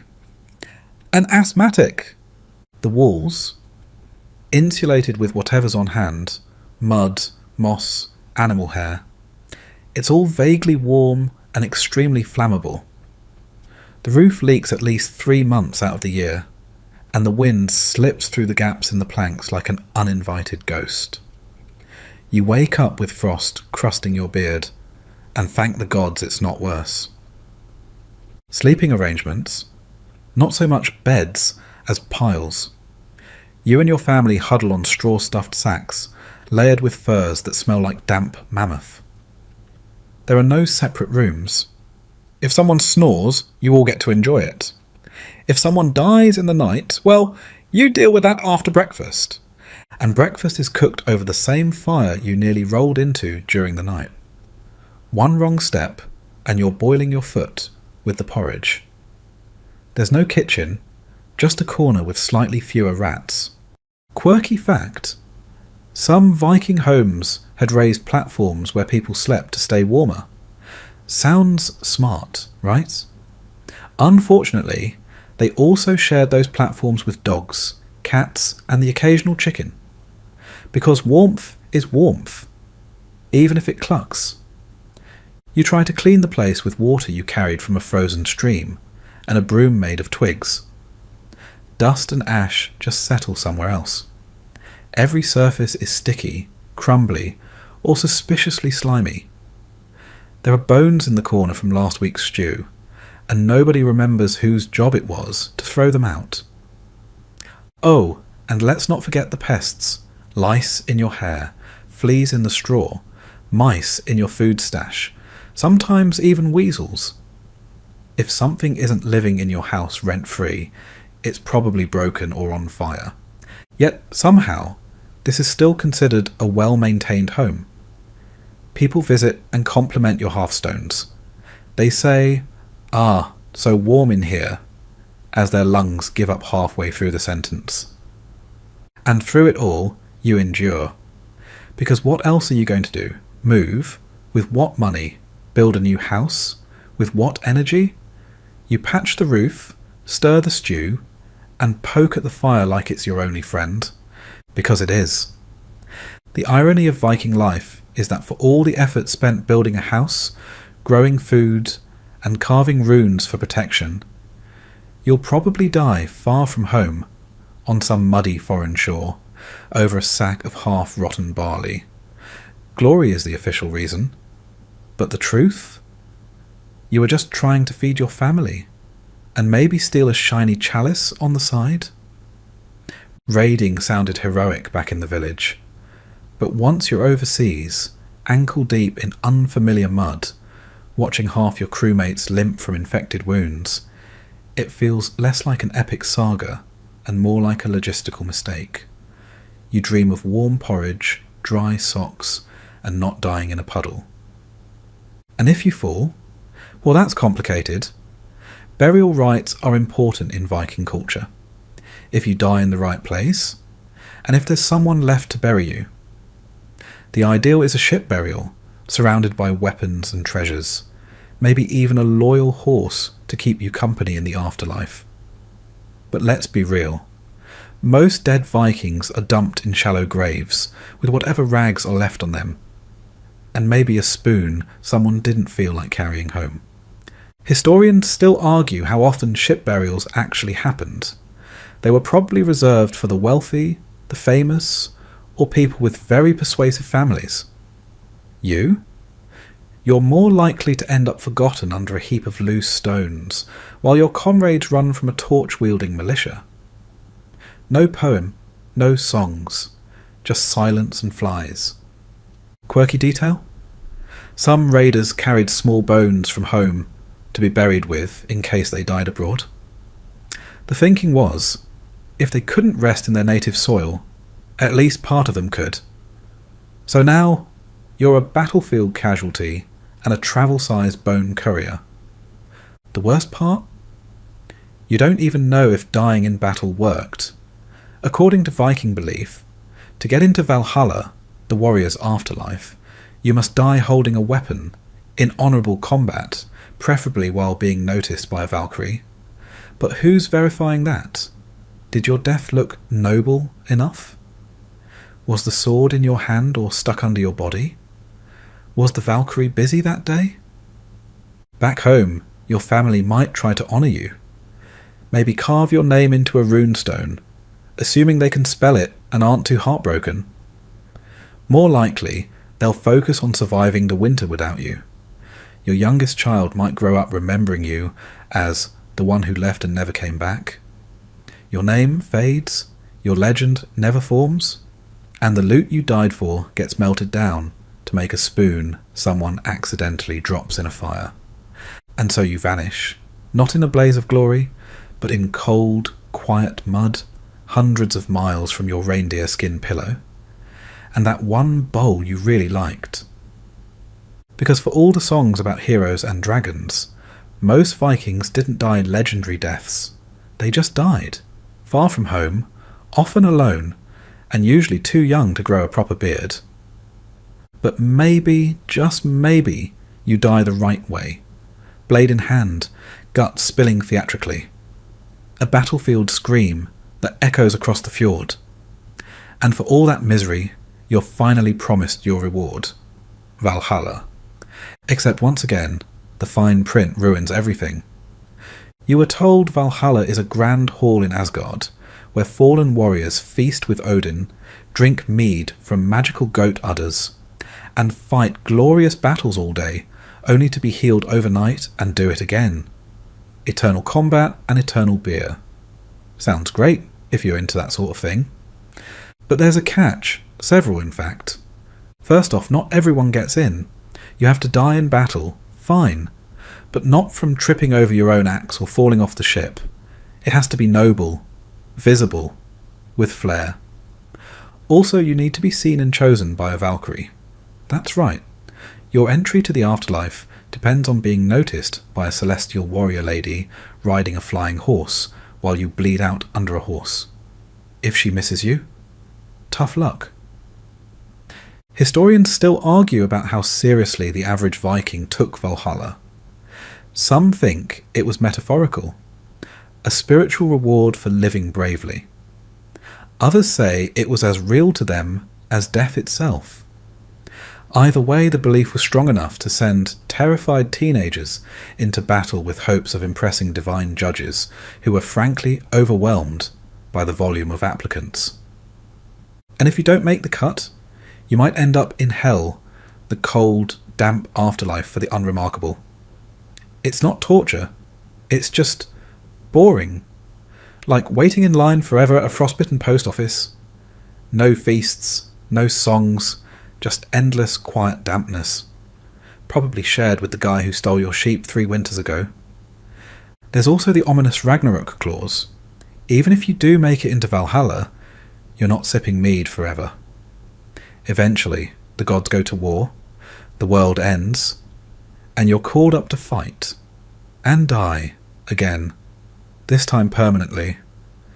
So even in the best case scenario, the Viking afterlife is a temporary gig with a bad severance package.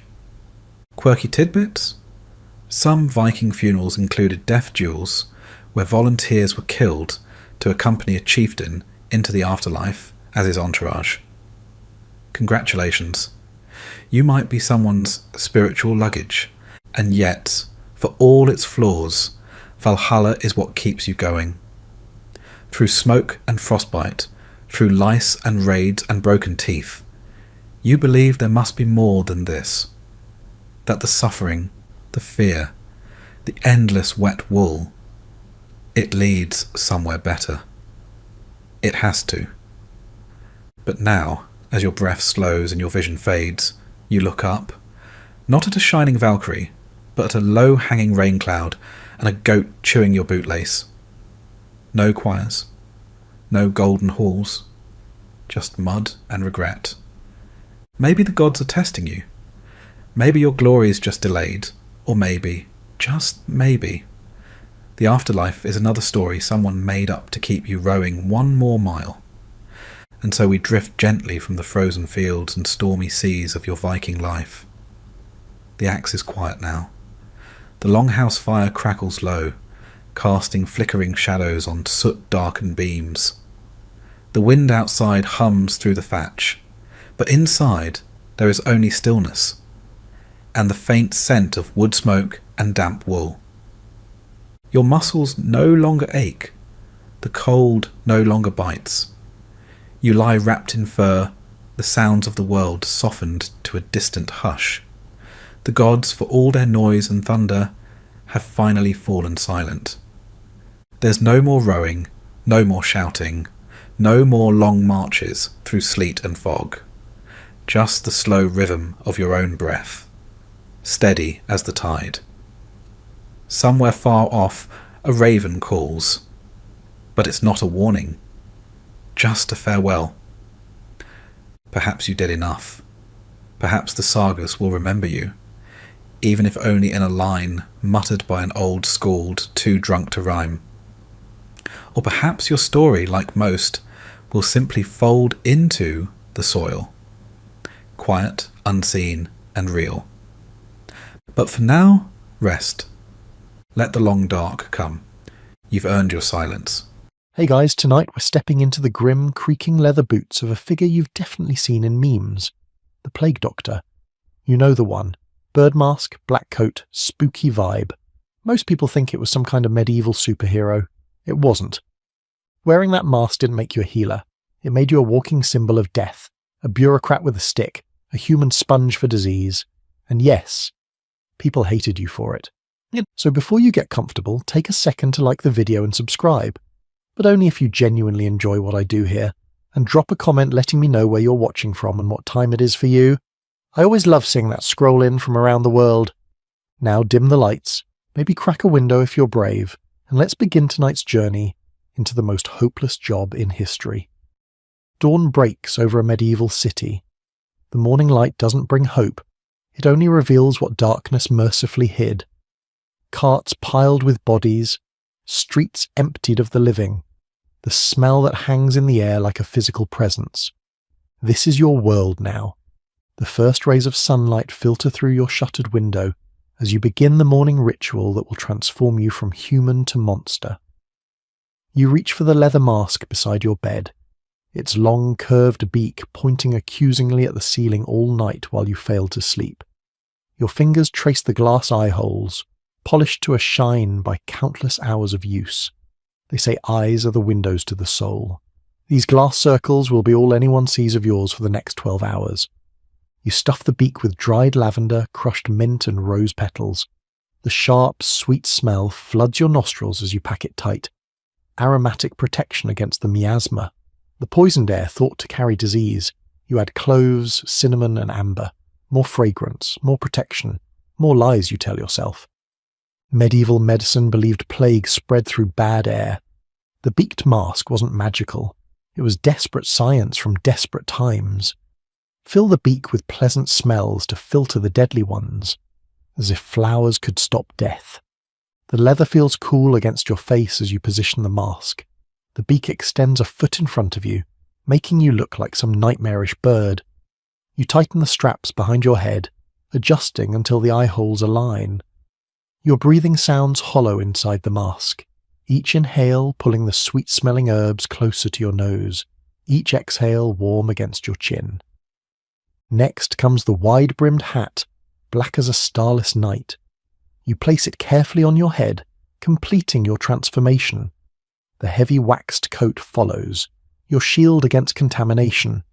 You button it from neck to knee, each closure another barrier between you and the plague. The gloves come last, stiff leather that makes your fingers clumsy. Tools of your useless trade will be harder to handle today, but that hardly matters.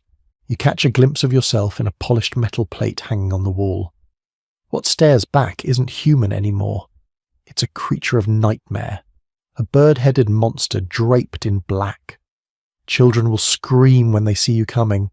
Adults will cross themselves and hurry past.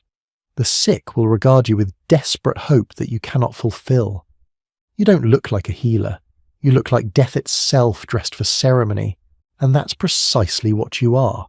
Not a doctor, a harbinger, not a saviour, a recorder of the dying. Your presence in a household doesn't mean help has arrived. It means the end is near enough to document.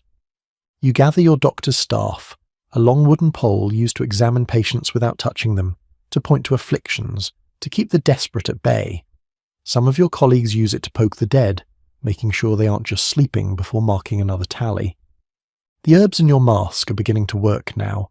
Your world smells of gardens and spices rather than rot and sickness. It's a small mercy that won't last. By midday, the stench of death will penetrate even this fragrant barrier. By evening, you'll barely notice anymore. You step toward the door, your movements stiff and ceremonial in your protective costume. The outfit wasn't designed for comfort or mobility. It was designed to create distance between you and the infected, between you and your own humanity. You look like a monster, and you smell like rotting hope. But the outfit serves another purpose too. When the townspeople see you, they don't see a neighbour or a friend. They see the plague-given form. Their fear and hatred aren't directed at you personally, but at what you represent. It's easier that way, for them and for you. With one last deep breath of herbal protection, you open the door and step into the sick city. Another day of death begins.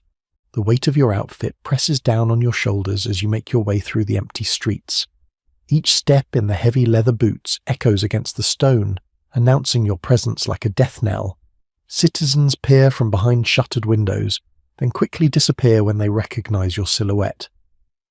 Your first stop is the town hall, where a somber clerk awaits. He avoids looking directly at your beaked face as he hands you a ledger and the list of houses to visit today. His hands shake slightly as he passes you a fresh quill and small bottle of ink. Record the dead. Note the sick. That is your primary duty. The truth is, behind this mask, you're not a doctor. Not really. The streets are nearly abandoned as you continue your journey. Your bird-like shadow stretches before you, a dark prophecy creeping across cobblestones. In times before the plague, you were a scribe, someone who could read and write in a world where most could not. Your qualification for this position of plague doctor was simply that you could record names in a book and were not afraid of blood, or at least that is what you told them. The fear came later, after you saw what the disease could do. Medieval cities were desperate for anyone willing to enter the plague-stricken homes. Real physicians, those trained at universities in Padua or Montpellier, had either fled to the countryside to attend wealthy patrons or succumbed to the disease themselves. Those who remained charged fees so exorbitant that only the richest could afford their services. The common people were left to suffer and die without care. So cities hired whoever they could find. Barbers accustomed to bloodletting, apothecaries with rudimentary knowledge of herbs, failed medical students, and even clergy who felt called to provide comfort to the dying.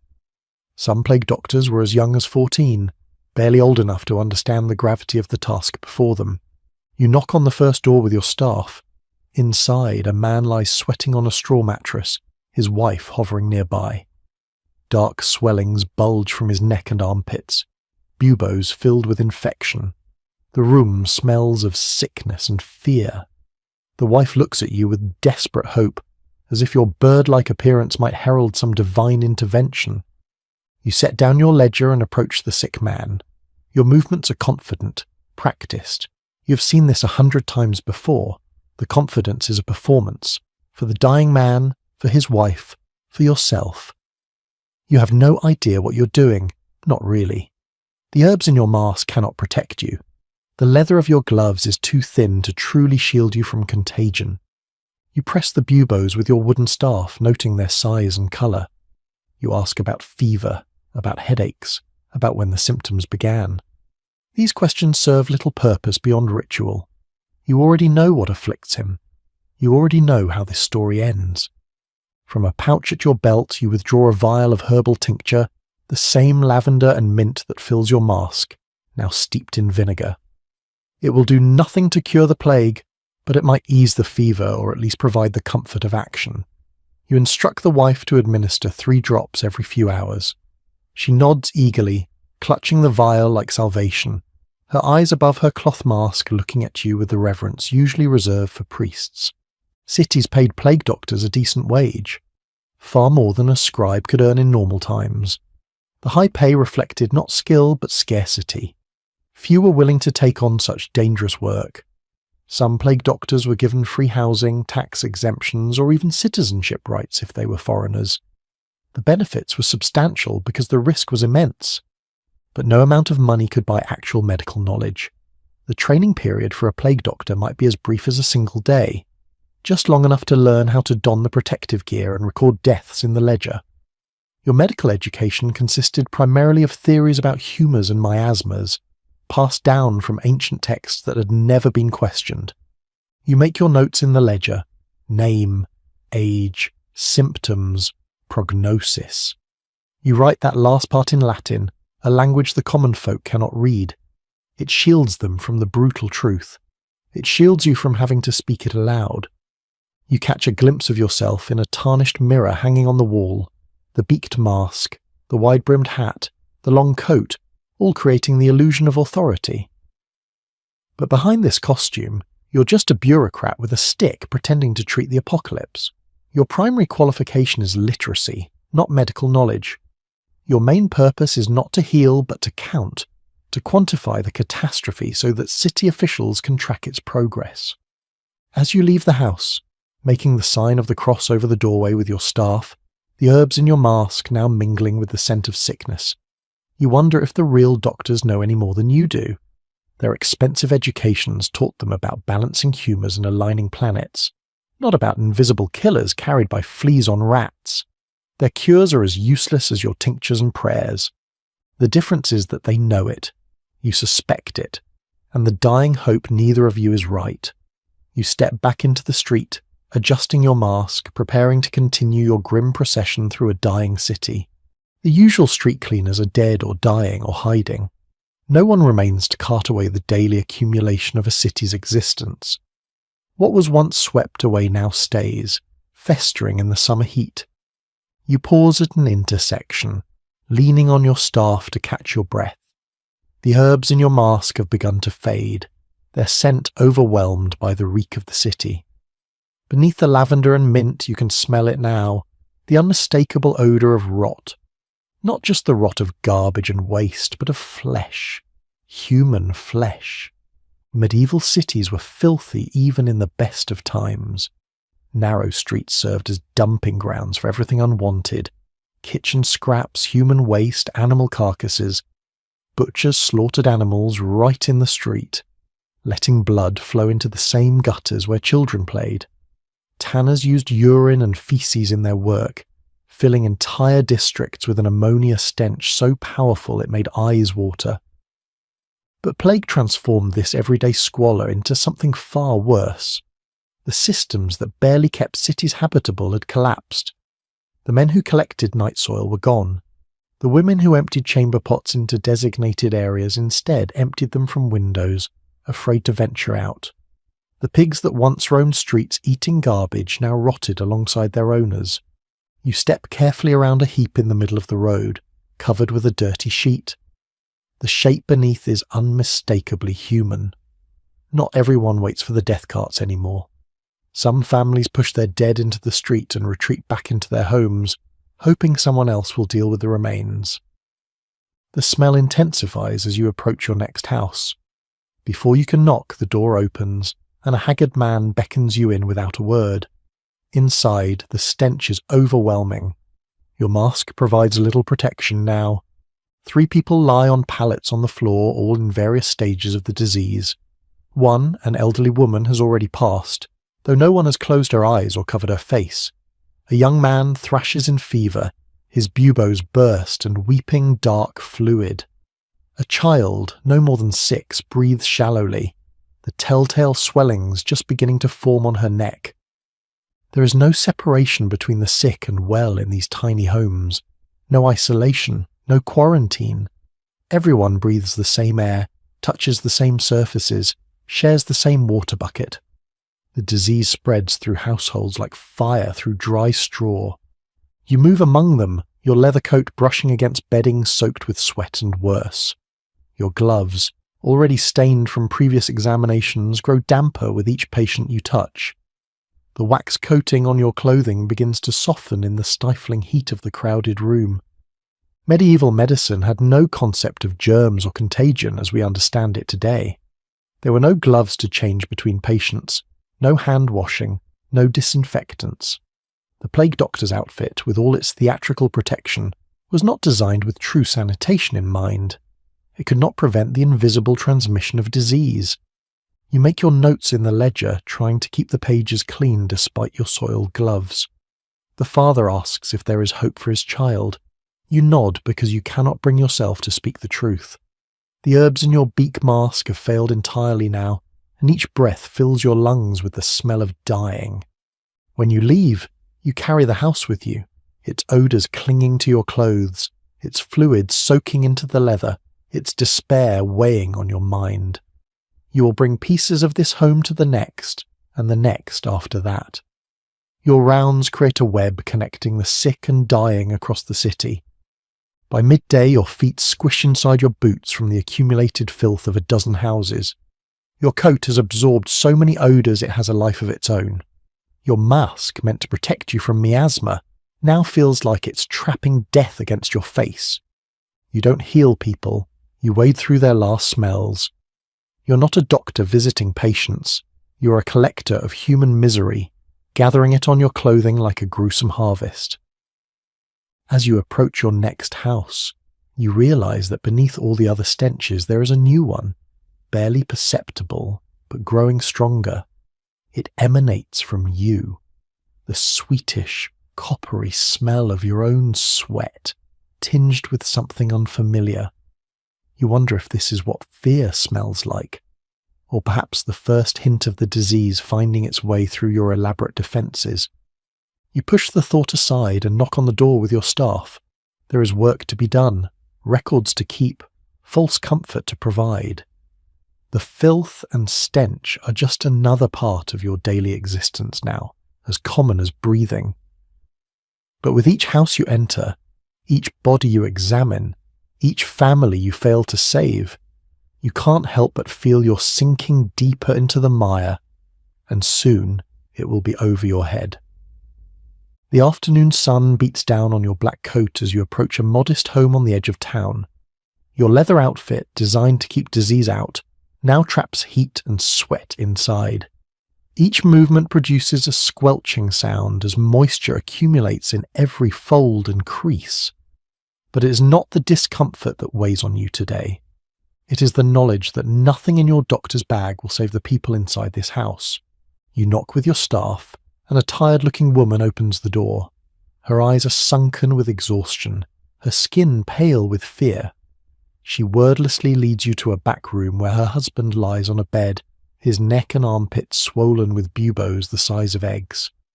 Two small children sit in the corner, watching with wide eyes as you approach their father. You set down your bag and begin your practiced routine. First, you examine the buboes with your staff, pressing gently against the swollen lymph nodes. The man winces, tears forming at the corners of his eyes. You've seen these black swellings hundreds of times now. They are death made visible beneath the skin. Medieval plague treatments were based on medical theories dating back to ancient Greece and Rome. Physicians believed that health depended on the balance of 4 bodily fluids called humours: blood, phlegm, yellow bile, and black bile. Disease resulted from an imbalance of these humours, which could be corrected by removing the excess fluid. You reach into your bag and remove a set of brass cups and a small torch. Cupping therapy, creating suction against the skin to draw out bad humours, was a common treatment for almost any ailment. You heat each cup and place it on the man's back, watching as the skin rises into the vacuum. The cups leave angry red circles when removed, but the buboes remain unchanged. Next, you take out a narrow blade and a collection bowl. The wife turns away, unable to watch what comes next. You select a vein in the man's arm, as far from the buboes as possible, and make a precise incision. Blood flows into the bowl, too dark, too thick. The bloodletting is meant to restore balance, to drain away the sickness. But you have performed this ritual countless times and never once seen it cure the plague. Some of your fellow plague doctors have more elaborate methods. They lance the buboes directly, releasing a putrid mixture of blood, pus, and lymph. Others apply leeches to draw out smaller amounts of blood over longer periods. The more educated physicians prescribe complex herbal remedies containing dozens of ingredients: powdered emerald, unicorn horn, actually narwhal tusk, or even crushed Egyptian mummy. The wealthy pay fortunes for these exotic treatments. The poor make do with onions, garlic, and pigeon droppings applied directly to the swellings. None of it works. Not for the rich, not for the poor, not for anyone. You bind the man's arm and move on to the next treatment. From your bag, you remove a small clay pot of ointment made from goose fat mixed with herbs. You instruct the wife to apply it to the buboes thrice daily. The ointment might ease the pain slightly, but it will not stop the disease's progression. The husband asks how long he has. An honest answer would be 3 days, perhaps 4. Instead, you speak of recovery and strength, and fighting the illness. Your words are as useless as your treatments, but they are all you have to offer. The children still watch from the corner, their faces showing neither hope nor understanding. You wonder if they too will soon develop symptoms. You wonder if the wife has already been infected. You wonder if you yourself are carrying the disease home each night. Before leaving, you write a prescription on a small slip of parchment. The writing is intentionally elaborate, with flourishes and Latin abbreviations that few could decipher. It calls for a tincture of rosemary and wine, with prayers to be said at sunset and sunrise. The complexity of the prescription gives it an air of legitimacy, of medical authority. But the truth is simpler. Nothing prescribed on that parchment will save this man. As you prepare to leave, you advise the family on preventative measures. Clean the house with vinegar, burn juniper branches to purify the air. Avoid melancholy thoughts, as they make the body susceptible to illness. These recommendations come from the same medical texts that suggest rubbing a live chicken against buboes to draw out poison. Some of your colleagues recommend more extreme measures. Avoid bathing, as it opens the pores to disease. Sit close to hot fires, even in summer, to burn away the miasma. Consume your own urine mixed with molasses as a protective tonic. Wear a dead toad around your neck to absorb the poison from the air. You're not curing anyone. You're just part of the ritual before death. Outside, you make a mark on the doorpost, a record for the city officials tracking the spread of disease. It joins dozens of similar marks throughout the neighborhood. Your official duty is fulfilled. Another household counted in the ledger of plague. The sun is lower now, casting long shadows across the street. You have 3 more houses to visit before darkness falls, 3 more families to treat with useless remedies, 3 more false promises to make. With each failed treatment, something inside you hardens. The gap between what you pretend to do and what you can actually accomplish grows wider. You're a performer in a macabre play, going through motions that mean nothing while people die all around you. Yet you continue, house after house, day after day. Because even useless rituals provide comfort to the dying. Even false hope is better than none at all. And because there is nothing else to be done but wait for the plague to burn itself out, consuming every third person in its path. You adjust your mask, its beak pointing forward like an accusation, and move toward the next house on your list. The sun begins its descent toward the horizon as you make your way through the streets. Shadows grow longer, stretching like dark fingers across the cobblestones. You move more briskly now, aware that you need to complete your rounds before nightfall. Darkness brings dangers even plague doctors fear. A woman spots you from her doorway.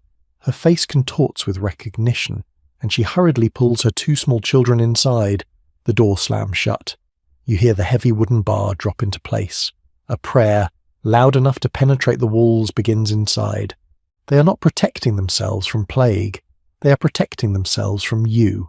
Your black silhouette has become synonymous with death in this city. When people see your beaked mask and wide-brimmed hat, they do not think of healing or comfort.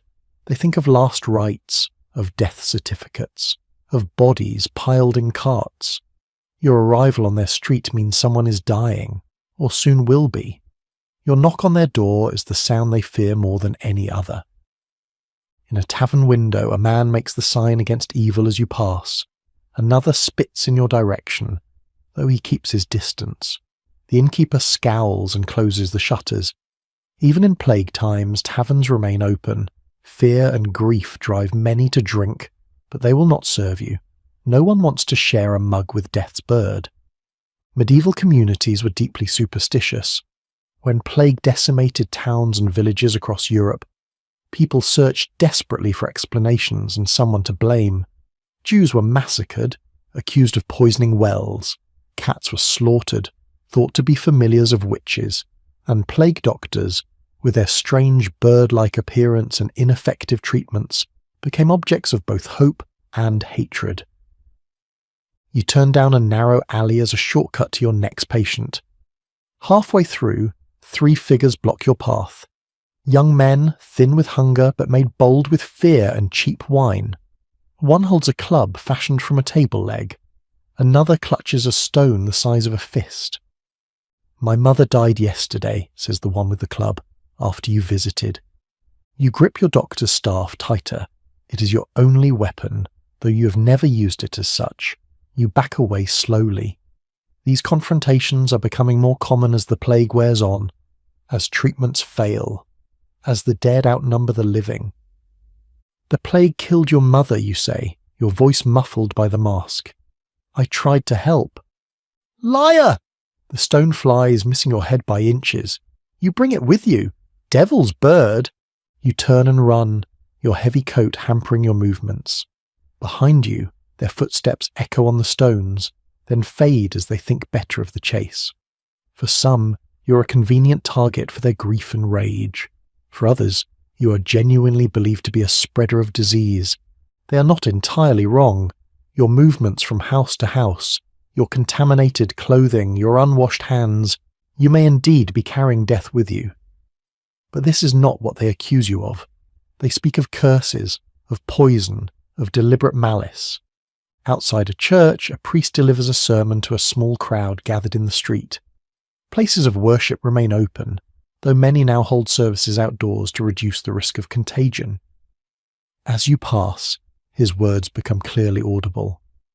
And these physicians, if we can call them such, move among us like the very angels of death, their visage a mockery of God's creatures, their treatments ineffective, their presence an omen.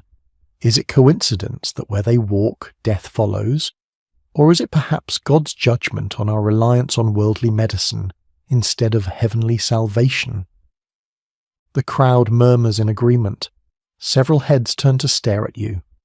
The priest meets your gaze through the glass eyes of your mask, his expression one of barely concealed contempt. He makes the sign of the cross not as a blessing but as protection against evil. Clergy and plague doctors maintained an uneasy relationship throughout the pandemic. While some priests worked alongside physicians, others saw medical practitioners as competitors for the souls of the dying. When prayers failed as consistently as medical treatments, blame fell on whichever authority figure was most convenient. You slip away before the sermon can incite action. Your next visit is to a wealthy merchant's home near the town centre. Here at least you might expect a different reception. The educated classes generally place more faith in medicine than superstition. But when you arrive, a servant meets you at the gate rather than the door. He hands you a purse of coins and a letter. The merchant has decided to employ another physician, one who studied at Padua, and claims a special remedy imported from Constantinople. Your services are no longer required. It is not the first time you have been dismissed in favour of a more promising doctor. The wealthy have the luxury of hope, of believing that somewhere, someone has found an effective cure. They can afford to chase that hope from one physician to another. The poor have only you, with your city salary and your useless treatments. As you pocket the coins, a small crowd gathers across the street. They watch you silently, their faces hostile. A child begins to chant, a sing-song rhyme that has become popular in recent weeks. Beaked and black, plague on his back, where he stops the living drop, count the dead in his track. The adults do not silence the child, some join in. You are supposed to save the sick, but even the healthy fear you. Your attempts to offer comfort are met with suspicion, your medical authority undermined by consistent failure. Each day, as the death toll rises, the hatred grows stronger. You are the face of the plague, the embodiment of their suffering. Night is falling quickly now. You should return home, to your empty rooms where no one will shy away from your approach, or spit as you pass. But you have one more house on your list, one more family counting the hours until you arrive.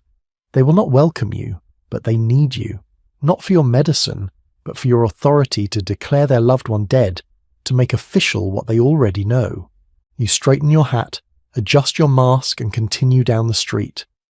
The crowd parts reluctantly to let you pass, their whispers following you like shadows. Devil's bird, Deathbringer, Plague Crow. You walk on, alone in a city full of people, hated, feared, and still desperately needed. Darkness has nearly fallen as you approach the final house on your list. Your footsteps are heavy, your body aching from a day of movement in the restrictive leather outfit. The waxed coat that seemed protective this morning now feels like a prison, holding in heat, sweat, and something far worse. You are a walking reservoir of disease. The last home is small, tucked between two larger buildings. A single candle burns in the window. You knock with your staff, and a young woman answers, her face gaunt with exhaustion. She does not recoil at your appearance. She has been expecting you. Inside, a man lies on a straw mattress, his breathing shallow. The buboes on his neck have ruptured, leaking dark fluid that stains the bedding. The smell is overwhelming, even through your herb-stuffed mask. Without being told, you know this is her husband. Without examining him, You know he will not survive the night. You kneel beside him, your coat brushing against the wet bedding. The leather absorbs the fluid easily, adding another layer of contamination to your already filthy garments. Your gloves are stiff with dried fluids from previous examinations. Your staff, touched to dozens of swollen lymph nodes today, rests against the wall, untreated and uncleaned. Medieval medicine had no concept of bacteria or viruses. The germ theory of disease would not be established for centuries. The plague doctor's outfit, while intimidating in appearance, provided almost no practical protection against Yersinia pestis, the bacterium that causes bubonic plague. Instead, it made its wearer a mobile collection point for contagion. You check the man's pulse, your contaminated glove pressing against his wrist. You listen to his breathing, leaning close enough that your mask nearly touches his face. You examine the erupted buboes, your staff prodding the swollen tissue.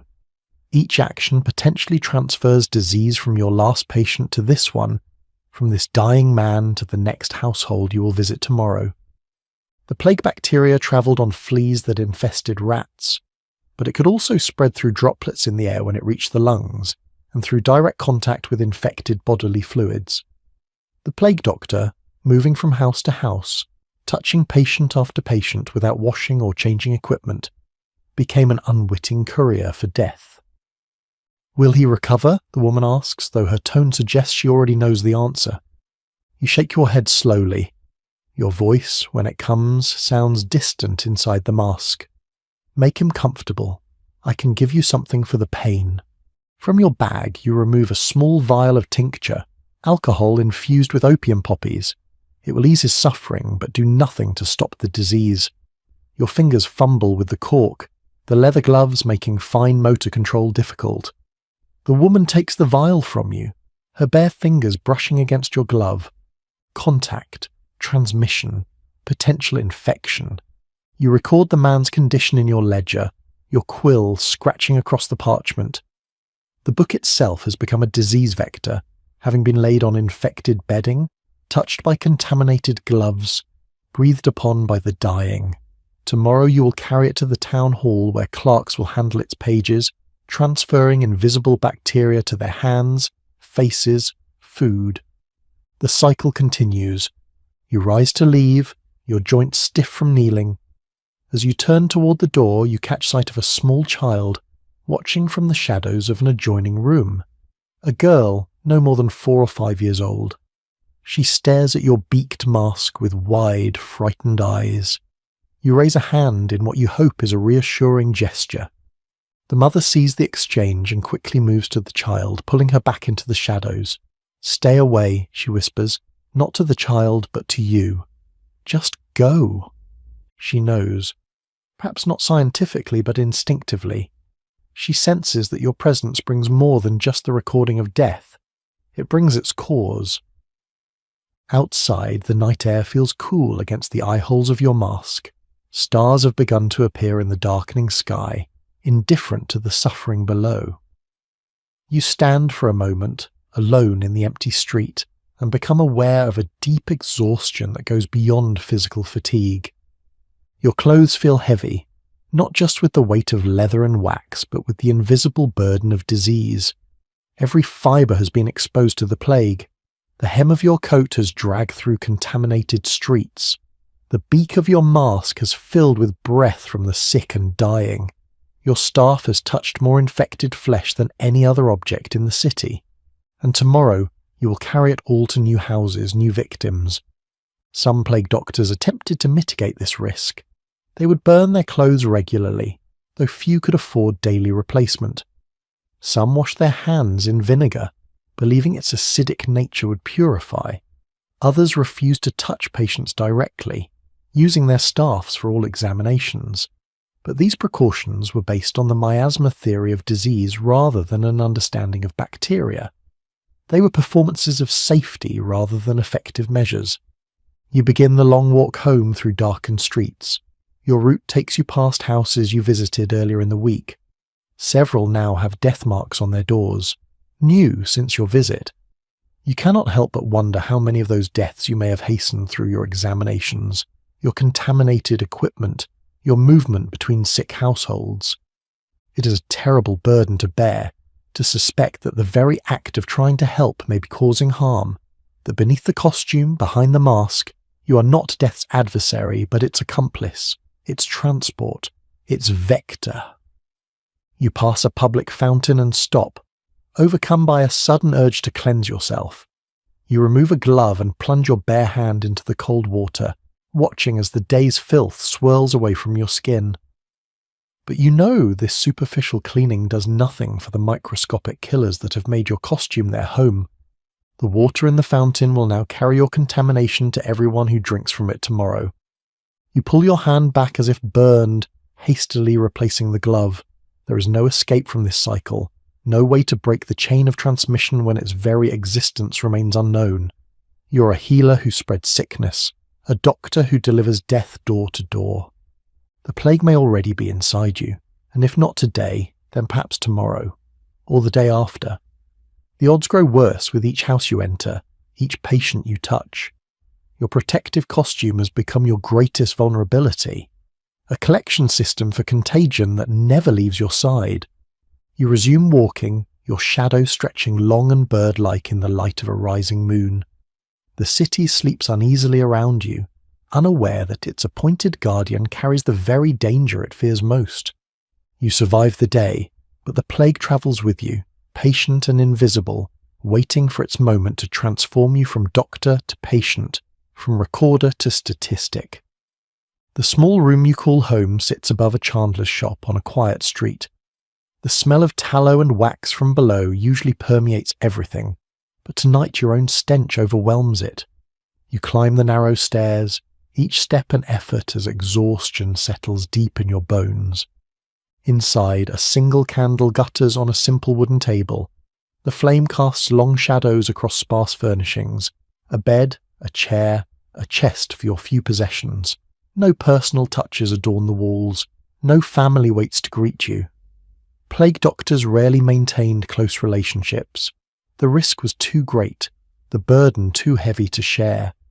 You begin the laborious process of removing your protective outfit.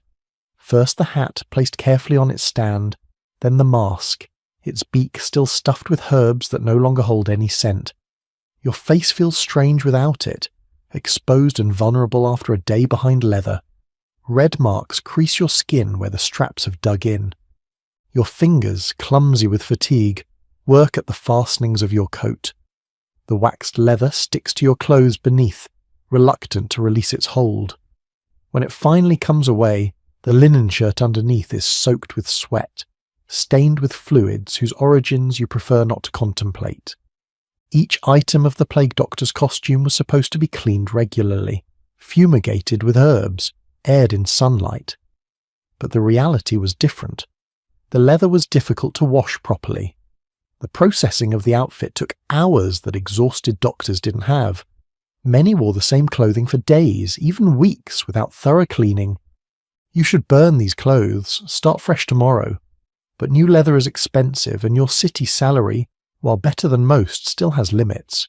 Instead, you wipe the coat with vinegar, hang it near the window where night air might remove some of the stench, and promise yourself you'll do better tomorrow. The room feels both empty and crowded, empty of companionship, crowded with the invisible spectres of those you've treated today. Their faces linger in your mind as you pour water from a pitcher into a basin and begin to wash. The water turns grey, then black as you scrub your hands, your face, your neck. No amount of washing seemed sufficient. Loneliness was the plague doctor's constant companion. The nature of the work imposed isolation. Many practitioners lived in designated housing away from the general population. Others, like you, rented rooms where landlords were willing to accept the risk in exchange for higher payment. Family members often refused contact, fearing contagion. Friends drifted away, uncomfortable with your daily proximity to death. You eat a simple meal of bread and cheese, left on your doorstep by the chandler's wife. She never delivers it in person anymore, not since the plague reached the city. The food tastes like nothing in your mouth. You force yourself to swallow, knowing you need strength for tomorrow's rounds. Sleep will not come easily tonight. It never does. Each time you close your eyes, you see the faces of today's patients. You hear their laboured breathing, their pleas for relief, their questions about whether they will survive. You gave them empty reassurances, knowing the truth was too brutal to speak aloud. Most plague doctors didn't survive a major outbreak. The statistics varied by location and time period, but mortality rates among medical practitioners were staggeringly high. In some cities, multiple plague doctors had to be appointed in quick succession, as each succumbed to the disease they were treating. The protective costume, impressive in appearance, provided little actual defence against infection. You cough once, then again. A normal reflex, you tell yourself. Just clearing your throat after a day of breathing through a mask. Not the first sign of illness, not the beginning of the end. But you can't help checking your armpits, your neck, running your fingers over lymph nodes, feeling for any swelling, any tenderness. There is none, not tonight. Relief washes over you, followed immediately by shame. How many more mornings will you awake, immediately searching your body for signs of buboes, for the death sentence that seems to hover just beyond reach? A noise from outside draws you to the window. A cart moves slowly down the street below, lanterns swinging from its sides casting ghoulish light on the cobblestones. The death cart making its late-night rounds. 2 men walk alongside, faces covered with cloths, calling out the familiar refrain, "Bring out your dead." A door opens. A shrouded bundle is passed to the collectors. No ceremony, no prolonged goodbyes. Just another body for the growing pits outside the city walls. This could be you someday soon. Not the collector, but the collected. A nameless bundle, transported without ceremony, buried without marker in a mass grave. Should the plague take you, there will be no family to mourn, no friends to remember your name, no colleague to note your passing in the city records.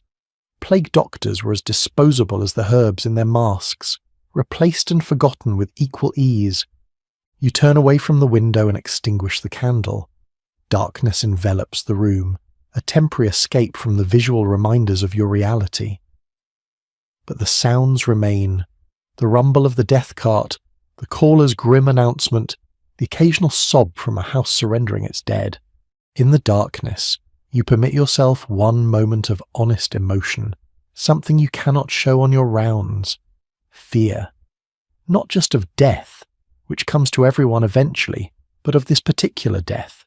Painful, ugly, and utterly alone. Of joining the anonymous dead in the plague pits. Of disappearing without trace or remembrance. The medieval mind viewed plague as divine punishment, as the work of malevolent forces, as the result of planetary alignments or poisoned air. What it couldn't conceive was the arbitrary nature of infection, the randomness of survival and death. For every person who contracted plague and died, another might be exposed repeatedly yet never fall ill. There was no pattern, no justice, no meaning to be found in who lived and who died.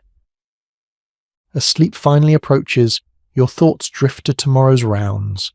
The same streets, the same procedures, the same useless treatments, the same risk carried from house to house like an unwelcome gift, the same loneliness. Perhaps tomorrow will be the day you develop symptoms. Perhaps it will be a week from now, or a month. Perhaps you will be one of the fortunate few who somehow survive the outbreak intact. But statistics and experience suggest otherwise. The plague has taken most of your predecessors in this position. It continues to take your colleagues in neighbouring districts. The city keeps a list of replacement plague doctors ready to appoint when the current ones fall ill.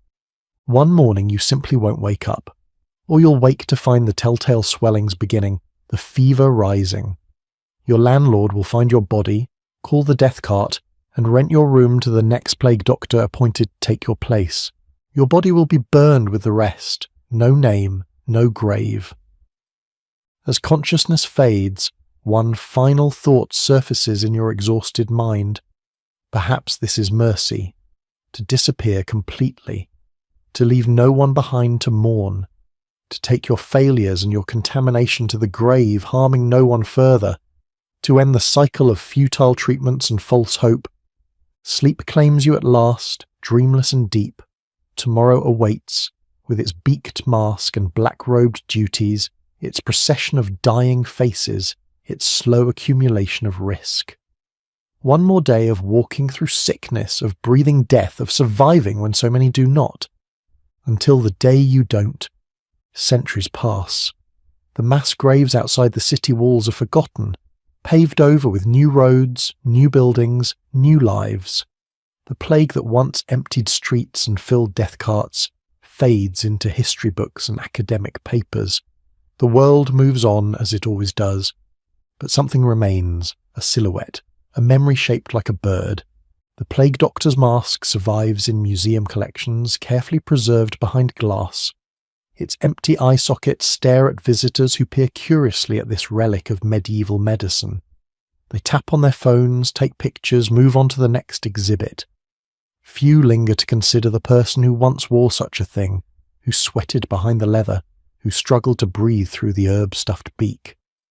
In Venetian carnival celebrations, revellers don elaborate versions of the plague doctor's mask, decorated with gold leaf and colourful paint. They pose for photographs in St. Mark's Square, these beautiful nightmares against ancient architecture. The mask that once signified suffering now represents mystery, intrigue, celebration.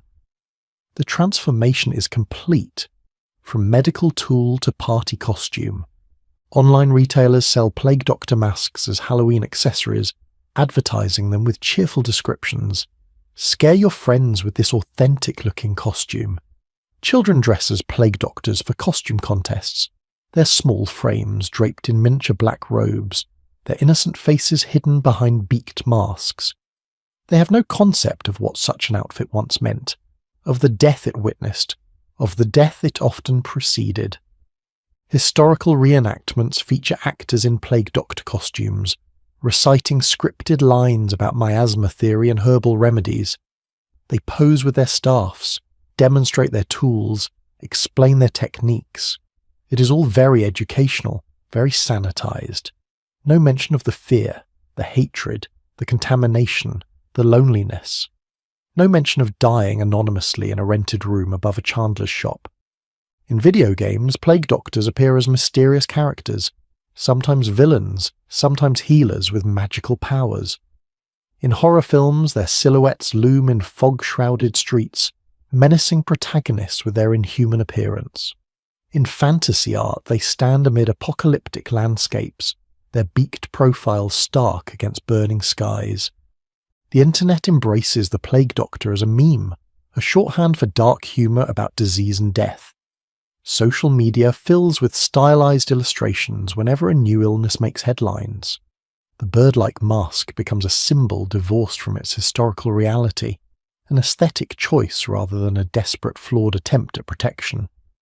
Comic conventions feature attendees in elaborate plague doctor costumes, posing dramatically for photographers, winning prizes for craftsmanship and creativity. Their outfits are works of art, leatherwork to perfection, masks sculpted with loving detail, staffs carved with intricate patterns. They are beautiful in a way no actual plague doctor ever was.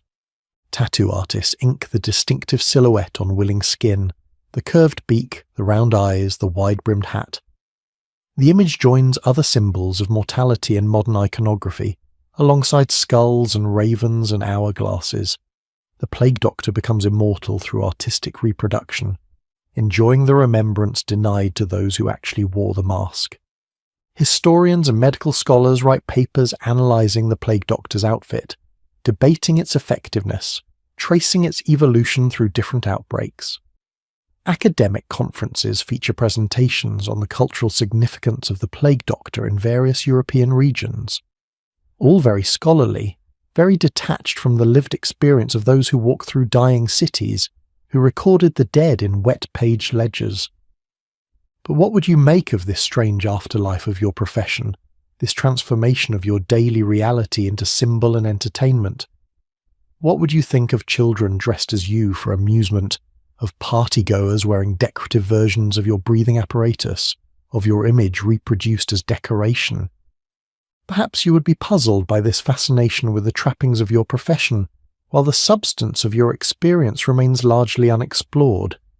The loneliness of returning to empty rooms each night, the fear of checking for symptoms each morning, the weight of useless knowledge against unstoppable disease, the horror of suspecting you spread what you sought to contain, the knowledge that your death would pass unremarked, your body disposed of without ceremony.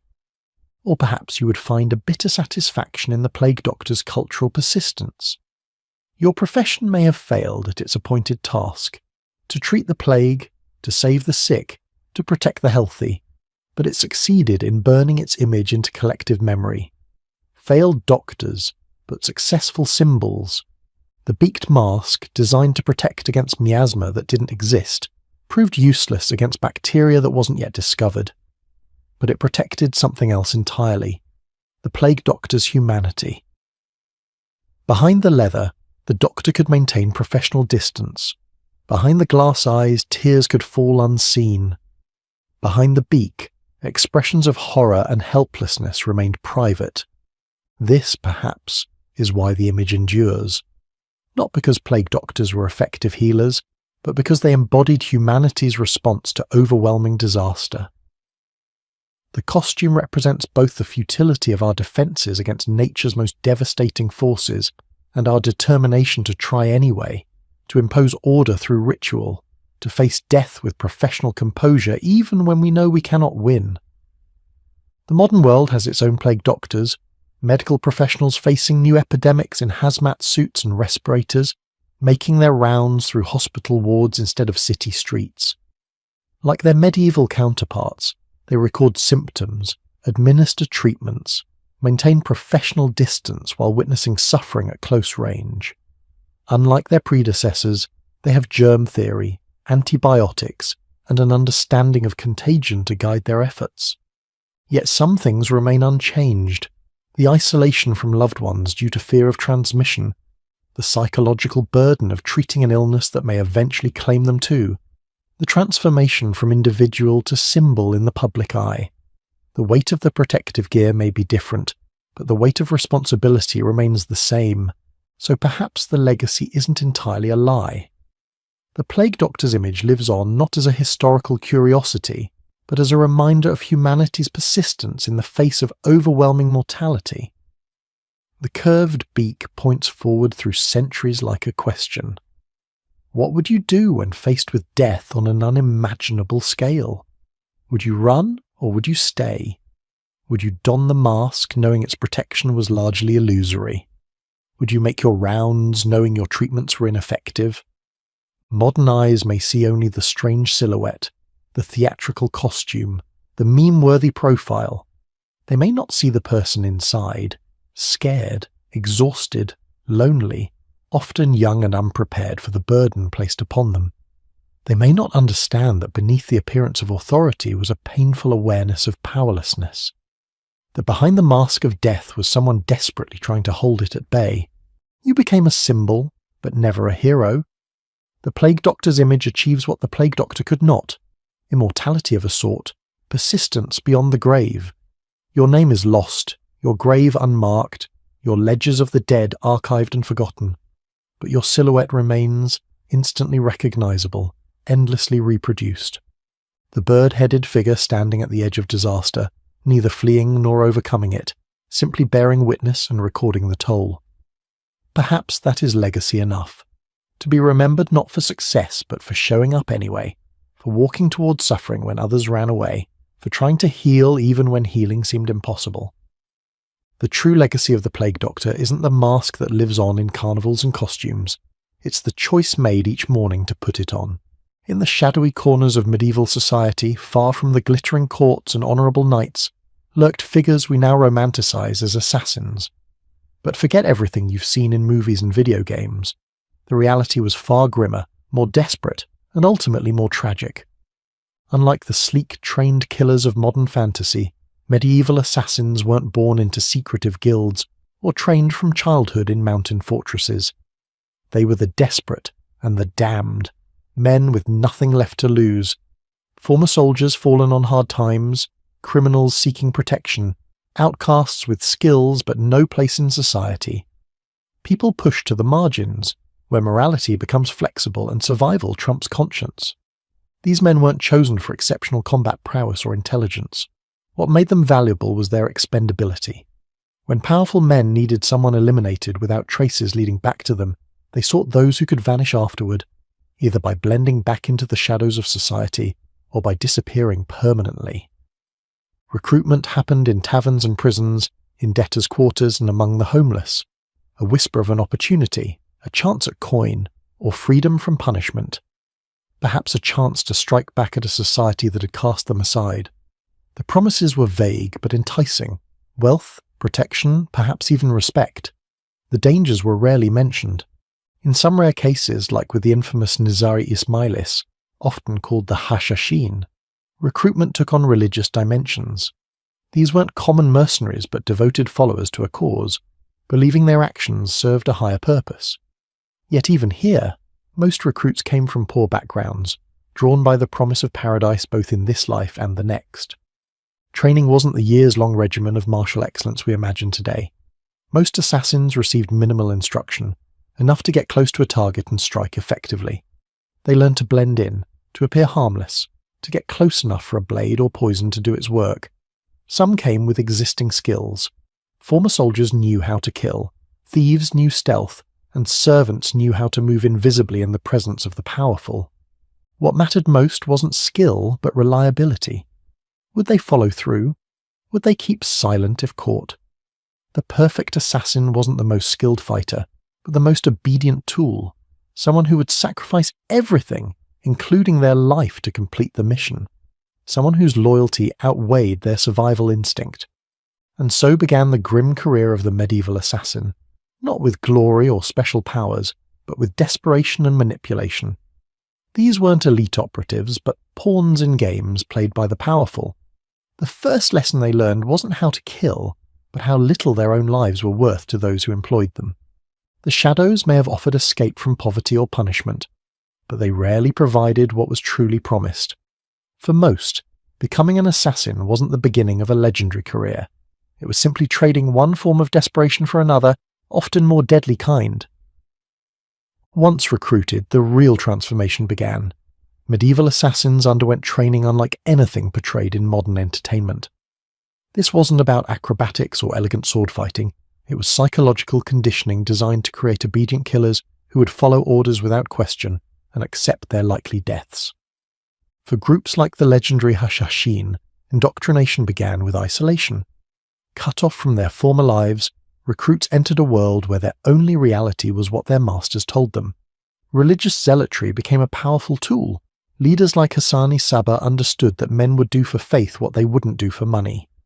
Recruits heard tales of paradise awaiting those who died in service to the cause, a powerful motivation in an age of unwavering religious belief. Some historical accounts describe how Hashashin leaders would drug recruits with hashish, leading them to elaborate gardens hidden within fortress walls. Upon waking in these artificial paradises complete with food, wine and women, recruits were told they had glimpsed the afterlife that awaited loyal followers. Whether these stories are entirely accurate remains debated, but the psychological manipulation was real and effective. For secular assassins, the training focused more on practical skills and fear. They learned to move silently, to identify poisons, to strike vital areas quickly. Their teachers weren't martial arts masters, but experienced killers who taught brutal efficiency. Why learn elaborate sword techniques when a simple knife between the ribs would suffice? Why master dozens of weapons when one hidden blade was all you needed? The physical training emphasized subtlety over strength. Hours were spent practicing how to hide weapons in clothing, how to approach targets without arousing suspicion, how to blend into crowds. Assassins learned to appear as servants, beggars, pilgrims, or traders, roles that granted access without drawing attention. The best weapon wasn't the sharpest dagger, but the most convincing disguise. Mental conditioning proved as important as physical skills. Handlers deliberately dehumanized targets, describing them as obstacles rather than people. Some assassins never even learned why their targets needed to die. They simply received orders. This separation from the reasons behind the killing made it easier to strike without hesitation when the moment came. The most effective psychological tool was fatalism. Assassins were taught to accept death as an inevitable outcome of their profession. Success meant possible escape but likely pursuit for the rest of their lives. Failure meant certain, often painful execution. By embracing this reality from the beginning, they could act without the hesitation that comes from fear. This brutal psychological conditioning created killers vastly different from our modern image of the master assassin. These weren't proud professionals, but broken men rebuilt for a single purpose. They didn't swagger or boast, they didn't collect trophies, they simply waited for orders, carried them out, and hoped to survive another day in a world that saw them as nothing more than expendable tools. With mind and body forged into a lethal instrument, the medieval assassin now faced the task itself, the mission, the assignment that would likely define the brief remainder of their life. Orders came suddenly, often without warning or choice. A messenger would appear with sealed instructions or a whispered name. For those working within organized groups like the Hashashin, the orders might come directly from their leader or through a chain of trusted intermediaries. For lone killers bound to noble houses or political factions, a steward or advisor might deliver the command with thinly veiled threats should they hesitate. The most striking aspect of these assignments was how little information assassins typically received. Modern fiction portrays elaborate briefings with detailed background on the target. Reality offered no such luxury. Most assassins learned only the bare essentials: who needed to die, roughly where they could be found, and when the deed needed to be done. The why remained a mystery. This wasn't merely callousness, but calculated strategy. An assassin who knew too much became a liability. With their target identified, the planning began. Far from the elaborate schemes of modern thrillers, medieval assassination planning was painstakingly methodical. Days or weeks might be spent simply watching the target from afar. Where did they go? Who accompanied them? What patterns emerged in their movements? An official might visit the same church every Sunday. A merchant might walk the same route to his counting house. A noble might hunt in the same forest on particular days. This surveillance happened without modern technology or networks of informants. Instead, assassins relied on patience and anonymity. They became beggars on street corners, labourers working nearby fields, pilgrims lingering near churches, or merchants selling wares in marketplaces. Positions that rendered them effectively invisible to the powerful individuals they watched. The social hierarchy of medieval times worked in their favour. The wealthy and powerful rarely noticed those beneath their station. Information gathered through observation proved invaluable. How many guards accompanied the target? Did they vary their routes? Who had access to their food and drink? Were there predictable moments when they might be alone or vulnerable? Was the target particularly wary or relaxed? Did they accept gifts or food from strangers? Each detail shaped the approach. The most dangerous part of this planning phase was its solitude. Unlike modern operations with backup teams and extraction plans, medieval assassins worked alone. There was no support team monitoring from afar, no rescue if captured. Any mistake during this phase could expose everything. Being seen watching too intently, asking too many questions about the target, or appearing in the same place too often could raise suspicions. As the plan took shape, so did the method. A blade was reliable but required close contact. Poison offered distance but needed access to food or drink. A crossbow bolt could strike from afar but made escape more difficult. The choice depended not just on effectiveness, but on likelihood of survival afterward, though that consideration often seemed secondary to their employers. Weapons and tools were gathered discreetly. Poisons prepared from plants or minerals, blades sharpened and concealed in walking sticks or under cloaks, disguises perfected, escape routes mapped, potential obstacles identified, all without drawing attention, all without assistance. As the day approached, the assassin found themselves alone with their thoughts and fears. There would be no glory in success, only the hope of survival. Failure meant not just death, but often torture first. The psychological weight of this reality tested the effectiveness of their conditioning. Those who hesitated usually didn't survive to receive a second assignment. Those who succeeded often wished they hadn't. With the plan taking shape, the medieval assassin entered perhaps the most grueling phase of their mission: infiltration and the agonizing wait for the perfect moment to strike. This was where many failed, not from lack of skill, but from the psychological strain of sustained deception. Disguise was the assassin's greatest weapon, far more valuable than any blade or poison. Unlike modern fiction with its elaborate costumes and facial prosthetics, medieval disguises relied on social invisibility. The most effective disguise wasn't changing one's appearance entirely, but assuming a role that others would overlook. Servants moved through noble households unnoticed. Monks travelled without suspicion. Beggars sat for days in the same spot, watching and listening while passers-by averted their eyes. The assassin might spend weeks adapting to their chosen role before approaching the target. A false identity as a servant required learning the proper mannerisms, speech patterns, and deference. Posing as a merchant meant understanding trade details well enough to discuss them convincingly. Each role required total immersion. A single slip could expose everything. For those targeting nobility, becoming part of the household staff offered the best access. This might mean starting at the lowest levels, stable hands, kitchen workers or gardeners, gradually working toward positions closer to the target.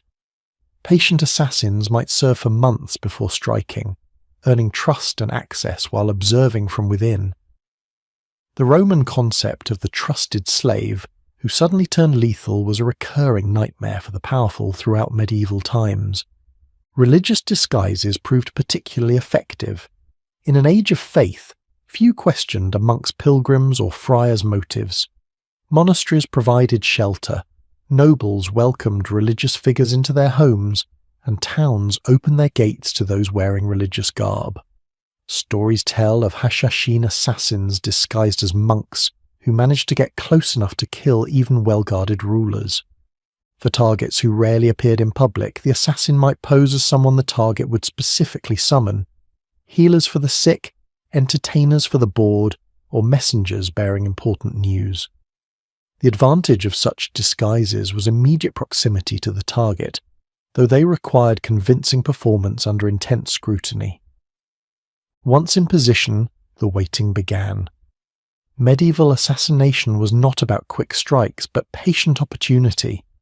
Days or weeks might pass before the perfect moment presented itself, a moment when guards were distracted, when the target was alone, when escape afterward seemed possible. This waiting tested the assassin's mental conditioning more than any physical challenge. During this time, the assassin might become a familiar fixture in the environment: the servant who always tended a particular garden, the beggar who sat at the same corner each day, the merchant whose stall the target passed regularly. Familiarity bred not contempt but invisibility. People stop noticing what they see every day. For those using poison, proximity to food or drink became essential. Kitchen workers, cupbearers, or servers at feasts had unique opportunities, though such positions were often reserved for trusted individuals. Alternatively, poisoners might contaminate wells, food stores, or even gift items like wines or sweetmeats sent to the target. The psychological burden of waiting cannot be overstated. Alone among enemies, constantly vigilant yet appearing relaxed, balancing readiness with patience. These contradictions wore on the mind. Sleep came fitfully. Every interaction carried risk of exposure, and the constant anticipation of violence took its toll. Many assassins likely suffered what we would now recognize as extreme anxiety or combat stress, though such conditions had no name in medieval times. As days stretched into weeks, the assassin's resolve was tested. Those who broke under pressure, who struck too early out of impatience or fear, rarely survived to tell their tales. The successful ones maintained their facade until the perfect moment arrived, when opportunity and preparation would finally converge. After days or weeks of surveillance, planning and waiting, the moment finally arrived. The perfect convergence of opportunity and preparation. The target vulnerable, the escape route clear, the witnesses few or distracted. This was the pivotal moment toward which all previous efforts had been directed, a moment that would last mere seconds, but would define the rest of the assassin's likely short existence. Medieval assassinations fell broadly into two categories, those meant to send a message and those intended to remain mysteries. Each demanded different approaches, different weapons, and different escape considerations. Each carried its own risks and rewards. The choice rarely belonged to the assassin, but was dictated by whoever had commissioned the killing. Public assassinations were theatrical acts designed to terrorize or send political messages. The target would be struck down during a ceremony, feast, or public appearance, moments when many would witness the death. The murder of Conrad of Montferrat in 1292 by Hashashin assassins occurred in a crowded marketplace of Tyre. The killer approached disguised as a monk, struck with devastating precision, and created instant chaos. Such killings were displays of power, warnings to enemies, or demonstrations that no one was truly safe. The weapons for public killings needed to be effective at close range and instantly lethal. Daggers were common, particularly the misericord, a narrow blade designed to slip between armor plates or ribs. Some assassins used poisoned blades to ensure that even a glancing wound would prove fatal. Speed was essential. The target needed to die before guards could intervene. Accuracy was paramount, striking vital areas like the neck, heart, or base of the skull. There would be no second chance. These public killings required acceptance of capture as a likely outcome. The assassin might have an escape plan, disappearing into crowds, using smoke or fire as distractions, having Confederates create diversions. But most understood that survival was improbable. This is why religious or ideological indoctrination proved so important. The assassin needed to believe that their death served a greater purpose, whether heavenly reward or earthly political change. Private assassinations, by contrast, were designed to create confusion and uncertainty. The target would be found dead in their chambers, poisoned at a private meal, or discovered drowned in a bath. The goal was not just to kill, but to obscure who was responsible, perhaps even making the death appear natural or accidental. These killings served different political purposes, eliminating rivals without creating martyrs, removing obstacles without revealing who benefited. Poison was the preferred method for covert assassinations. Medieval poisons came from natural sources: deadly nightshade, hemlock, monkshood, arsenic extracted from minerals. The effects varied widely, from quick, painful deaths to gradual illness that mimicked natural disease. Assassins learned to select poisons based on the desired outcome: immediate death that would cause alarm versus slow deterioration that raised fewer suspicions. Administering poison required different skills than blade work. The assassin might need to infiltrate kitchens, gain access to private wine stores, or contaminate personal items like clothing or candles. Patience again proved crucial, as did understanding of the target's habits. Did they have food tasters? Did they share meals with others who couldn't be harmed? Was their food prepared separately from the households? Each detail shaped the approach. Other covert methods included arranging seemingly accidental deaths, weakening saddle girths before hunts, tampering with stairs or railings, or creating conditions for drowning. These required intricate planning and mechanical knowledge, but offered the significant advantage of avoiding suspicion entirely. In an age of frequent accidents and limited forensic knowledge, such deaths rarely raised alarms. The moment of killing itself was surprisingly undramatic in successful assassinations. A quick thrust with a blade, a poisoned cup passed without ceremony, a target left alone in a compromised environment. The effectiveness lay not in elaborate combat or dramatic confrontations, but in the sudden application of lethal force without warning. The target would have little time to comprehend what was happening, let alone defend against it. The best assassinations were those where the target never saw the killer or realized they were under attack until it was too late. For those using blades, the attack needed to be decisive and anatomically precise. Multiple stab wounds indicated panic or lack of skill, and reduce chances of escape. The most effective killers struck once, targeting specific vulnerabilities: the throat, the kidney, under the arm to reach the heart, or the base of the skull. Such precision required knowledge of human anatomy that was rare in medieval times. Knowledge passed specifically from experienced killers to their apprentices. If poison was the chosen method, the moment of administration often occurred long before death. The assassin might add the substance to food or drink and be far away when the effects manifested. This created separation between the act and its consequence, providing both practical distance for escape and psychological distance from the killing itself. Some poisons worked quickly, producing symptoms within minutes. Others took hours or even days, allowing the assassin to establish alibis or leave the area entirely. The aftermath of the killing brought its own challenges. A public assassin needed to escape through crowds now in panic, past guards now alert, from an area now locked down. The precious seconds after the strike determined everything. Some assassins relied on disguise, blending back into the crowd as just another shocked witness. Others used speed, having escape routes planned through alleys or sewers. Some deployed diversionary tactics, fires, false alarms, or accomplices creating disturbances elsewhere. For covert assassins, the challenge was different, maintaining normal behaviour while the death was discovered, showing appropriate shock or grief, avoiding any suspicious behaviour that might connect them to the event. This required remarkable psychological control, particularly if the assassin had built relationships with the target or their household during infiltration. Servants who had poisoned masters might be expected to mourn them. Guards who had facilitated killings might join searches for non-existent intruders. In both scenarios, blood presented practical problems. Medieval clothing absorbed it, marking the killer. Period cleaning methods couldn't easily remove bloodstains. Public assassins needed to conceal bloody weapons and hands during escape. Covert killers needed to ensure blood wouldn't betray their involvement. This is partly why poison became so popular.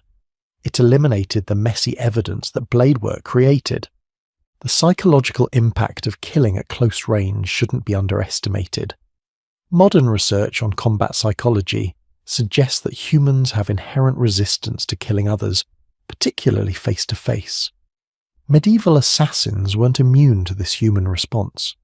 The extensive conditioning they underwent was designed partly to overcome this natural hesitation, to make them capable of delivering death personally and intimately. Some likely dissociated during the act itself, mentally separating from what their bodies were doing. For all the planning, training and preparation, the kill itself occupied mere moments in the assassin's journey. Brief, brutal, and irreversible. A dividing line between before and after, if there was to be an after at all.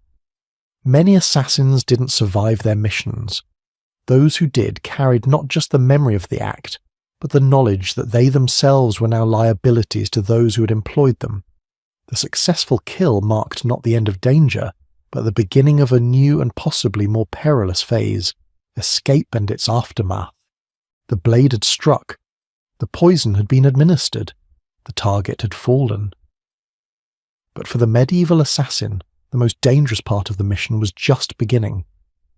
Escape from the scene represented a challenge that many would not survive, regardless of how perfectly they had executed the killing itself. Unlike modern assassins with getaway vehicles, support teams, and technology to aid their disappearance, medieval killers faced overwhelming odds.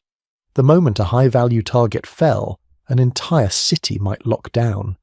Gates closed, guards mobilized, strangers scrutinized, rewards offered for information.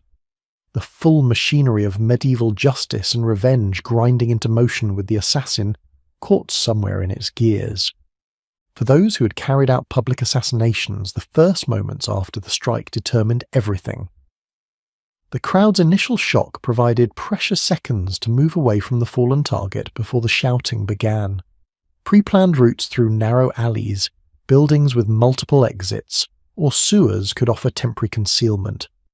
Some assassins reportedly used smoke bombs made from resin and sulfur to create confusion, while others had accomplices create diversions elsewhere.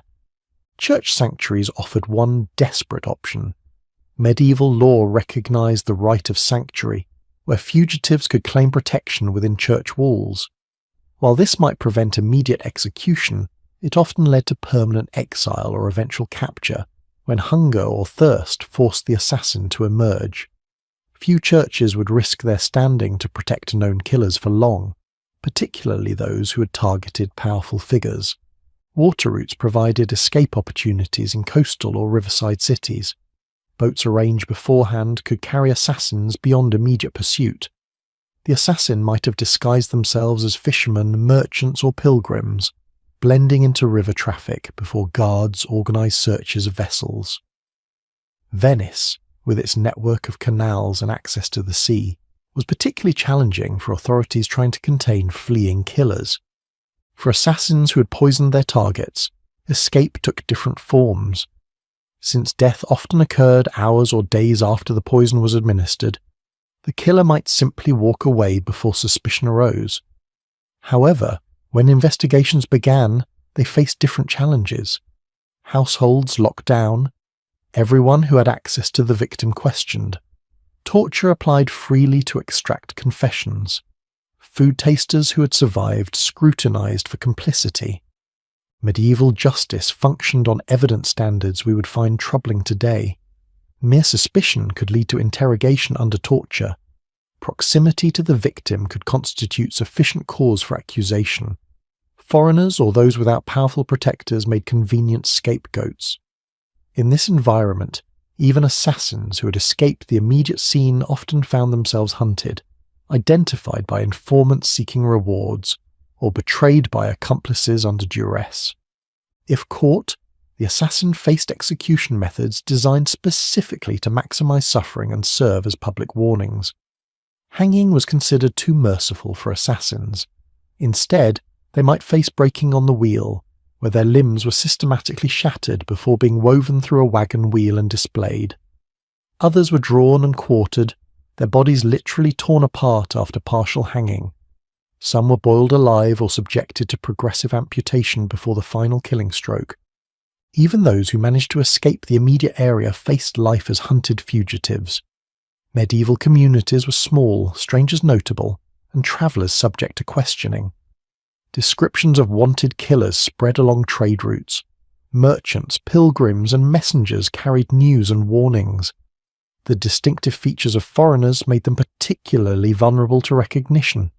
An assassin might escape the city only to be identified in a village 10 miles away by someone who had heard descriptions from travellers. The safest escape often meant leaving territories entirely, crossing into regions where news travelled slowly or where different political powers might offer protection.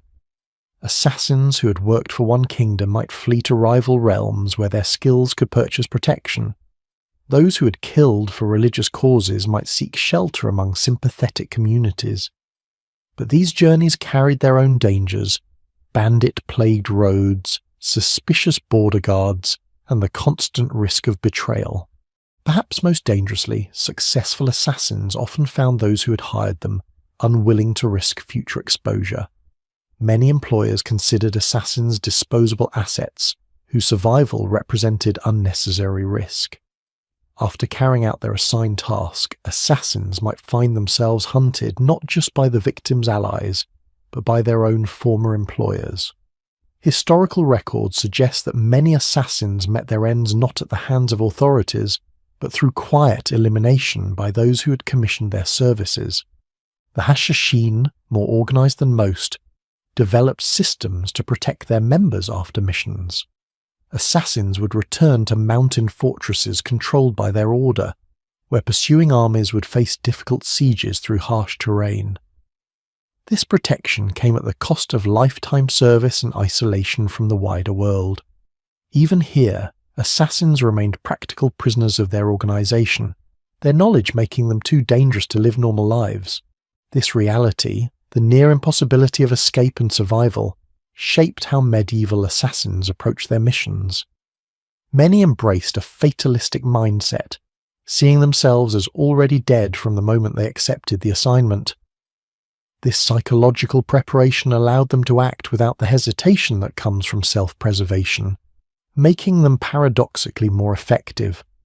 Those who expected to die feared neither capture nor punishment. For the rare few who survived multiple missions, life became a series of new identities, constant vigilance, and the knowledge that every stranger might be searching for them. They lived as ghosts at the edges of society, unable to form connections or establish roots, always watching for signs of recognition or pursuit. Their expertise made them valuable, but also marked them as dangerous. Few found anything resembling peace or security in their remaining years. The medieval assassin story then rarely ended with a successful escape and comfortable retirement. It concluded more often than not at the end of a rope, beneath a torturer's tools, or from a knife in the dark wielded by former allies. They were weapons used and discarded, their final reward not gold or glory but an unmarked grave or public dismemberment, as warning to others who might follow their path.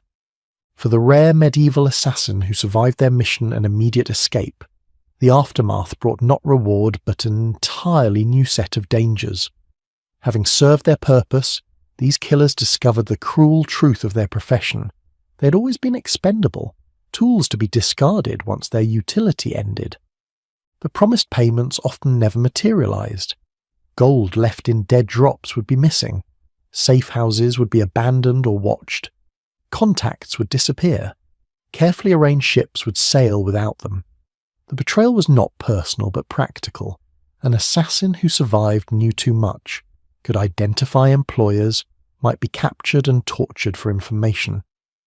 In the calculus of medieval power, a living assassin represented an unacceptable loose end. This abandonment was not merely breaking a contract but a death sentence. Without the promised resources and protection, assassins found themselves stranded in hostile territory, hunted by authorities, with no means of escape. Some would be quietly eliminated by the very people who had hired them, stabbed in their sleep at inns or poisoned at meals meant to celebrate their success. Others would be left to the tender mercies of city guards or the victim's vengeful allies. Those who somehow evaded both their former employers and their enemies faced a life of perpetual flight. Medieval society offered few places to hide long-term. Communities were small and close-knit, strangers notable and watched. An assassin might change their appearance, adopt new identities, learn new trades, but the constant vigilance wore on both body and mind. Many succumbed to the psychological strain, turning to alcohol or other substances that dulled their awareness and eventually led to mistakes and capture. Some assassins attempted to leverage their knowledge for protection, threatening to expose those who had hired them if pursued. This rarely ended well. Medieval powers did not respond to blackmail with compliance, but with overwhelming force. An assassin foolish enough to make such threats might find entire families or communities punished for their actions, as examples of what happens to those who betrayed powerful patrons. For the politically motivated killers, like the Hashashin, the aftermath looked somewhat different. Their organizational structure provided greater protection, but at the cost of total commitment. Successful assassins returned to isolated fortresses where they lived out their days in service to the cause, unable to leave or establish lives beyond the order. They gained status within their closed community, but remained prisoners of their knowledge and skills, forever separated from the wider world. The psychological aftermath proved as devastating as the practical challenges. Many assassins suffered from what we would now recognize as post-traumatic stress. Nightmares, hypervigilance, emotional numbing, and intrusive memories plagued those who had killed intimately. Medieval societies had no concept of mental health treatment. These symptoms were seen as weaknesses of character, or, more ominously, as divine punishment for their deeds. Some sought redemption through religion, believing that sufficient penance might save their souls. They became hermits in remote areas, joined monasteries under false identities, or embarked on dangerous pilgrimages to holy sites. Church doctrine allowed for forgiveness of even the gravest sins, but the psychological burden did not lift so easily. Records speak of former killers who spent decades in self-imposed suffering, seeking absolution that never felt complete. Others embraced their skills fully, becoming mercenaries or bodyguards to new masters. Having crossed the threshold of killing once, subsequent violence came easier. These individuals often died violently themselves, their existence a brutal cycle of bloodshed until luck or age failed them. Historical accounts of medieval mercenary companies include references to quiet men with dead eyes who specialized in killing enemy sentries or officers, likely former assassins who had found no other path. The bodies of captured or killed assassins faced particular indignities. While normal criminals might be executed and buried, assassins were often dismembered, their remains displayed at city gates or crossroads as warnings. Some were preserved through crude embalming methods, allowing their corpses to serve as cautionary exhibits for months or years. Others were burned completely, their ashes scattered to prevent proper burial. Medieval belief held that such treatment could deny rest to the soul, a fitting punishment for those who had denied others their natural lifespan. For the most notorious assassins, death brought not obscurity but dark fame. Their names and deeds entered folklore, often distorted and exaggerated with each retelling.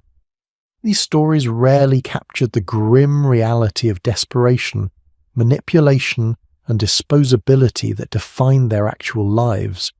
Instead, they became cautionary tales or, worse, romantic figures that inspired others to follow similar paths, perpetuating cycles of violence and exploitation. Perhaps the cruelest aftermath was the erasure of identity. Most assassins died not just physically but historically, unnamed, unrecorded, forgotten. Their employers took pains to eliminate all evidence connecting them to the killing. Documents were destroyed, witnesses silenced, records altered. Even when the assassination itself entered historical record, the killer remained anonymous or was given false attribution. These men lived and died as shadows, their existence acknowledged only in the moment of violence that defined them. The medieval assassin story thus ends not with glory or wealth, but with betrayal, abandonment, and erasure. They were never the romantic heroes of modern fiction, but disposable weapons in games played by powers far beyond their control. Their brief utility spent, they were discarded without ceremony or consideration, their only lasting impact the ripples of political change set in motion by the deaths they caused, changes they themselves rarely lived to witness, and would not have comprehended even if they had. Time has a way of transforming the darkest truths into the most seductive myths. Nowhere is this more evident than in how we remember medieval assassins today. The ruthless, desperate, and ultimately disposable killers of history have been reborn in our collective imagination as something entirely different. Master warriors with incredible skills, noble motives, and romantic lives. This transformation reveals more about our modern sensibilities than about historical reality. The word assassin itself comes from the Hashashin, that secretive sect of Nizari Ismailis, whose killers struck fear into the hearts of rulers across the Middle East during the Crusades. Yet even this most famous group of medieval killers has been thoroughly mythologized. Modern entertainment portrays them as an organized brotherhood of philosophical killers with elaborate training facilities, ritualistic traditions, and a complex moral code. The historical reality was far more pragmatic. Religious devotees willing to die for their cause, using simple disguises and direct methods rather than acrobatic feats or exotic weapons. Medieval chronicles themselves contributed to this myth-making. Christian writers embellished tales of the Hashashin, describing elaborate garden paradises where recruits were drugged and shown visions of heaven. Muslim accounts emphasize their seemingly supernatural abilities to penetrate heavily guarded fortresses. Both sides exaggerated to explain how these killers succeeded against impossible odds. The mundane truth that social invisibility and simple determination could overcome most security measures seemed inadequate to explain their effectiveness. The The Renaissance period saw the first romanticization of the assassin in European literature. Political killings were reframed as necessary sacrifices for the greater good, tyrannicides portrayed as heroes rather than murderers. Machiavelli's writings on the utility of selective assassination for political stability helped transform the image of killers from criminals to pragmatic tools of statecraft. The assassin began their slow evolution from despised murderer to necessary shadow warrior. By the 19th century, Gothic literature had embraced the assassin as a stock character, mysterious, skilled, and exotic. The Oriental fascination of the period painted assassins as masters of esoteric Eastern arts rather than desperate men with daggers. Sir Walter Scott's novels featuring assassins gave them tragic backstories and complex motivations. The disposable tools of medieval power were reinvented as brooding anti-heroes with their own moral codes. Modern entertainment has completed this transformation. Video games feature assassins as protagonists with superhuman abilities, elaborate training systems, and secret societies with resources rivaling nations. Films portray them as martial arts masters with access to cutting-edge technology and networks of global support. These fictional assassins retire to peaceful lives when their work is done, having accumulated wealth and wisdom through their bloody careers. This romanticized vision bears almost no resemblance to the historical reality. Medieval assassins were not trained from childhood in secret mountain fortresses. They were not masters of dozens of weapons and fighting styles. They did not have networks of informants, teams of support agents, or elaborate escape plans. They were not wealthy, respected, or free to choose their targets based on moral considerations. The historical truth remains far grimmer and more human. These were desperate people exploited by power, used for deadly purpose, and discarded. Their training focused on creating obedience rather than excellence. Their methods were direct and simple rather than elaborate. Their rewards were meagre when they came at all. Their ends were typically violent and premature. Their legacy was deliberate erasure rather than legendary status. Why does this transformation matter? Because myths shape how we understand power and violence today. The romanticized assassin reinforces the idea that skilled violence can solve complex problems, that killing key individuals can change the course of history in predictable ways. It suggests that the practitioners of such violence can remain psychologically whole, morally complex individuals who retain control over their destinies. Reality tells a different story. Medieval assassinations often produced unintended consequences, power vacuums filled by equally problematic successors, or martyrs whose deaths strengthened the very causes they opposed. The killers themselves were traumatized, manipulated, and ultimately destroyed by their involvement in political violence. Far from being masters of their fates, they were disposable assets in games played by others. Perhaps most importantly, the mythologizing of assassins obscures the human cost of political violence. Real assassination was not a clean, skillful art, but a bloody, messy business that destroyed not just the target, but the killer too. Historical accounts describe not elegant shadow warriors, but broken people who sold their humanity for promises rarely kept, who died painfully and alone, their names deliberately forgotten. The few medieval assassins whose names have survived in historical record, Hassani Saba, who led the Hashashin, or Balthazar Gerard, who killed William the Silent, are remembered not for their skills or success, but for the political earthquakes their actions triggered. They were pebbles that started avalanches, their personal fates inconsequential compared to the changes they set in motion. In this, perhaps, lies the only true parallel between the myth and reality of the medieval assassin.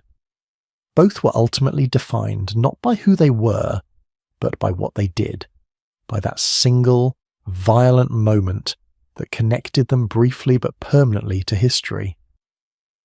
The difference is that our myths grant them agency, skill, and purpose that their historical counterparts never possessed.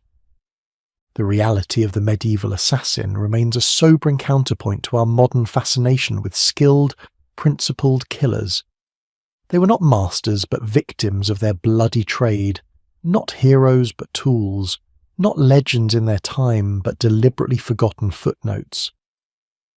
Their true legacy is not the romantic myth we have created, but the harsh lesson their lives and deaths offer, that those who wield violence for the powerful rarely escape its consequences, and that those who kill for others typically die for them as well.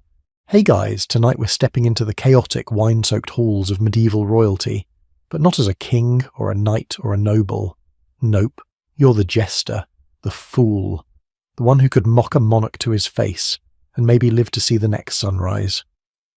Now movies love to paint jesters as quirky comic relief, floppy hats, clever rhymes, maybe a lute solo or two.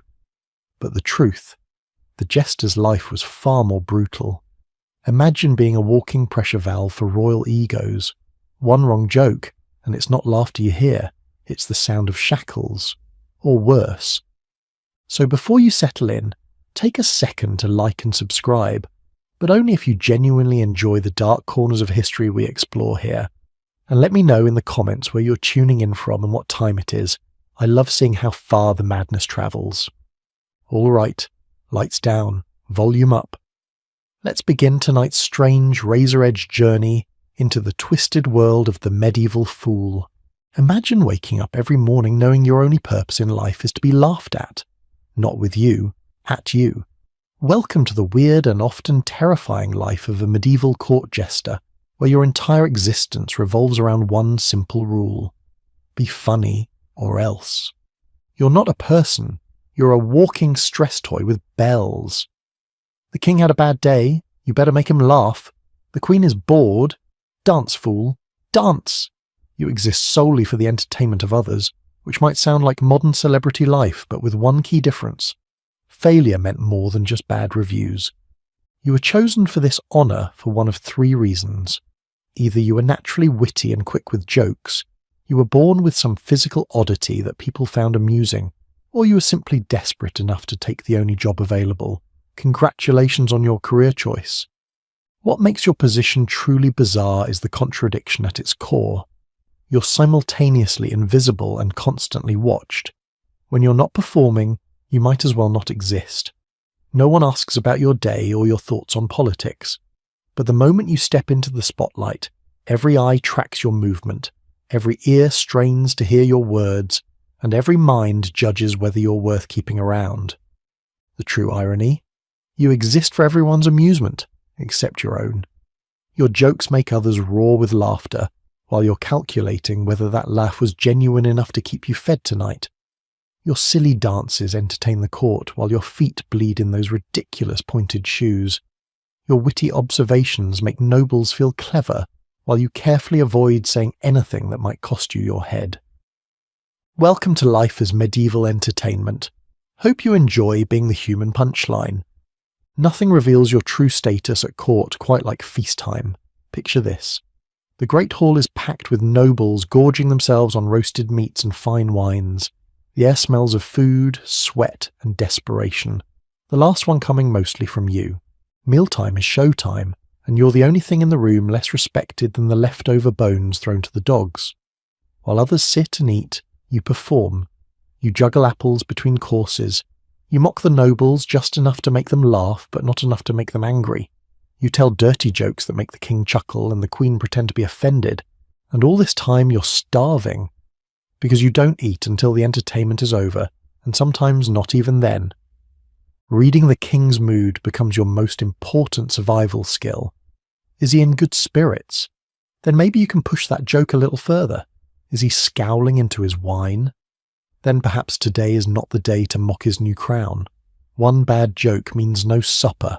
One too clever joke, suggesting the king isn't as smart as you, might mean a night in the dungeon. The drunker the nobles get, the more dangerous your job becomes. They laugh harder but get angrier faster. They throw food at you if you're lucky. Sometimes they throw goblets, knives, or punches.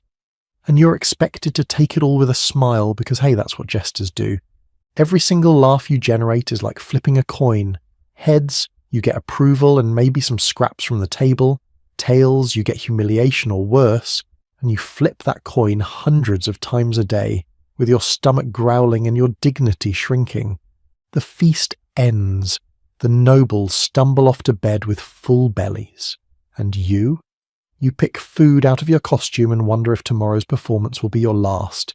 They called it free speech, the grand privilege of the court jester. While everyone else had to watch their words carefully around royalty, you could supposedly speak truth to power. What they forgot to mention was the fine print. Free speech until it suddenly, violently, was not. Picture this twisted arrangement. The king sits on his throne, surrounded by nobles who nod at his every word.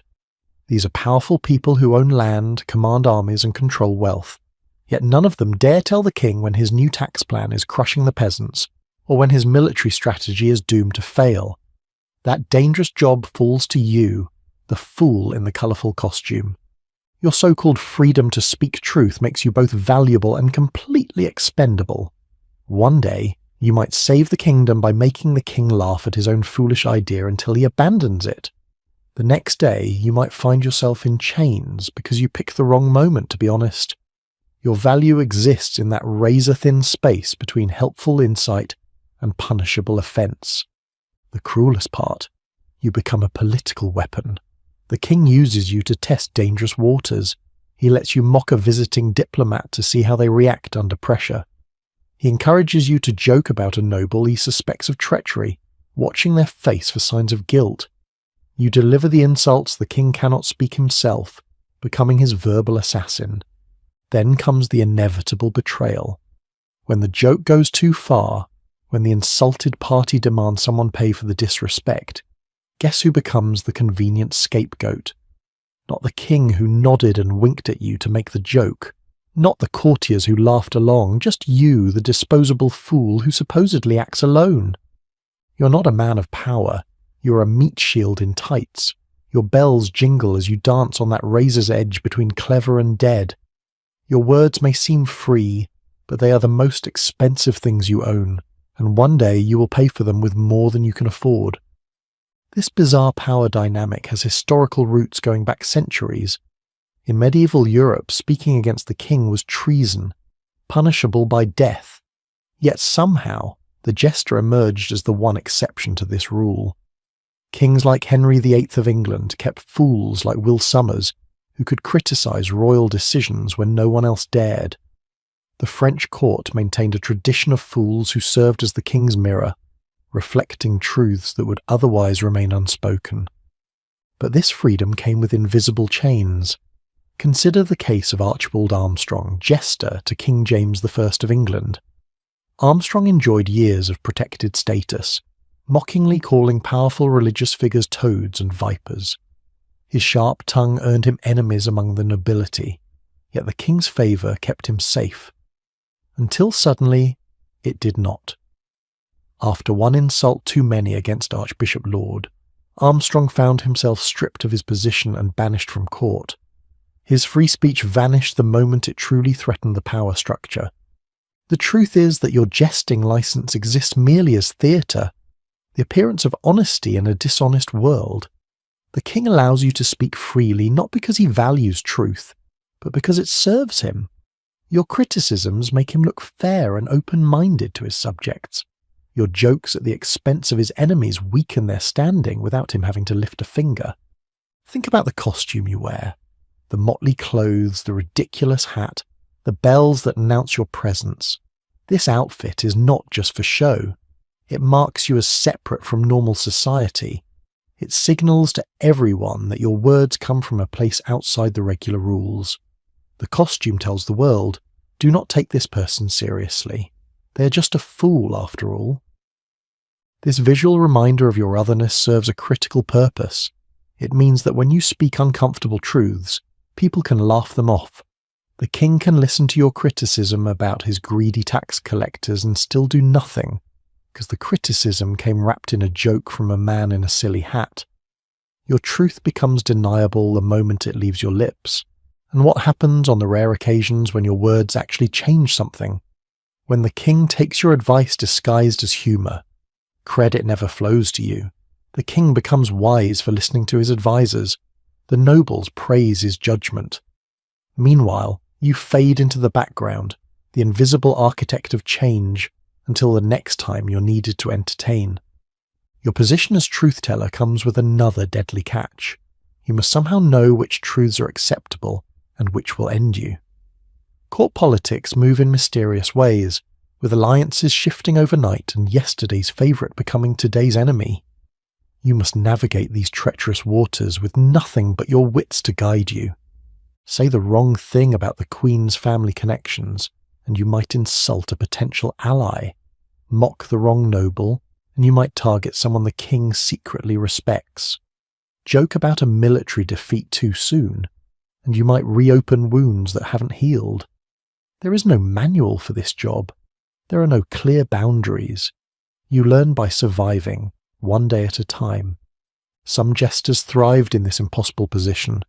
Triboulet, fool to King Francis I of France, once slapped the king on the bottom.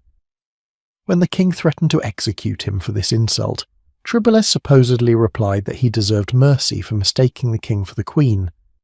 The king, amused by this even greater insult, commuted the death sentence to banishment. Not every jester was so lucky or so clever. The real tragedy is that the more effective you are at speaking truth to power, the more dangerous your position becomes. The truly insightful fool creates powerful enemies simply by doing his job well. Those who speak comfortable falsehoods might survive longer than those who speak uncomfortable truths. And so the system corrupts even the one role that supposedly exists outside its influence. You're not a man of power, you're a meat shield in tights. Your bells jingle as you dance on that razor's edge between clever and dead. Your words may seem free, but they are the most expensive things you own, and one day you will pay for them with more than you can afford. All this talk about speaking truth to power might sound noble. You might even start thinking of jesters as some kind of medieval free speech heroes. Time for a reality check. Death was always just one bad punchline away. History books rarely focus on the fools who disappeared suddenly from court records, the ones who made a joke at dinner and were never seen again, the ones who pushed too far and found out exactly how far their supposed immunity stretched. But these vanished jesters were as much a part of court life as the famous ones who lived to old age. Take the case of Clausnar, a jester at the Saxon court in the early 1500s. When he mocked a powerful noble once too often, he was reportedly thrown into a cell and forgotten. No trial, no public punishment. Just gone. Or consider Jane Fool, one of the rare female jesters who served Catherine Parr, last wife of Henry VIII. When she made a joke hinting at the king's declining health, she was swiftly removed from court and sent to live in obscure poverty. Her crime? Telling an inconvenient truth. Medieval courts were violent places where justice moved swiftly and often fatally. Even for the highborn, punishment could be sudden and extreme. For a lowly jester, there were even fewer protections. That supposedly magical jester immunity existed only in the king's mind, and minds can change in an instant.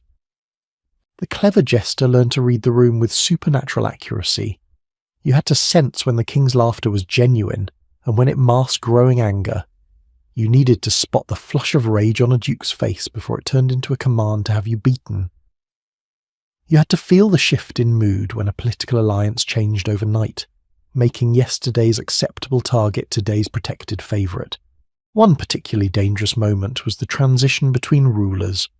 When a king died and a new one took the throne, the court jester